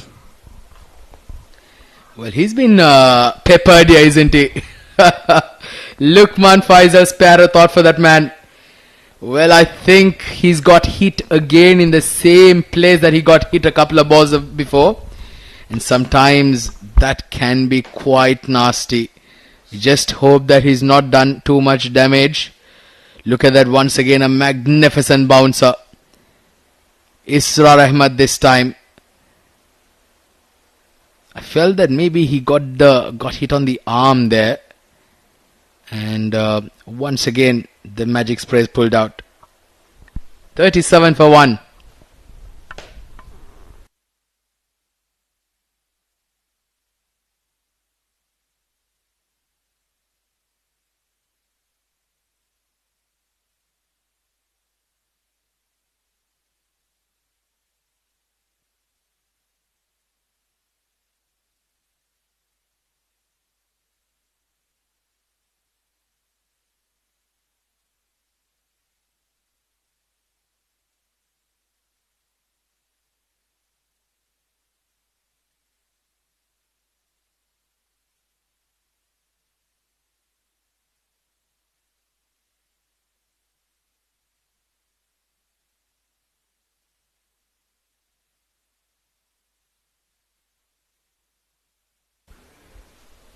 Well, Dr. Kiran there with some magic spray. And once again, Luqman Faisal is ready to go after it. Well, we saw him hit a boundary after the previous ball getting hit. I feel this is going to disappear. Well, in fact, he's flicked it off very nicely into the gap. Controlled. He'll pick up a couple of runs. Moves it into the 30s now. Well, he's got those power shots as well and has the ability to time the ball. Has been associated with the Abu Dhabi T10 League, then also the ILT20. Had an opportunity to rub the shoulders with the international players. Played for Bangla Tigers. So he's got that experience under his belt, Luqman Faisal. Yet again, it's the patience in the longer format that matters the most and is the key to success.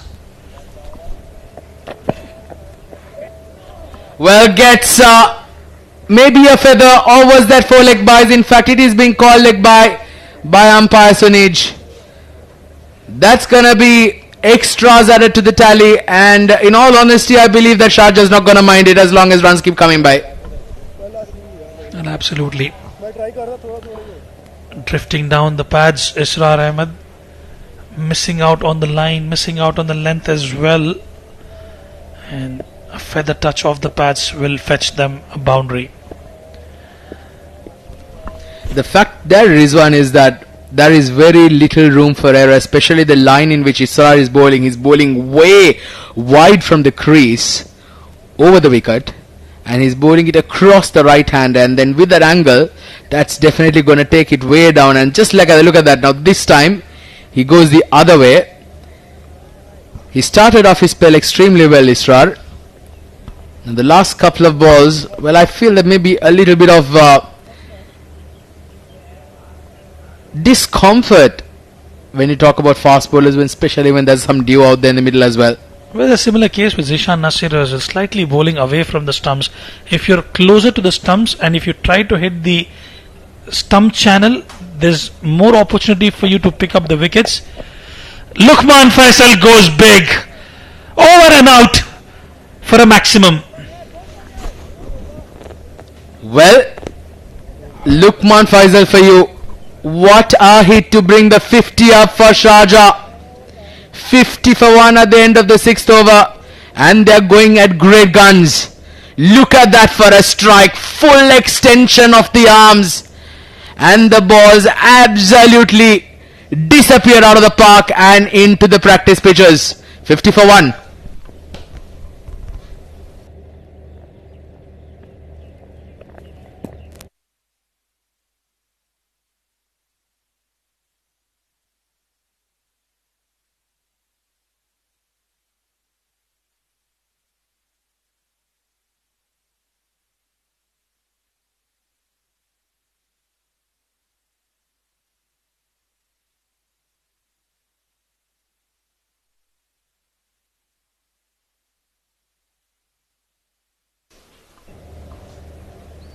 Zishan Nasir will continue. And let's have a look at the bowling stride, Atiq Nizam. You've just mentioned the angle that Israr is creating.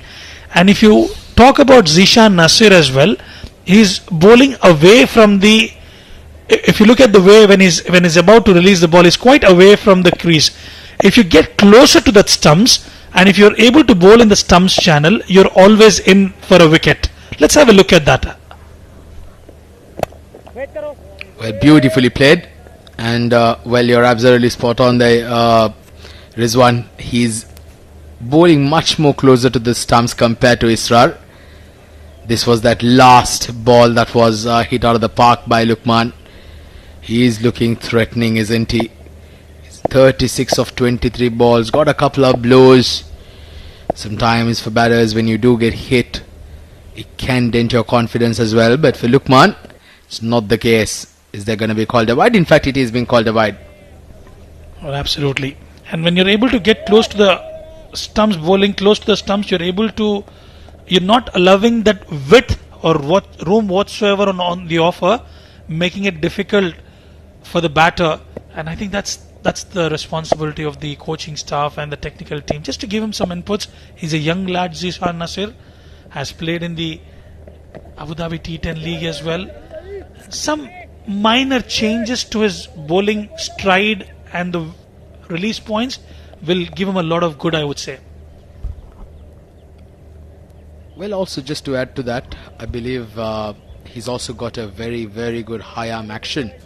Zishan Nasir, he's a tall lad, maybe close to 5 feet 9 inches or 5'10", and with that high arm action, he does create that extra feet in which the ball has to come down, which also enables him to get that extra bit of bounce along with the movement. It can certainly be a handful for any batter facing him. And Mohit Kalyan on the other end, he's a very technically correct batter, plays proper cricketing shots, ideally suited for this 50 over format.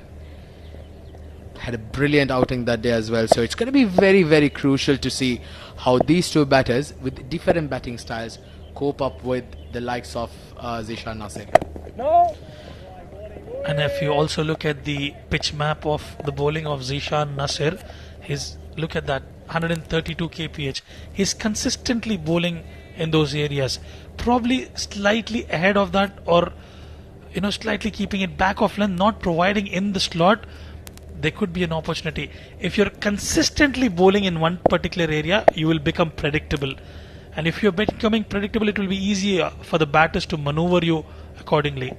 Another good delivery, and yet again Mohit Kalyan, rock solid. He knows the lines that Zishan Nasir is bowling and is quite comfortable with that. At this juncture, when Mohit is new, you need to create some sort of pressure. It's those first initial stages where you can pick up a wicket. Rizwan, I'll tell you something, to be very honest, I was absolutely excited with that solid forward defense by Mohit Kalyan. We've seen a lot of boundaries, we've seen a lot of sixes, but just look at that. A true cricket lover will really appreciate the technicalities and the way he brings that front foot forward. We'll speak about it more in the next over. 7 done, 51 for 1.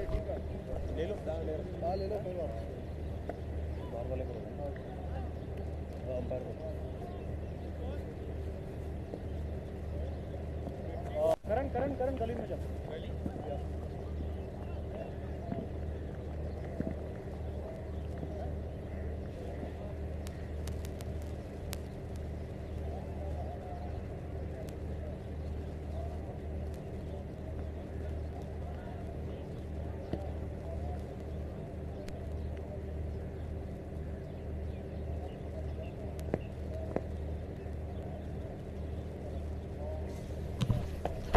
51 for 1.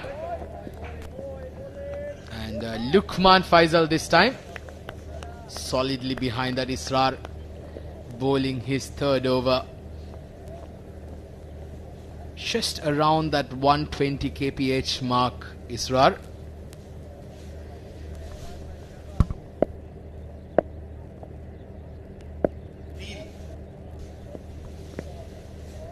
(51 for 1). Sharjah in a very, very good position at this stage. Oh, that's been blasted and blasted through the covers. Off the back foot this time. And Luqman Faisal feasts on anything short and wide. What a hit there from Luqman Faisal. Just look at that for a shot once again. Oh, that could have been stopped as well, but not to be so. Magnificent batting here by Luqman Faisal. And talking about magnificence, well, there's also a change in the voice. I've been joined here in the com box as Rizwan Rahman, the magnificent commentator, takes a break as my good friend Adil joins me here in the com box. Adil, welcome to the com box, my friend. Thank you, Atik. And Sharjah is well poised, and with that boundary coming in from the bat of Luqman looks elegant. And on the other hand, Mohit, as usual, solid defensive batsman. Sharjah 55 for 1.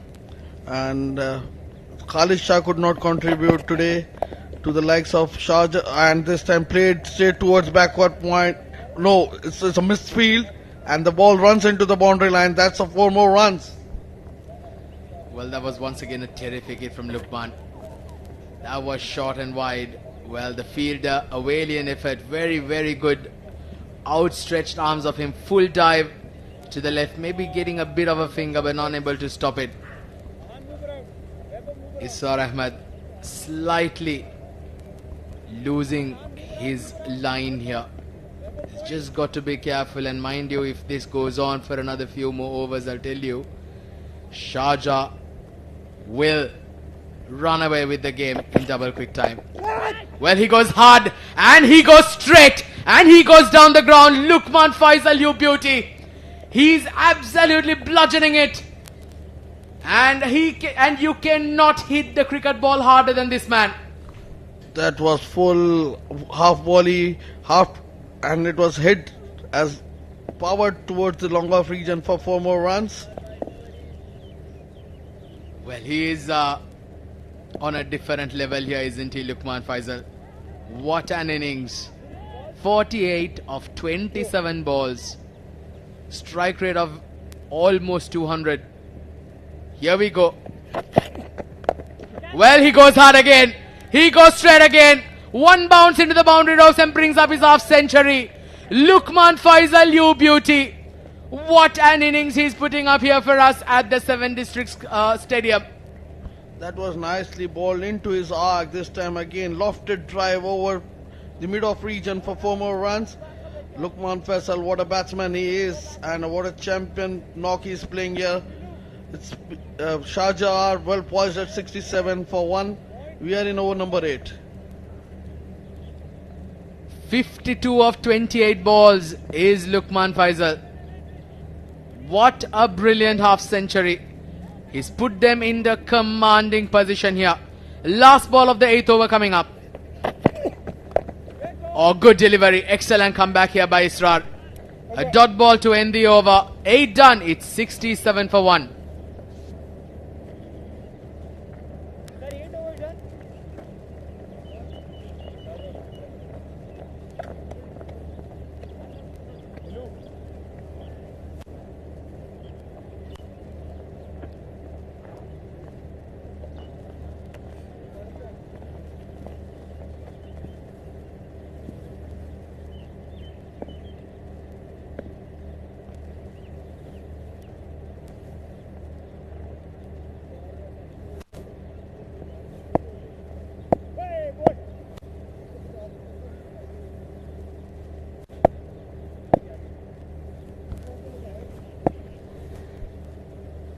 So Zishan will continue.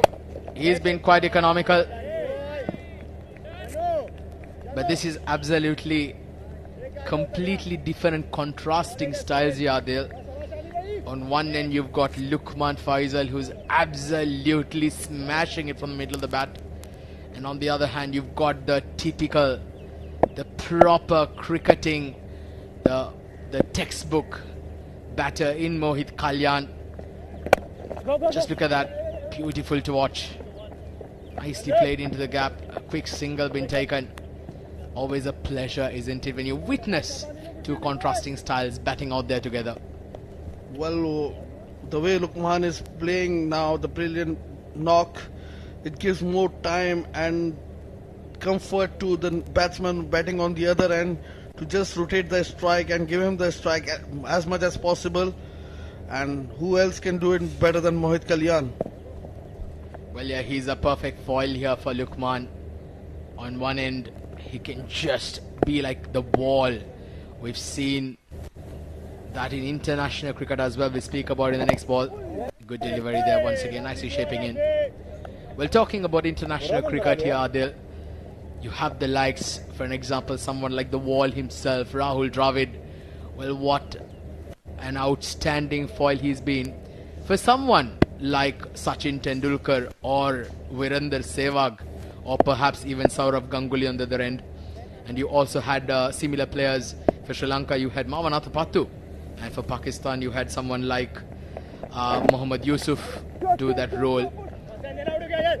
And sometimes in 50 overs cricket you do need batters like that who can keep holding one end, and then the other batter, the person who's more aggressive, go after the strokes. And I believe that this kind of cricket did come into play after the 1996 era, and you know, that was when completely cricket began to shift against with the likes of Sanath and Kalu. They changed the ODI cricket for the better, perhaps, and today it's just become a norm, isn't it?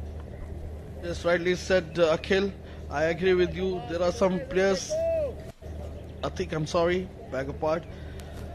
Some players, they play a role of a sheet anchor, and here Mohit is doing the same thing as you mentioned.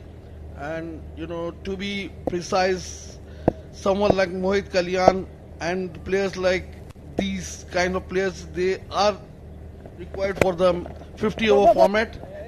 Look at that, solid defensive shot for a single. At the end of over number 9, it's 70 for 1. Where the Goma? Zamanga 0% middle legi, 10% middle legi. Bangat back.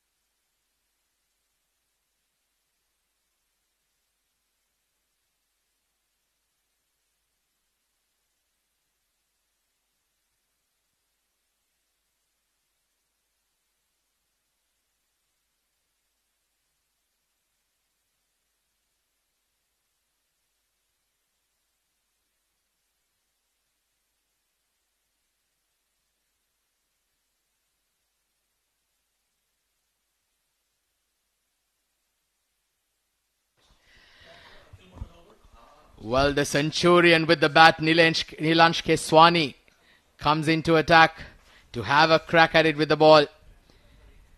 Well, can he carry that confidence that he had with the bat into his bowling? Can he pick up a couple of wickets for his team, especially Lukman Faisal? It's going to be very crucial if he can get that breakthrough. 71 for 1 after 9.1 overs. Well, firstly, Adil, first 10 overs, obviously belonging to the batting team. They're going at above 7 runs an over, where when they started initially, they had the required rate just above 5.5. So they're in a very, very good position currently. Yes, they are in very good situation right now, especially all thanks to Lukman Faisal. He's been brilliant out there.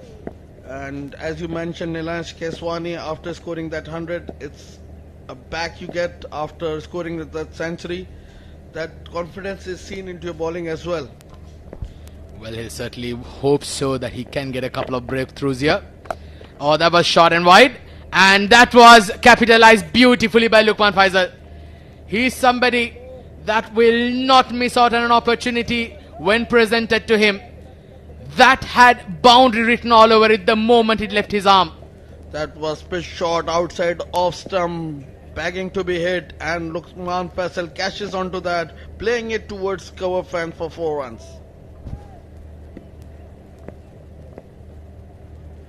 What a magnificent start here for Sharjah.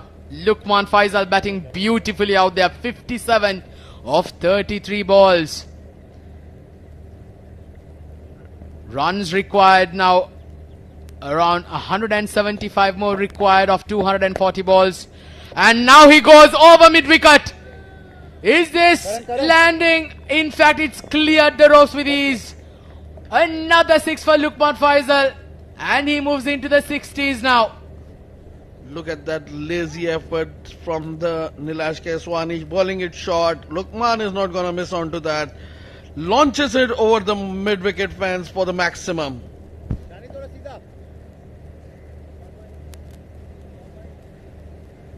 Well, you can just feel the temperatures rising out there, especially for the fielding team. Dubai, where can they get that? Where can they get that motivation in? They need some brilliance. We've seen it over and over again, especially when a team is down and out. You need a moment of brilliance, maybe a brilliant catch, a terrific run out, something that Dubai will really look forward to here. Well, this time, once again, Nilansh Keswani has been bowling some sloppy deliveries. It's been too short. And Lukman Faisal was not gonna miss out. A massive over from Nilansh. 17 runs come off his first over, and it's been a huge over. And the first 10 overs for Sharjah have been absolutely brilliant, going at close to 9 runs and over. 10 done is 87 for 1. 10 done? 10 overs done? Yeah, done.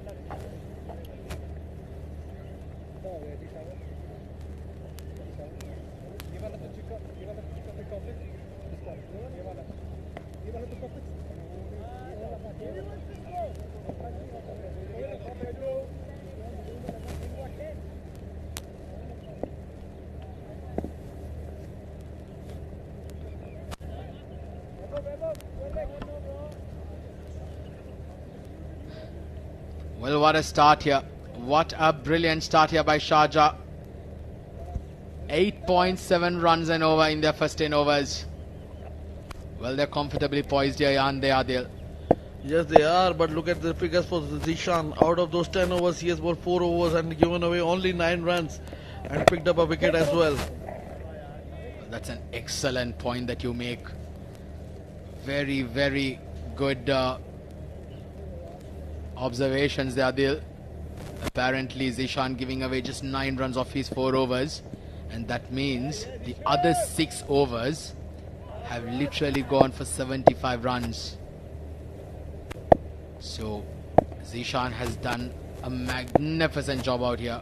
He'll need a wicket. Good delivery once again. Perfect line, perfect length. Just keeping it nice and tight. The way Lukman is operating now, he has made the bowlers ball onto him as onto back foot, and they are bowling short of length. Like we saw Nilash in the previous over, he's not giving any air to the ball. He's bowling short of length. He's trying to bowl fast. That's making life easy for Lukman to hit him over the ropes. Well, absolutely, he's been very, very good with his lines and lengths. Oh, good delivery this time. Fuller one. An opportunity of a run out. Lukman Faisal.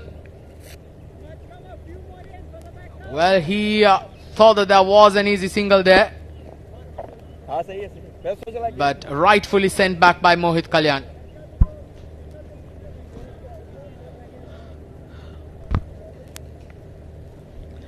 Yes, Atik, that was good decision to send him back. The way Lukman is hitting the ball or middling the ball, you should not be taking for those risky singles out there. Good delivery once again. Zishan Nasir testing the batter with his immaculate line and length.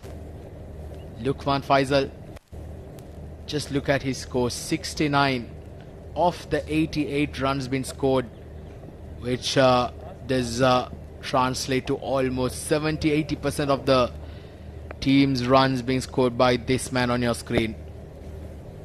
Well, what a talent he is. What an exceptional talent. Well, this is in the air and it's into the gap. Well, if this man hits it, it stays hit. Another boundary added to the tally. This time Zishan bowling, offering some length, width outside off stump, and Lukman is not going to miss on that. Played it deliberately in the air towards the cover boundary for 4 runs. Well, once again, that's the man's belief in his own ability. When you have a batter, a bowler like Zishan Nasir, who's been bowling brilliantly, the moment he slightly loses his length, Lukman Faisal takes full use of it. Another very decent over from Zishan comes to an end. 11 done, 92 for 1.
So Nilansh Keswani, after that expensive start of the first over where he went for 17 runs, has been entrusted to continue. So the captain, Ronak Panoli, showing that confidence in the youngster. He had a brilliant outing with the bat. Can he bounce back? Can he get a wicket or two here? Lukman on 73 now on strike. Oh, that's in the air. Just wide of the diving fielder.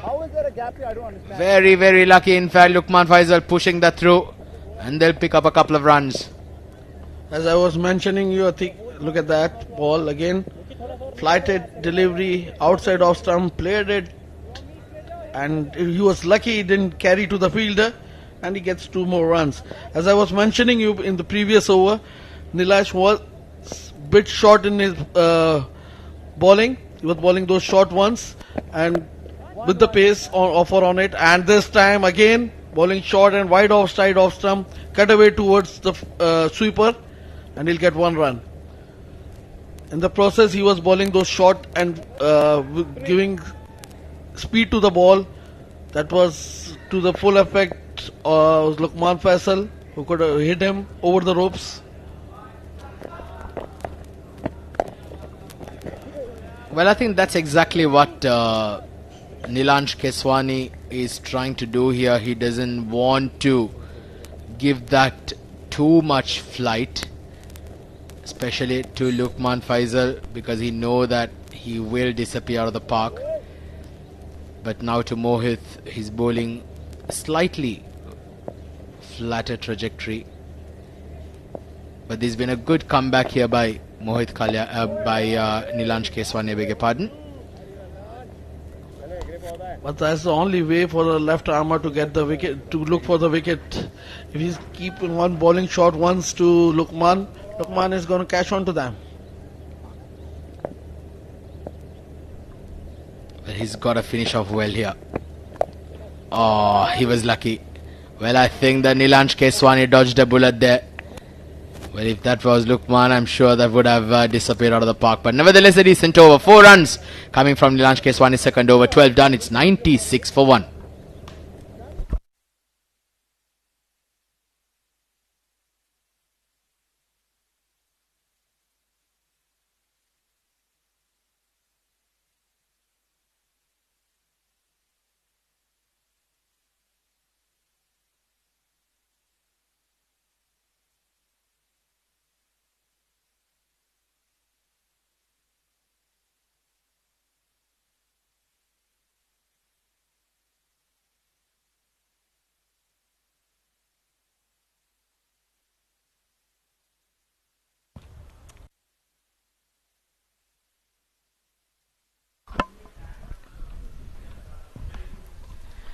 Sharjah 96 for 1. And there's going to be a change in the bowling now. Aditya coming into the attack. And some leg spin here for Dubai. Ronak Panoli searching for a wicket. Good delivery there. Beautiful flight. Watchfully played there by Lukman Faisal. Well, now Lukman has to look for a century at least. He should not throw away his good effort and play sensibly. This is what 50 over demands from a batsman like a caliber of Lukman or anyone, to bat through the inning, get his team home. Yeah, he has to go on and he has to see his team through. We're still a long way away from that. 96 for 1. Still anything can happen. Maybe a wicket or two here, and then Dubai will creep right back into the game. Well, this is a big one. He's launched it and it's disappeared out of here. That's a massive 6 by Lukman Faisal, and now into the 80s. What a way to bring the 100 up.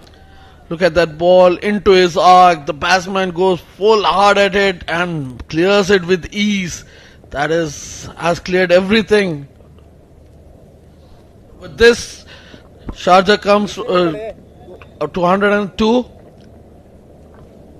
Well, yeah, that 6 has brought the 100 up for Sharjah. 102 for 1. What an outstanding effort this is. Especially this man, Luqman Faisal. He's on a different level, isn't he? 82 of 44 balls. He is playing in different ground or on a different planet, I guess. He's going after anything ball to him.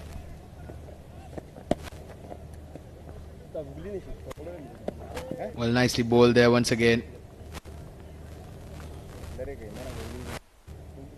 Aditya, for once, flighted it and he was hit out of the park, and this one was flatted trajectory. 102 for 1 after 12.3 overs.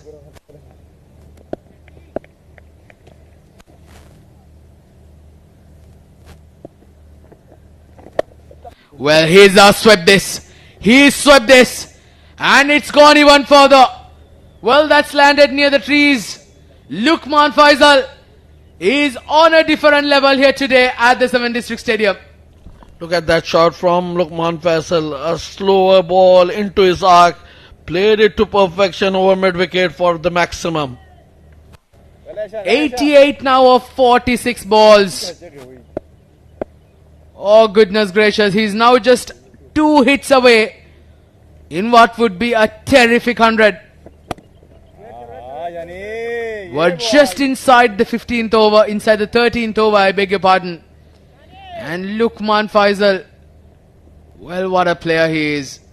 13 overs, done and dusted. 108 for 1.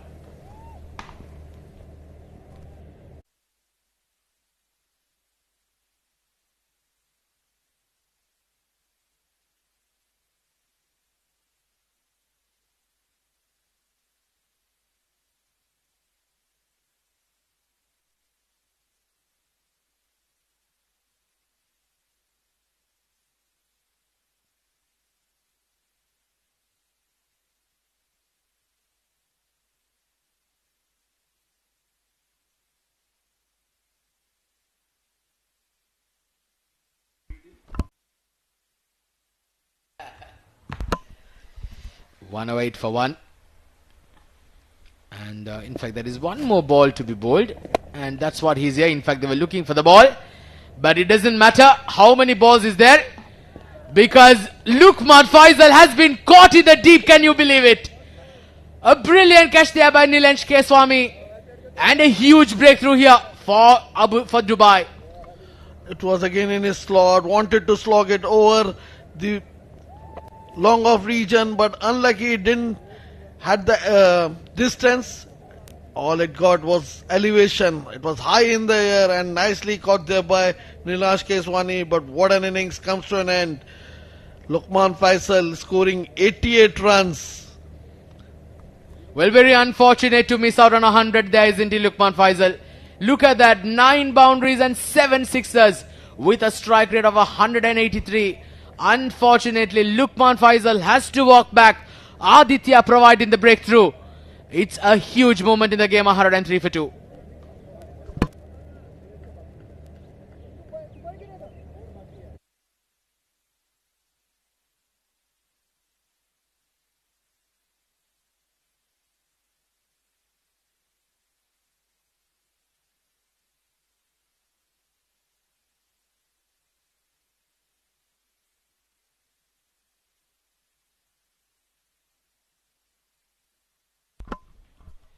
.108 for 2 after 13 overs.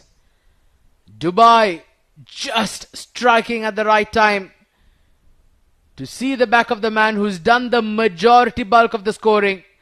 Luqman Faisal, unfortunately, back in the dugout, short of 12 runs from what would have been a magnificent 100. And it is that man, Nilansh Keswani, who took the catch in the deep. Now back into the attack to bowl into his 3rd over. Mohammad Irfan, the new batter, will remain on the non-striker's end as Mohit Kalyan now has to take the onus on himself to make a big score here for his team.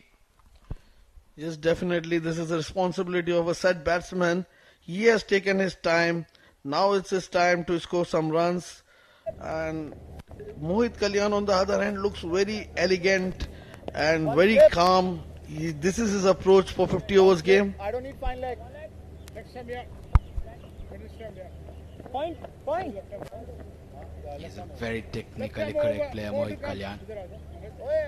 8 runs of 21 balls. It's been a very watchful start for him. Short square, short square. Only one on the cut. Johnny. Mohammad Irfan, another prolific left-hand batter. Played for 7 districts. Usually opens the batting. Now at number 4. Well, that's going to be called a wide, and in fact it is being called a wide. Mohammad Irfan is one other explosive batsman who doesn't take his time to get settled on the pitch, and he's one player who goes after the bowlers. Well, off the mark straight away, Mohammad Irfan. Always a good feeling for a batter to get off the mark straight away. Nelson on the board now. 1 for 2. Nilansh Keswani, what has he got up his sleeve? Things will be quiet after the fall of Lokman's wicket, that's for sure. They are not going to carry on that same run rate. They have a lot of time in the world, like they can go after the scoring, and they just need around 140 odd runs in, let's say, about 35 overs. Yeah, well, it does look like currently it's going to be a breeze or a walk in the park here for Sharjah, but it's not over till it's over. You have to get the remaining runs. Still, that 140 required can look much more the moment a wicket or two falls. Now, with a new batter out there, they've got to re-begin their strategies. They've got to dig deep and start from all over again here now. Irfan. Watchful. Very, very watchful. This time the quicker one hurried onto the batsman and nicely negotiated there by Irfan.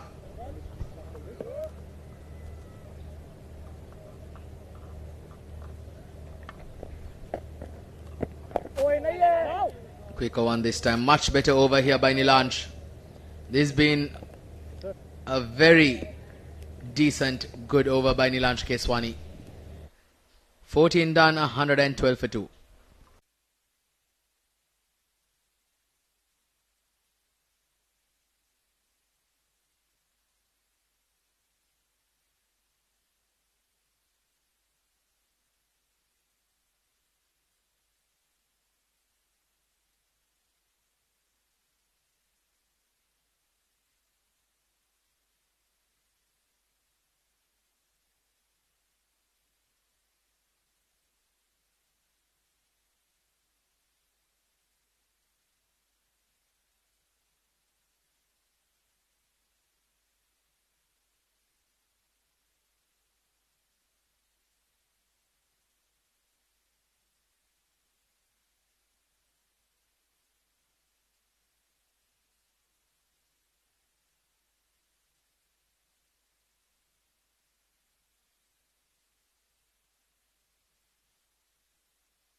So 112 for 2. The players just had drinks. And it's going to be Aditya to continue. Picking up that big wicket in that first over. The huge scalp of Lukman Faisal, who did seem to be running away with the game. Now back in the dugout. Yes, that was a lucky breakthrough for Team Dubai. And now they are bowling with ease. And they know that they don't have someone who can slog them all over the park like as Usman was doing them. Lukman, sorry, I beg apart. Lukman. Well, I'll tell you, this man on the non-strikers end, Irfan, is likewise capable. He's one of the biggest hitters of the cricket ball that I've witnessed. Mohammad Irfan, when he gets going, he's an absolute pleasure to watch. I believe he's already got 100 in this tournament as well, Mohammad Irfan. So he's been in very good form. So it's just about him spending some time out there in the middle and get accustomed to the pitch before he goes hammer and tons. Yes, definitely Irfan is well capable of scoring quick runs, and we have seen him in the past as well. He's a big hitter of the ball, and as far as Mohit Kalyan is concerned, he takes his time, and once he gets settled in, he hits them out of the park as well. Yeah, I'll tell you, Mohit Kalyan, even in spite of being a proper technically correct batter, he does have all the arsenal up his sleeves. He can go for some big shots. Well, that one just getting the leading edge, squeezing it down towards the third man region. And Irfan, it's another couple of runs added to the tally, but Aditya has bowled quite well in this over. He's not given away too much, just 3 runs coming off the first 5 balls. So he's been quite tight. Yes, he's giving some air to the ball. After the departure of Lukman, the things are looking easy for the bowlers to bowl on. When as Lukman was batting on, he was not sparing them anything short or anything into his arc. Well, I think Sharjah at this stage are still at a very comfortable position. They've still got plenty of batting yet to come. CP Rizwan yet to come into bat. He's been in excellent form. Well, he swept that. He's managed to find the gap. The ball will win the race. And a very good over from Aditya just gets spoilt by that boundary of the last ball. Very unfortunate to say the least. Look at that ball, full length delivery, making full use of that and sweeping it towards fine leg for yet another boundary. At the end of 15 overs, Sharjah are 119 for the loss of 2 wickets.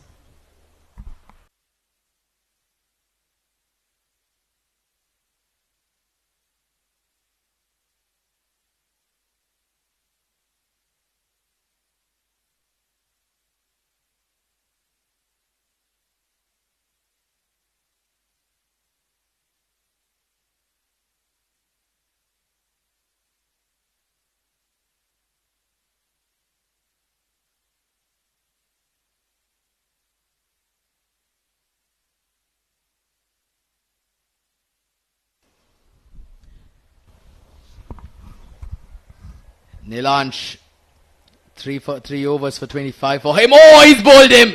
In fact, has that missed everything?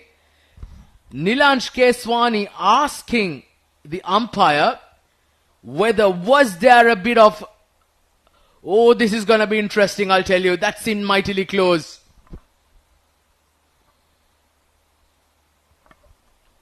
It struck the wicket keeper. It went through and hit him hard on the chest as well. That can be quite nasty, but the question here is, did the ball touch any part of the pads on its way through? This can be quite painful for the wicket keeper as well. Yes, that ball was bowled very quick one. It went through bed and pad of Mohit Kalyan and hitting the chest of the keeper. There was a chance of stumping as well, which was missed by the keeper. Well, yeah, that we'll just need to double check was if there was an opportunity, but indeed that was a brilliant delivery from Nilansh Keswani. That ripped through and seemed like he missed everything. The umpire was least interested. Umpire Sunij on that occasion. He's a very, very good umpire. Umpire Sunij. Very experienced. The ICC panels, he's been covering a lot of matches all over the UAE, and he's definitely got that spot on as well. Well, as the wicketkeeper takes some treatment, we'll be back shortly. 119 for 2.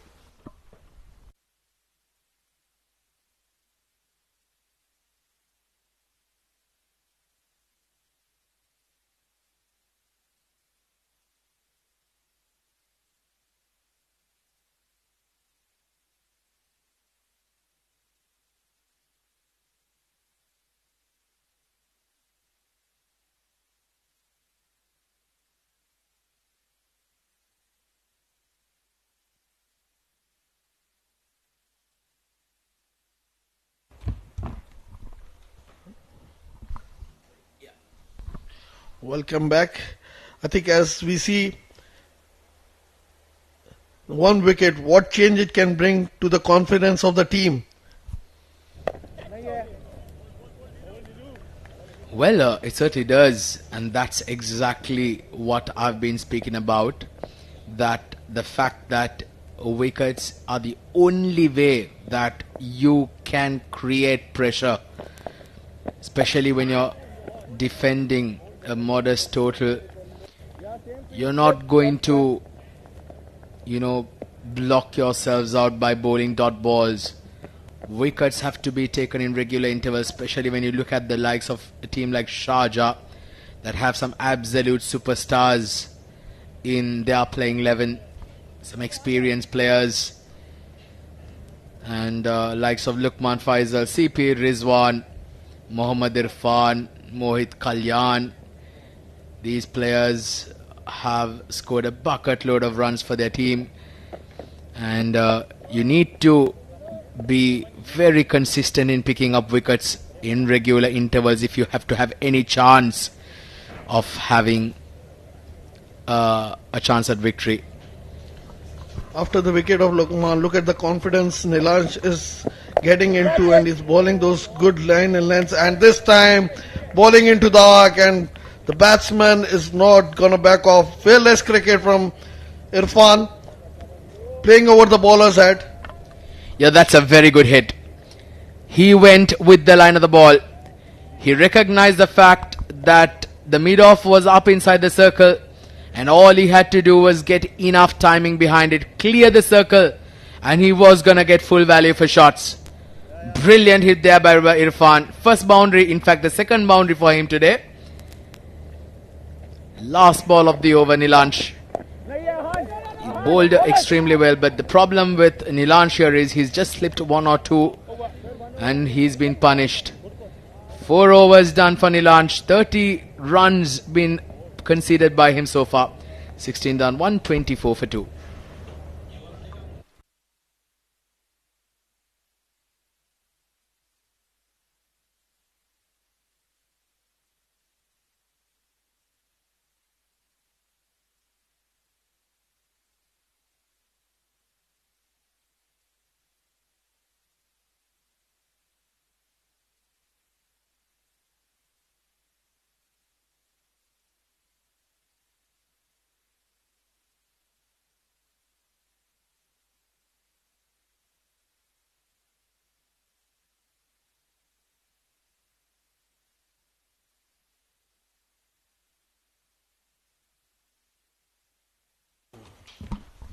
It's gonna be Aditya, and played over long on.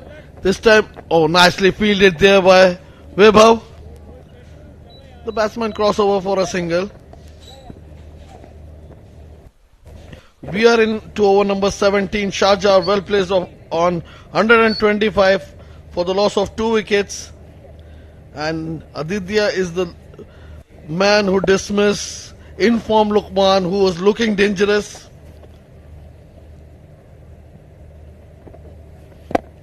Bowling. That was nicely bowled there.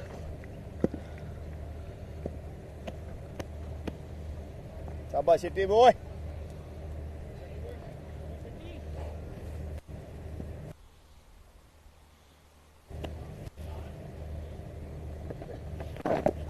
This time onto the pads. Shout for LBW, turned down by the umpire. This is the right time to welcome my co-commentator Mohammad Rizwan into the com box. Thank you very much, Adil. That was definitely drifting down the leg side. A very good start for Team Sharjah. Luqman Faisal laying the foundation for the Team Sharjah in pursuit of 252 runs. And currently they're doing well. Yeah, they lost those 2 wickets, but Irfan and Mohit now building up a partnership, stitching up a partnership here. Aditya Shetty. A lot will be tested today. Due on board. This is swept, and it is swept in style. Irfan joins the party, and a good looking shot from Irfan. That was ball full onto the pads. Irfan is not going to miss onto them. Played it deliberately in the air. That is the 3rd boundary for Irfan. Quite spectacular with the bat. Is consistently contributing Irfan Muhammad. A left hand batter, plays for 7 districts, and a lot will rely upon him in this run chase. Takes his time initially, but is quite good, especially in the run chases. Yes, some batsmen are born to chase the run rate, and they feel it easy while chasing.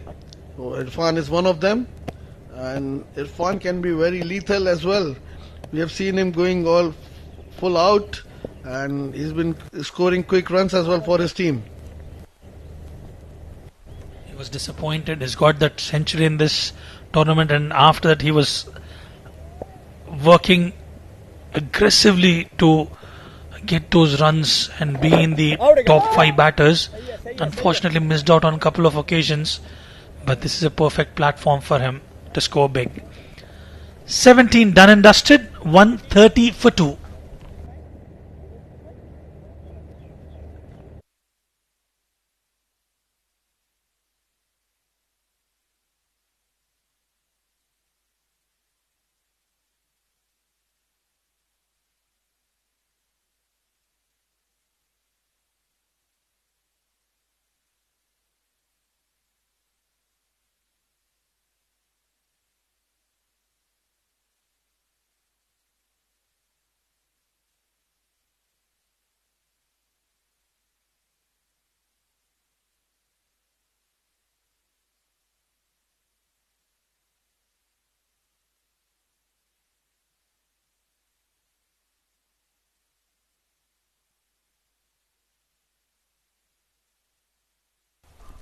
Nilansh to continue.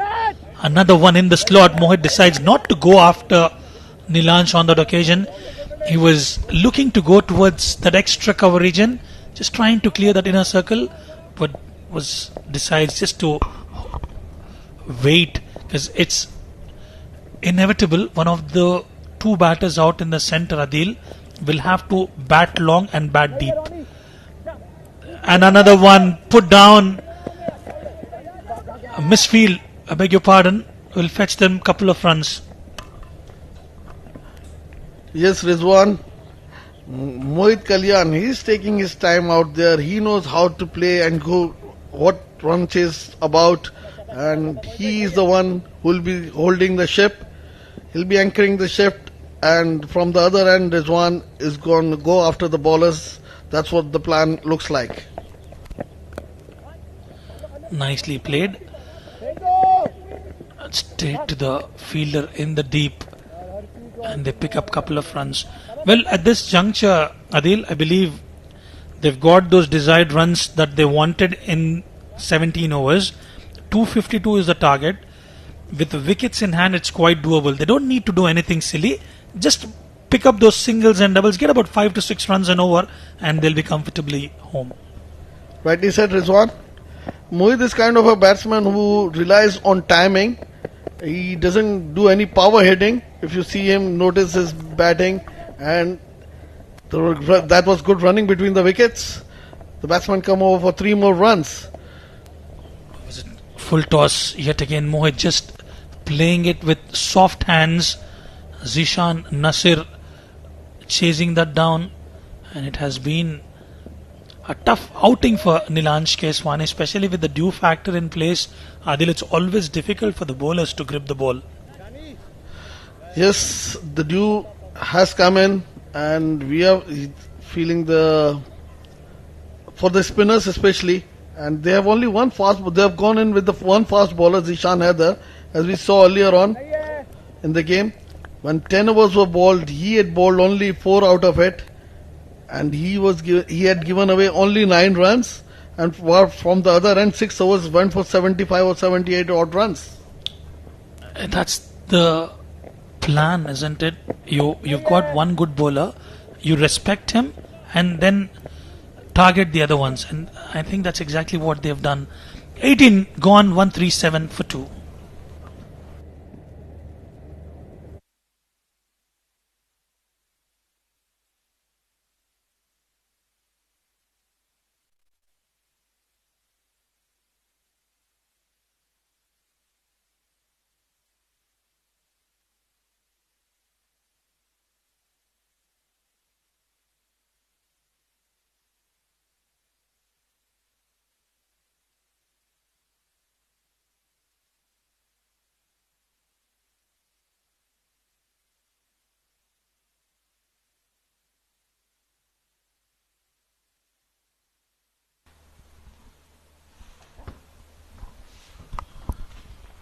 Aditya Shetty to continue. Bowling. Good delivery.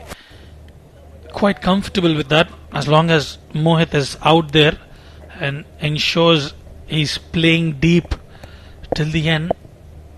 Sharjah will be comfortably home.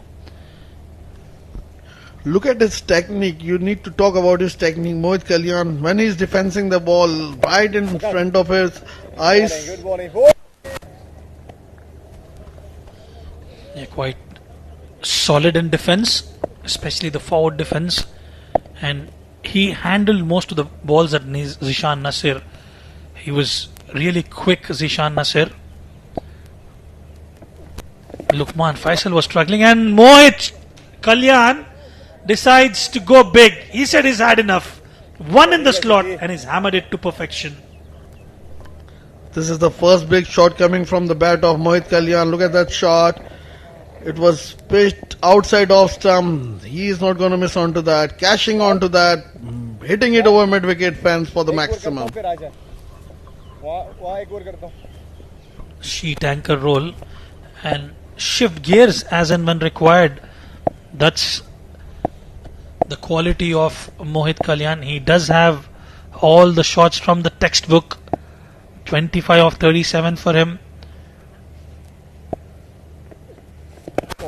Well, this was another one in the slot, but he decides to defend it. He is kind of a batsman who will take his time. He's not in a hurry. He will take his time. He is not going after everything pitched onto his arc. Half tracker pulled, but he got the connection right? Yes, he has. One bounce into the fence. An expensive over from Aditya Shetty. This was short of length delivery, nicely played towards the long on fence this time. And it was not all about power, timing the ball and into perfect area where he got the gap.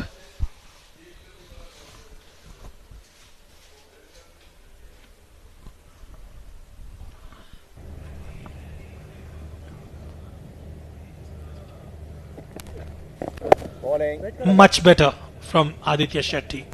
Dot to finish, 19 gone, 147 for 2.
Nineteen gone, 147 for 2. It's going to be Nilesh Keswani. Nilanj Keswani has been absolutely brilliant with the bat, but with the ball, he has been expensive. Both the batters taking their time, and anything short of length or into the hitting arc, they're punishing the bowlers. Yes, Sharjah is playing excellent innings. Yes, both the batsmen, they are well settled now. Irfan 15 of 15. Mohit raised to 29 of 40. That one was quick in the air by Nilansh and just guiding it towards the backward point. There's no run.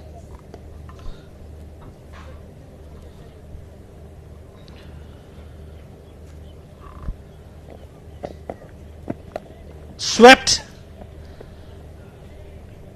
and swept in style.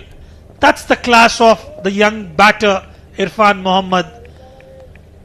Always gets those runs for your team. Look at that shot from swept away towards square leg fence. This time with some timing onto that, and the ball reaches to the fence. Not that pleasing to eye watching Irfan Mohammad, but I tell you what, he's always been consistent with the bat. Has been getting runs quite comfortably.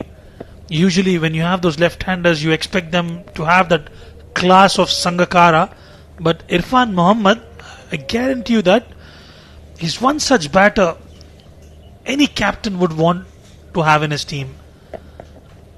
Just like rightly said, Rizwan, not the stylish amongst the batsmen, but he's useful. He's getting consistent runs for his team. That is more important. Another half tracker, another one pulled well, another one racing towards the boundary, but with lack of pace, it will be cut off. It's been a good over for team Sharjah.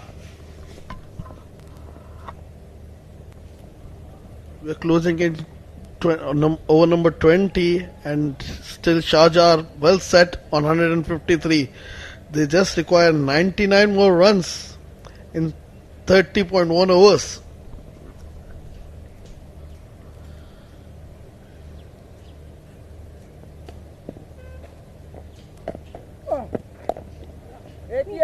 Played with straight bat.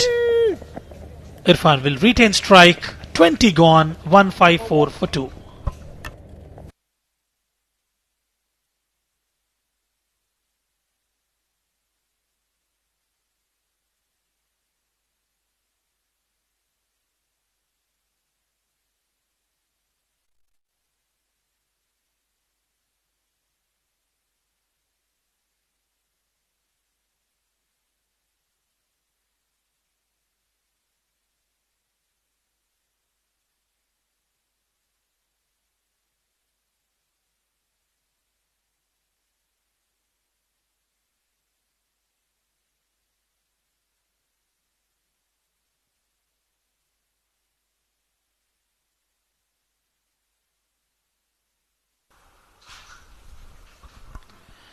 Aditya to continue.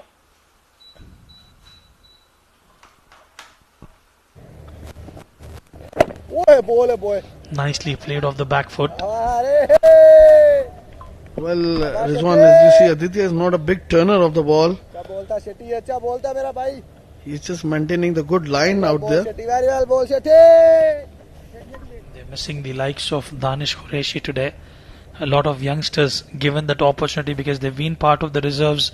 It's the final match for them in this 7 districts presence Emirates D50 powered by Fancode. A bit of yes and no, but they scamper through for a single. So when you get those opportunities, Adil Khan, you might as well want to make a name for yourself, contribute towards the wickets column or the runs column. And I think it's very rare opportunity where you get to see the youngsters playing a tournament of that magnitude when you have the cream of the UAE playing in this format. Yes, Rizwan, it's a great opportunity for the youngsters to come up with some challenging stuff for the cream of UAE, as you mentioned, and with that they can make their name into the domestic circle.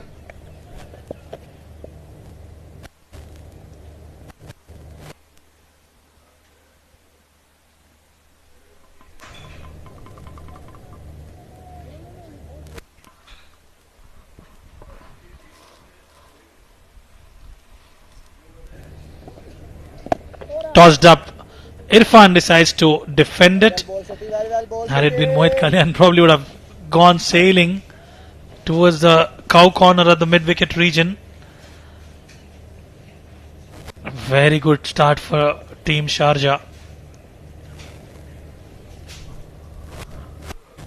Look at the bowling action from Aditya. Is bowling those straighter ones, or is he not trying to extract some spin out of the track, or is it dew which is not allowing him?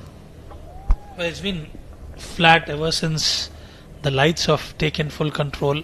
Not much of turn from the surface. Seen some turn in the first innings, especially the likes of Ibrahim Masood letting the ball do the talking. We've seen yesterday Basil Hamid, Wahab Hassan as well. We'll talk more about it. 21 gone, 156 for 2.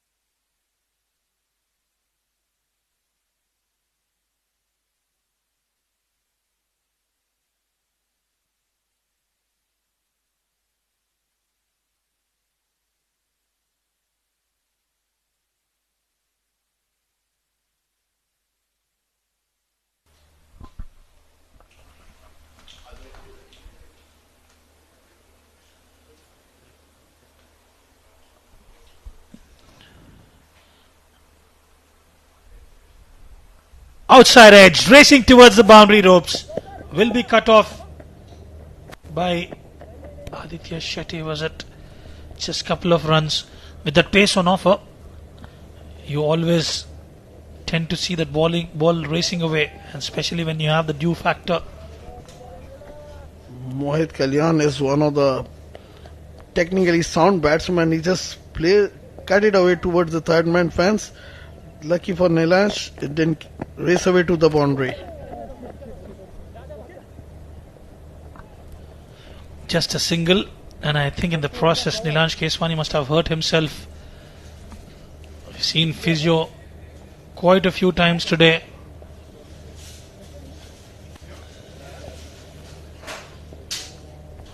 I hope he's alright there.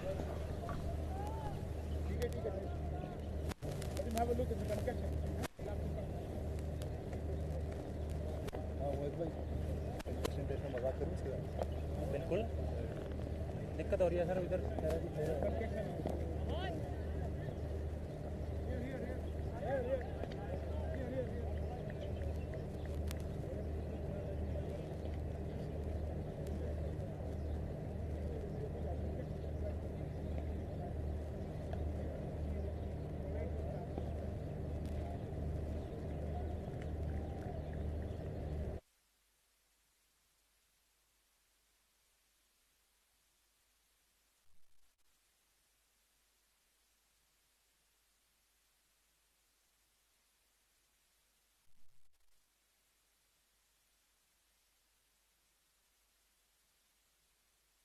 Physio just having a check, probably a concussion check, I would say, has hit his skull. Some few questions being asked just to ensure Nilanj Keswani is alright, which is the most important thing. And he says he's alright. We can get back to the game.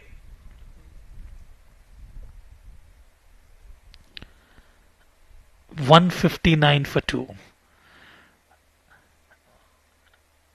Irfan playing the sheet anchor role alongside Mohit Kalyan. Quite brilliant in the approach from both the batters.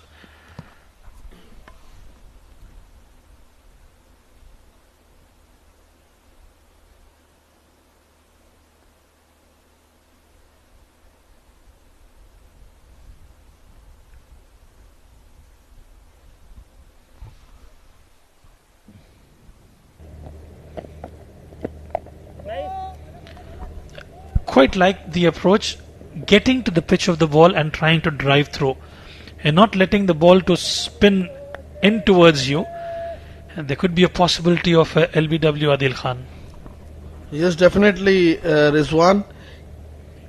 The reason for this long reach of Irfan is he's not letting the ball spin. Meanwhile, played towards fine leg region, the batsman will scamper back for 2 more runs. Runs are coming thick and fast. Team Dubai will have to apply themselves. The shoulders are looking down for Team Dubai. Not been the best of the tournaments for them in this edition of the M7 Districts Presents Emirates D50 powered by Fancode. They've just won one match, but I tell you what, Adil, it has been a lot of learning for them. All the youngsters talking about Aditya Sharma, Nilanj Keswani, Ahan Fernandez, Ronak Panoli, all into their early 20s, even some in the teenagers. A perfect platform for the team for them to come and showcase their talent. We'll talk more about it. 22 gone, 161 for 2.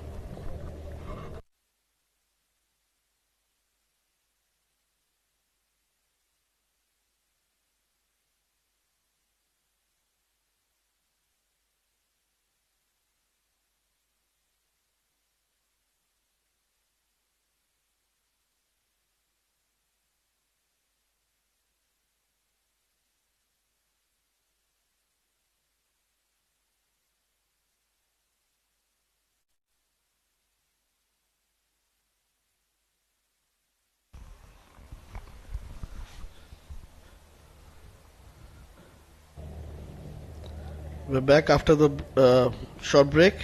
It's going to be Aditya to continue. Nicely, gently pushed towards the offside. There's no run by Mohit Kalyan, as you were mentioning in previous over. The likes of Nilanj Keswani, Aditya Shetty, all these youngsters playing in this tournament. They're rubbing shoulders with the greats of the cricket in UAE.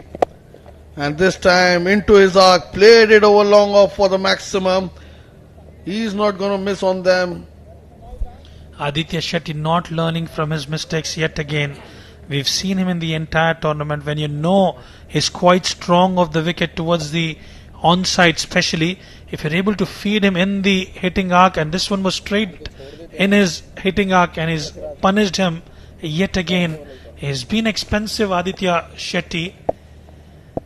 And Mohit Kalyan, he's been quite watchful and is ensuring he's putting the bad deliveries away.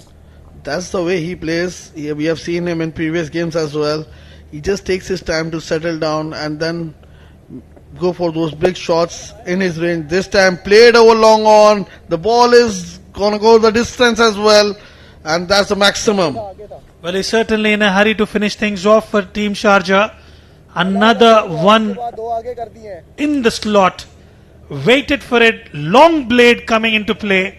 And away she goes for another maximum. Where this is turning out to be a wonderful outing for Mohit Kalyan. He's been phenomenal throughout the tournament. He's missed on some opportunities. Other than that, he has been phenomenal. And the way he plays, it's exceptional.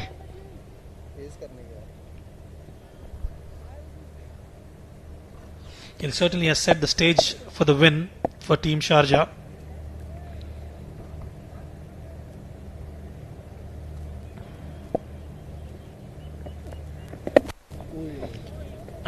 That was also in the slot, Adil. I thought that will be sailing. But this is the good thing about Mohit. He's got those 12 runs already. You don't need to do anything silly. You might as well just pick up a single. And I think he's done well so far. That's where the calmness and the patience come into play. He didn't go after the third one. He knows he has got his runs. That's it. Just play dot balls or a single. There you go. Just rotation of the strike. Free mind. Well, it's been clinical from Team Sharjah, and especially from Mohit Kalyan. Initially, it was those pyrotechnics coming in from the blade of Luqman Faisal, and then the relay baton has been handed over to Mohit Kalyan, and they are doing exceptionally well.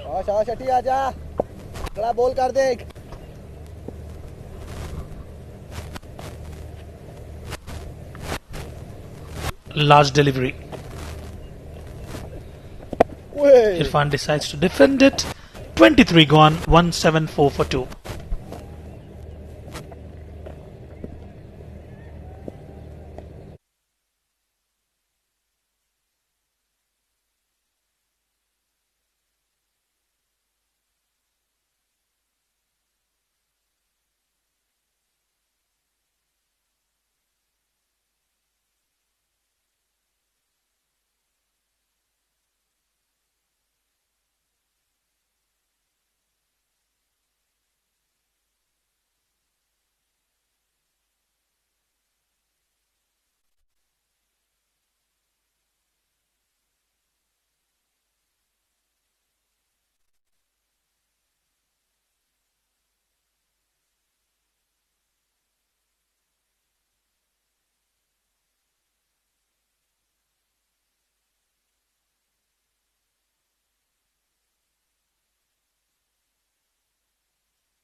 Gatin Wadwa was expensive.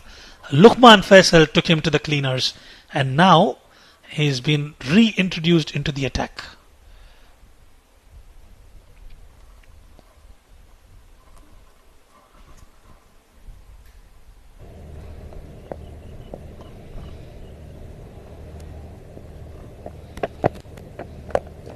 Straight to one.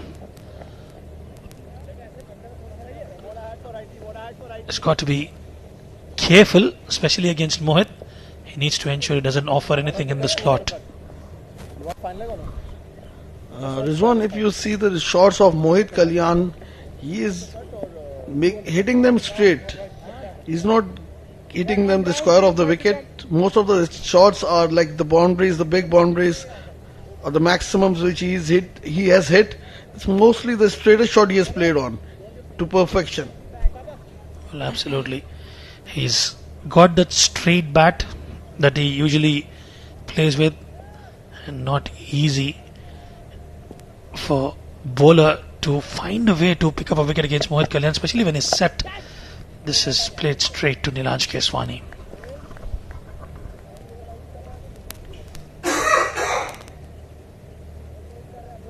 Well, we have seen in the past as well, Mohit Kalyan, whenever he hits, he makes sure he hits them straight over the bowler's head. And on the other hand, Irfan is looking good against spinners. He's been sweeping the ball, sweeping the spinners onto the square leg fence. Swept and swept in style. He's done that umpteenth number of times, Irfan Mohammad, and he makes it look so easy, and it's pleasing to watch as well. As I was mentioning you, anything up is going for that sweep shot towards square leg or a fine leg boundary. That's what he has brought again. The ball runs into the boundary line. Absolutely easy for Irfan Mohammad, calm and composed, heavily relies on his skills.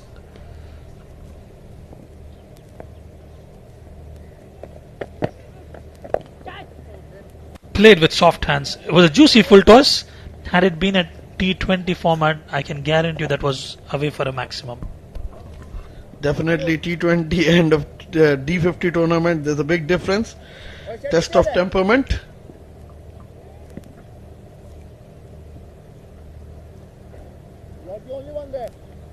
Mohit Kalyan is inching to yet another 50 in this tournament. What a tournament this has been for Mohit Kalyan. It certainly has been. Has been a wonderful outing for Mohit Kalyan. He's been the spine of Sharjah in getting those runs. Played off the back foot comfortably.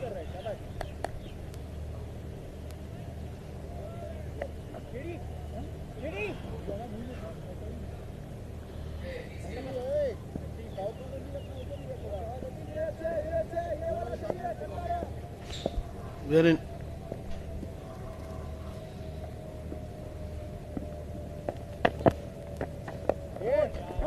That was bowled onto the pads. There's no run at the end of over number 24. 180 for the loss of 2 wickets.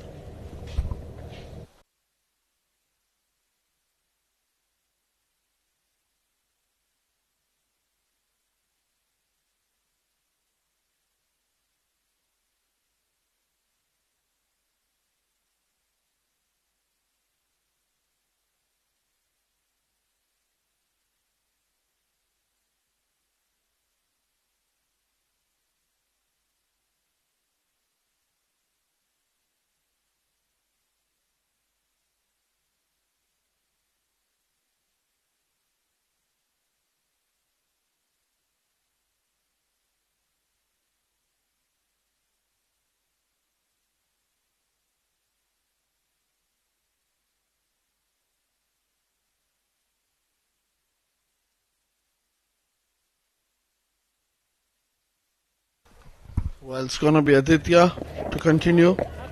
Oh, that's close one. Missed everything. Missed the batsman, the timber and the keeper as well. That was a quick one.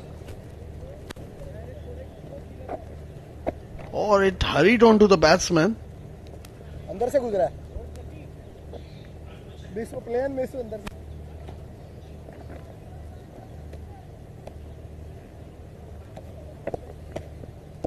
जाली keeper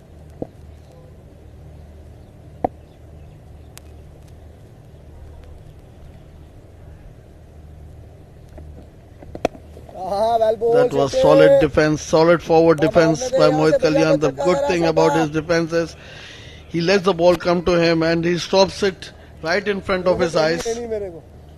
Gets on top of him, the ball. He's batting on 47. Oh, very well, ball boy. And this was gently pushed towards long on for a single.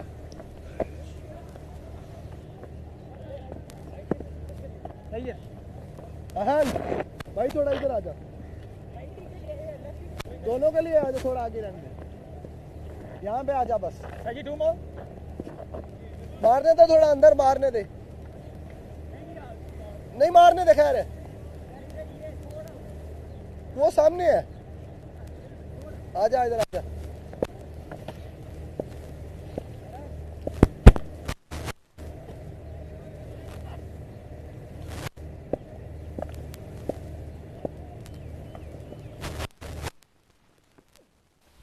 Well, boy. This time nicely bowled. Irfan is reaching out for the ball and just playing it with soft hands. Well, it's the right time to introduce my co-commentator, Mr. Atik. Well, thank you very much, Adil. Sharjah in a very, very good position. 182 for 2. We're getting closer and closer to that finish line. That is swept nicely. And the fielder in the deep will cut it off. So this is turning out to be a brilliant partnership between Mohammad Irfan and Mohit Kalyan. Mohit Kalyan once again beautifully steadying the ship. It's been a picture perfect innings from him. 48 of 53, close to run a ball.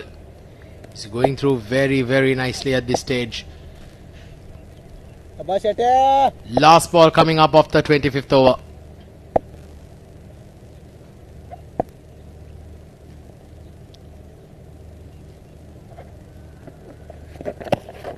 Down the leg side, he'll have to re-bowl that again. Dubai desperately looking for wickets here now, Adil. Well, they're looking for the wicket from the ball 1, but unfortunate for them. I think they're missing the trick here. I think they missed the trick of bowling one more fast bowler into their side. This time gently pushed towards the sweeper. The batsman will scamper for 1 run. At the end of over number 25, halfway through, 185 for 2.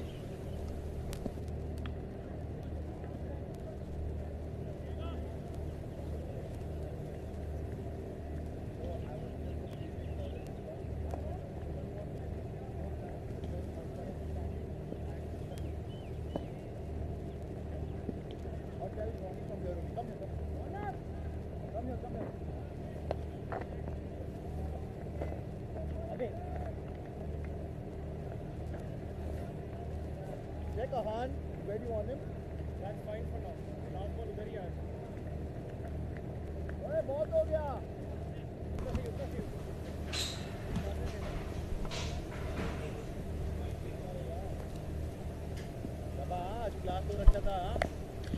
Alright, so 25 overs done and dusted. 150 balls remaining, make that 149 balls. And they still require another 67 more runs, 68 runs in fact required for victory. Required run rate very, very comfortable. 8 wickets in hand. Sharjah should certainly be expected to win this hands down. Watchfully played Mohit, again nearing that half century. Get in on the other end. None for 23 of his 2.2 overs. He's been quite expensive today. Irfan on the other end, he's been taking on the bowlers. It's been a very, very good innings here by Irfan so far. Well, there we go. That's beautifully knocked around, and in fact they were thinking of a single, but they could not get it. That was nicely played, but equally well fielded there by the fielder, and there's been no run. Mohit is struck on his 49. He's batting well on 49 of 57 deliveries he has faced. Well, on the other hand, Irfan has made 31 of 37 balls he has faced.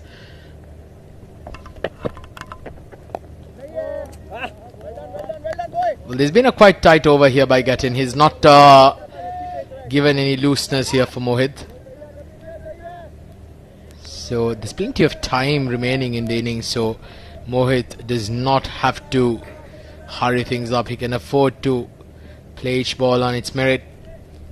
But it's been a very good inning so far. Well, there we go. That was a shot and right outside off stump. Rocks back on the back foot and smashes it. In fact, the fielder just manages to pick it up there, get a couple of runs, and he gets to a half century. Mohit Kalyan has been in very good form. Well, he's not one of those batters who will bludgeon into all parts of the park, but he's a very effective batter. A brilliant half century. What a way to bring up his half century. That was short and wide, begging to be hit. Nicely played and plays towards the backward point region for 2 more runs.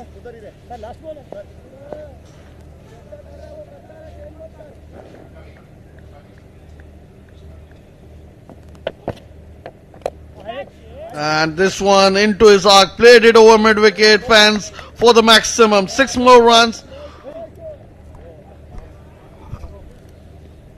That's the end of over number 26. 193 for 2.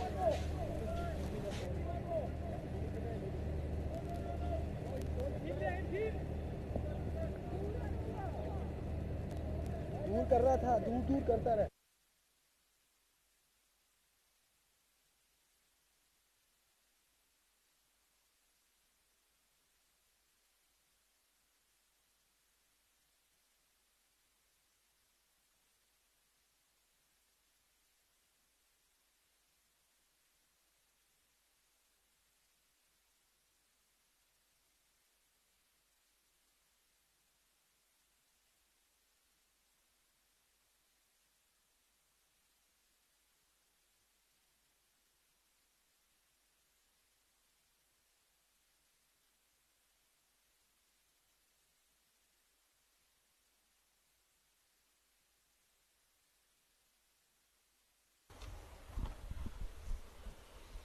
We'll change in the bowling.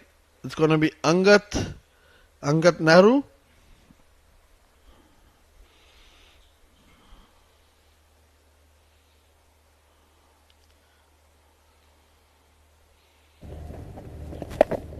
Again, that was nicely played by Irfan. As you mentioned, Rizwan, he's reaching for the balls. He's not letting the bowler to settle his line or make a spin.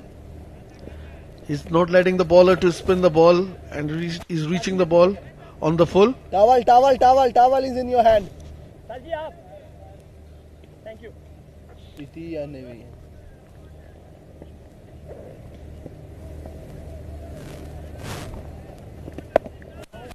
That was nicely bowled and worked towards the offside on a front foot. All the bowlers in their first spell when Luqman was batting has been touch expensive.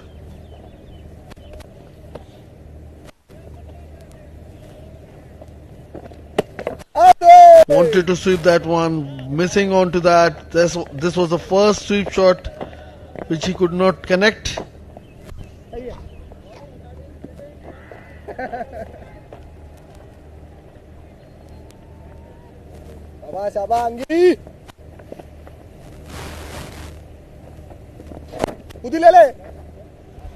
That was nicely played back to the bowler.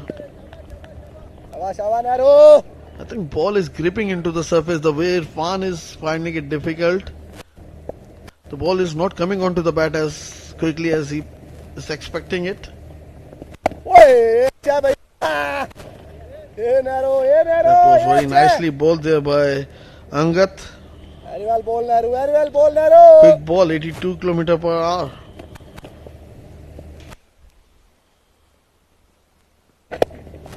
Again, this time lofted drive over cover region. One bounce into the fence. 4 runs.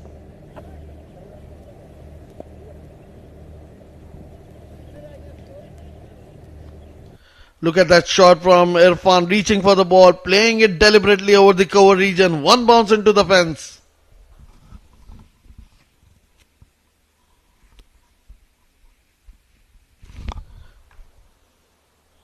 At the end of over number 27, 193 for 2.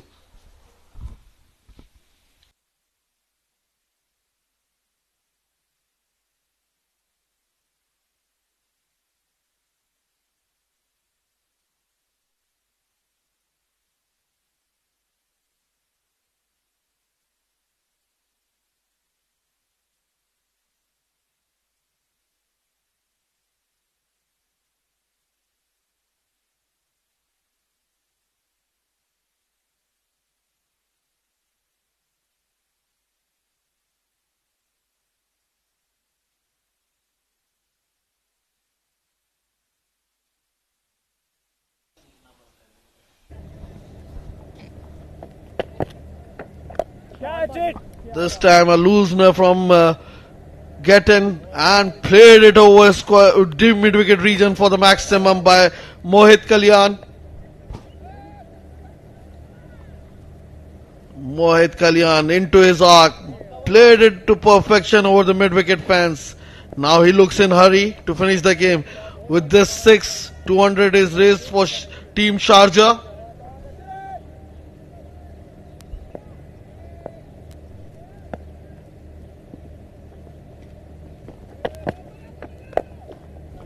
Again a full length delivery, played with one hand, straight to the man at long off for a single. And it's with this, I welcome my co-commentator Mr. Mohammad Rizwan into the comm box. Thank you very much, Adil. They are inching close to the victory. They want to finish things off quickly. Both the batters, Irfan Mohammad and Mohit Kalyan, rising to the occasion.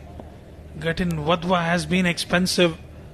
Hasn't picked up a wicket yet. And give away 38 runs. Wavered down the leg side. That should have been stopped by the keeper. There will be extras. 3 extras added to the tally. This time you saw the ball keeping low onto the leg stump. Not an easy collection for the keeper.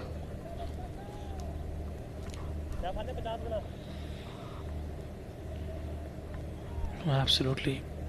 As a keeper, you've got to be spot on.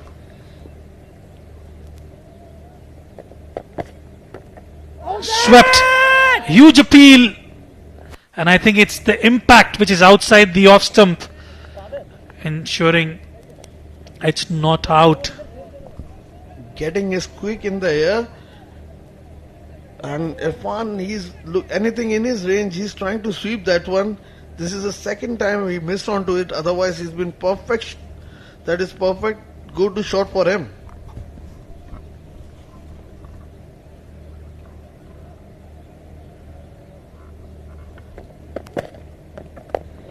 Straight back to Gatin Wadhwa. Irfan Mohammad quite enjoying his stint out in the middle.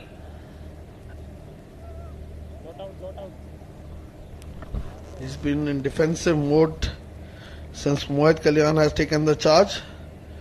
And this is rear side. And this time playing it inside out over the long off region for 4 runs. Brilliant shot from Irfan Mohammad. And runs coming thick and fast for Team Sharjah. And another beautiful shot. The swing of the blade says it all. Still into the 28th over, Adil. And I tell you what, the run rate that they're scoring, quite impressive. Absolutely magnificent. Just 41 more required.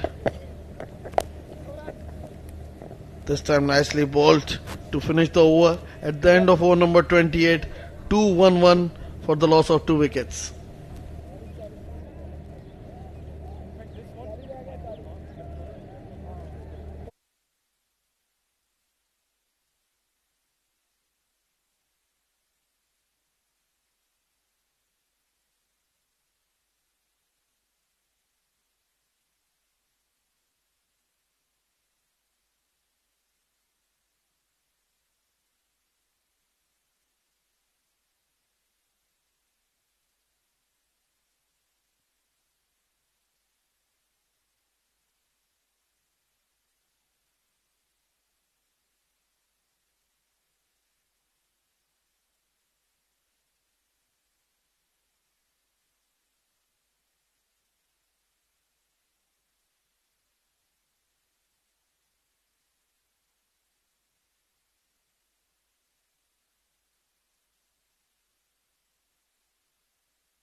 28 gone.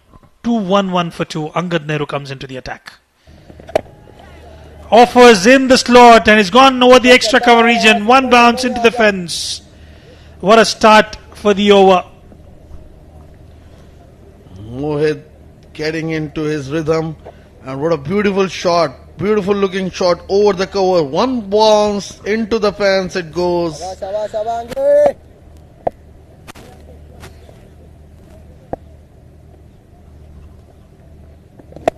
Another one in the slot, but is it good enough? Yes, it is. Mohit Kalyan is putting up a show here. Mohit Kalyan showing his class and range of shots he can play. Look at that shot. This one ball full in his length, and Mohit Kalyan not missing onto those ones. As I told you earlier, he goes big over the bowler's head. That is his go-to shots. Well, when they were fielding Adil, I was having a quick chat with him. This was wavered outside the off stump, outside the tram line. And he did inform that he would stay out and score as much as possible for the team, because they would want to play the playoffs, the semi-final. And he definitely has done exceptionally well. Another good shot, another sweet connection, but it will be cut off by the fielder. Just a single on that occasion. The good thing about Mohit Kalyan is his concentration. He's always concentrating on the game, and he's in the game all the times. That looks good. And for a captain, these kind of batsmen is required in the team.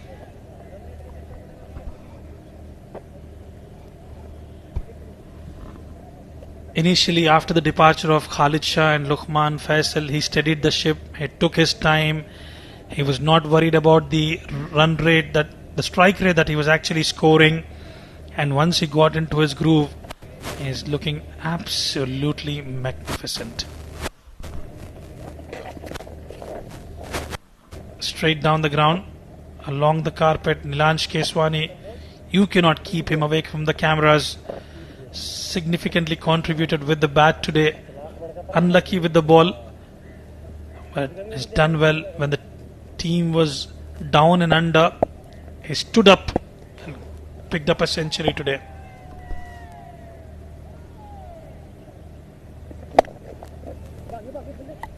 Full length delivery, as you said, Nilansh Keswani. You can't hide him anywhere. And with that single, Sharjah reaches to 225. We are in over number 26. Oh, sorry, 29.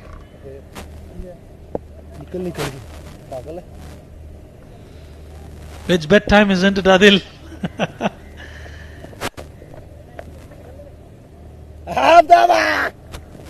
A dot delivery to finish the over. 29 gone, 225 for 2.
.27 required now.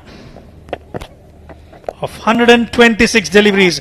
If you feed in that slot, you will be taken to the cleaners. Mohit Kalyan with another boundary. What an elegant looking shot this by Mohit Kalyan into his arc. and nicely getting onto that one knee and playing it over extra cover region. One bounce into the fence, 4 more runs. He wants to certainly finish things off quickly. 229 on board. 23 required now. Mohit into his 80s. Can he pick up a century? He will go for it. But straight to the fielder. Zishan Nasir will cut it off. It'll just be a single. Mohit Kalyan should be looking for his century here. 22 more required by Team Sharjah to win the game, and just 19 more for Mohit Kalyan. It's difficult, isn't it?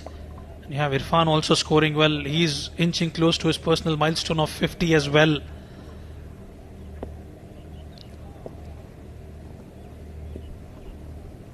Yes, definitely it's an uphill task for Mohit.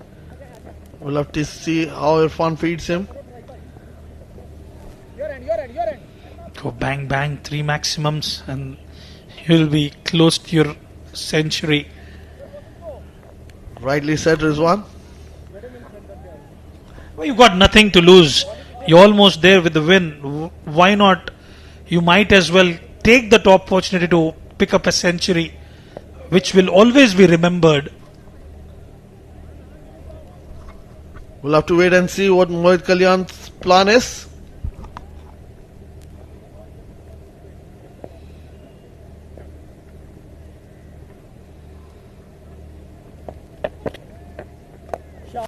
Mohit Kalyan goes big and into the fence, over the ropes in fact, for a maximum.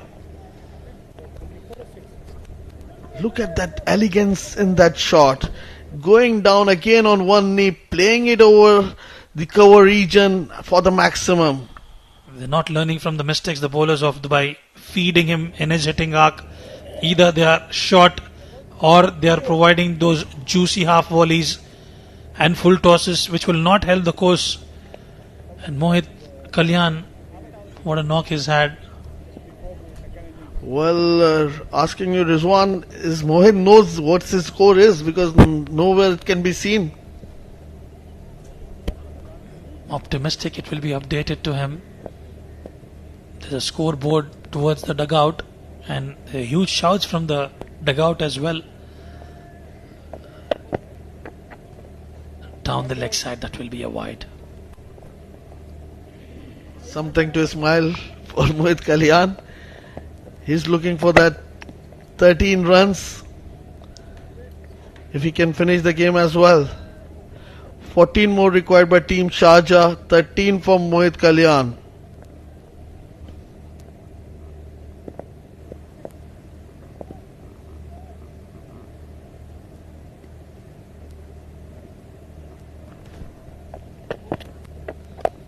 Straight down the ground.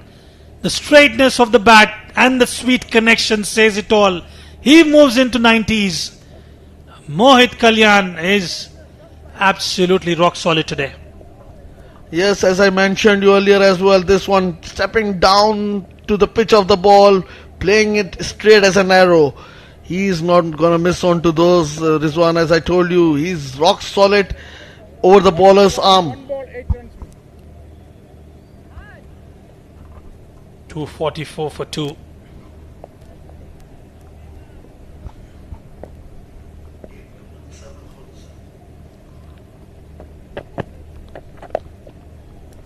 Picks up a single and will retain strike. 30 gone, 245 for 2. Over.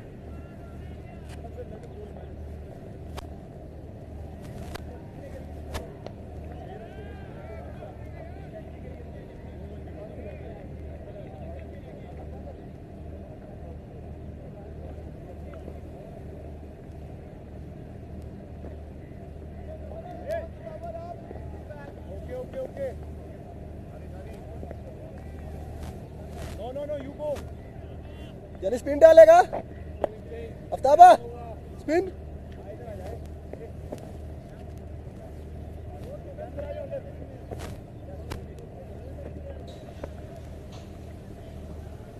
शेर आता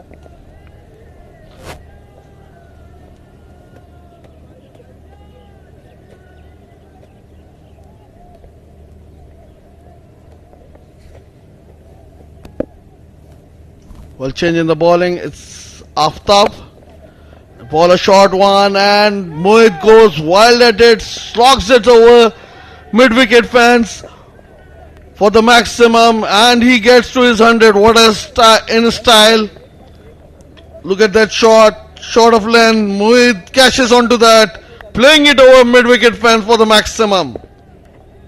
What a knock this has been from Mohit Kalyan. Earlier Lukman was looking good. He missed out onto his 100 and Mohit Kalyan made sure he reaches his landmark and this time nicely played back towards the bowler.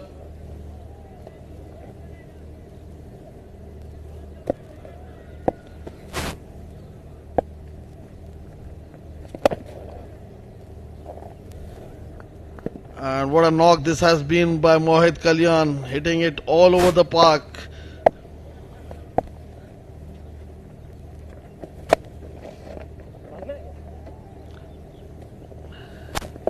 And this is played straight to covers, there's no run. The scores are level.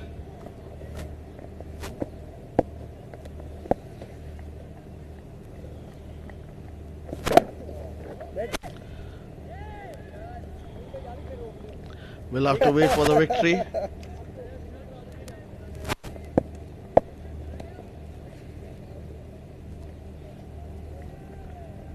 Oi! That is nicely played. At the end of over number 31, Sharjah 251 for the loss of 2 wickets. Mohit Kalyan not out on 100 of 77 deliveries, whereas Irfan batting on 41 of 50 deliveries.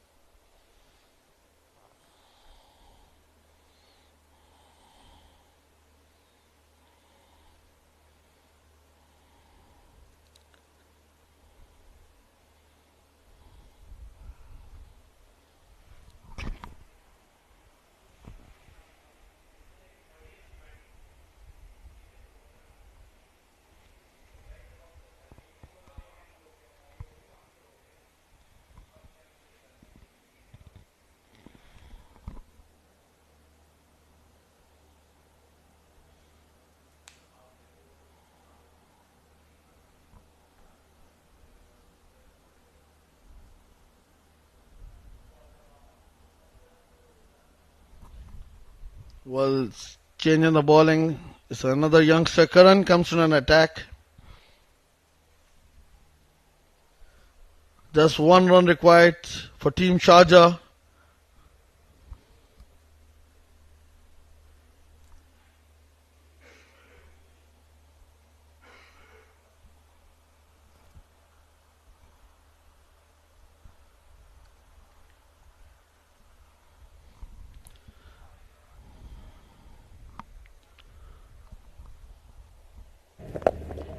And that's it. Played over the bowler's head for 4 runs. The ball runs into the fence. And that was very nice shot to finish the game. Winning shot. Look at that shot. Stepping down and playing it to perfection over the bowler's head. Into the fence she goes. And brilliant knock there by Mohit Kalyan. Well played by Mohammad Irfan, and there's 2 contributions from them, bringing an easy victory for Team Sharjah. All shakes around and shakes around.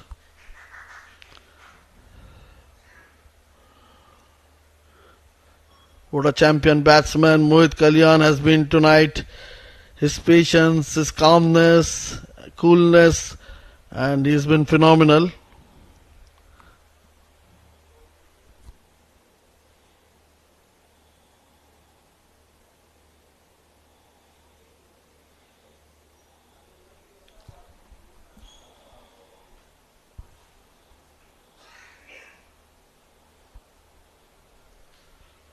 And what a game of cricket we've witnessed today. First, Dubai scoring 252 runs with the help of brilliant knock of 100 by Nilansh Keswani, and in the second half it was all about the innings of Lukman Faisal, and then it was Mohit Kalyan who went on to score that brilliant 100 of 77 deliveries.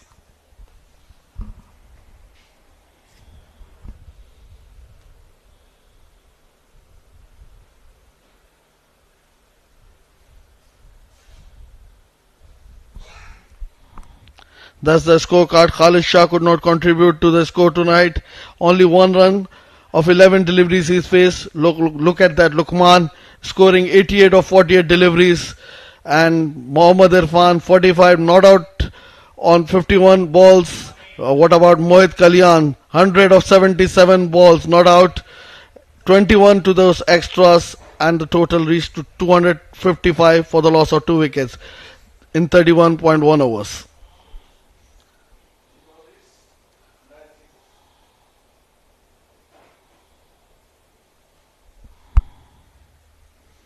And look at that bowling card. All the bowlers were expensive. Angad Nehru, 3 overs 29 for none. Getan Wadhwa, 5 overs 65 for none. Zishan Nasser was the pick of the bowlers, picking up 1 wicket, giving away 14 runs.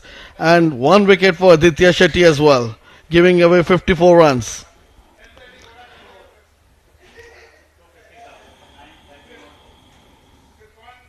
That's the highlight for you. Lukman Faisal initially starting the innings with the beautiful shots over cover, and that one was over the mid wicket.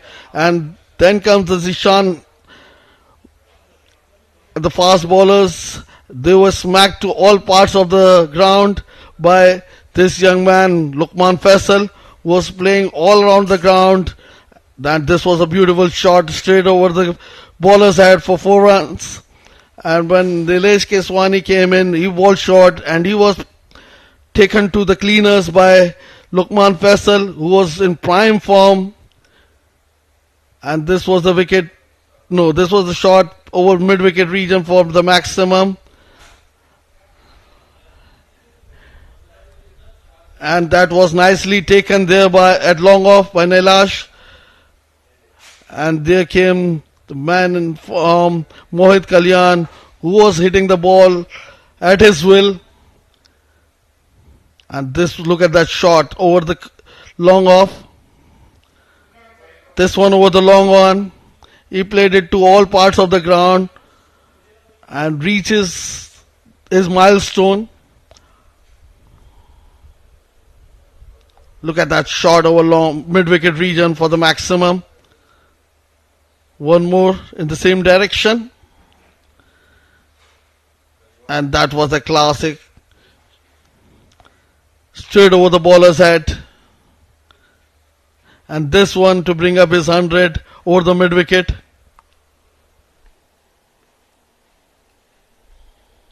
And that was to finish the game. Boundary over the long on region.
Thank you, Coms. Welcome to the post-match presentation of 7 Districts presents Emirates D50, the April edition powered by the Fancode, match number 15. Winning the toss, opting to bat first.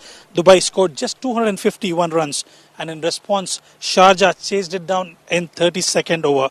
There were quite a few notable performances. A century from Nilansh Keswani, who was holding one end up completely, 4 wickets for Uwais, and as well, it was in the chase, Mohit Kalyan, who came up with a century. Luqman scored a quick cameo, 88 for him, and as well, it was Irfan Mohammad who scored 45. Now, I would like to invite our match official, Mr. Bashir, to hand over the Player of the Match award. It goes to none other than Mohit Kalyan for his wonderful century. 100 of just 77 deliveries, 9 maximums and 3 boundaries. Congratulations on the century. You had that plan when I spoke to you before the match that you wanted to score big in a must-win match today. What was going on in your mind? Well, first we just want to check the wicket, how it goes in the night, because we are chasing first time in this tournament.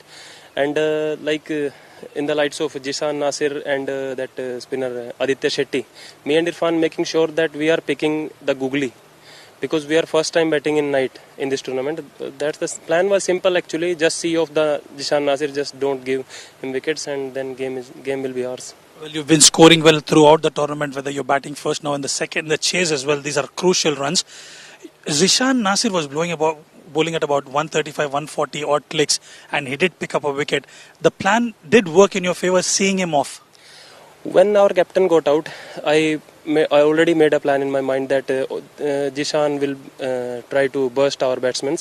But I just want to see off his spell, because in this heat and like I know he is playing 5 matches in the last 7 days, he will be tired. I just want to see off that spell, and then I capitalize the spinners. You've been in sublime form, scoring to all corners of the park. Tell us, which one did you enjoy the most? We in the Combox did enjoy those sixes towards that extra cover region. Well, in the first 50 runs, I was playing to make sure that we will win, because I have seen sometimes team scramble in the middle of the chase, but I don't want to give them any chance.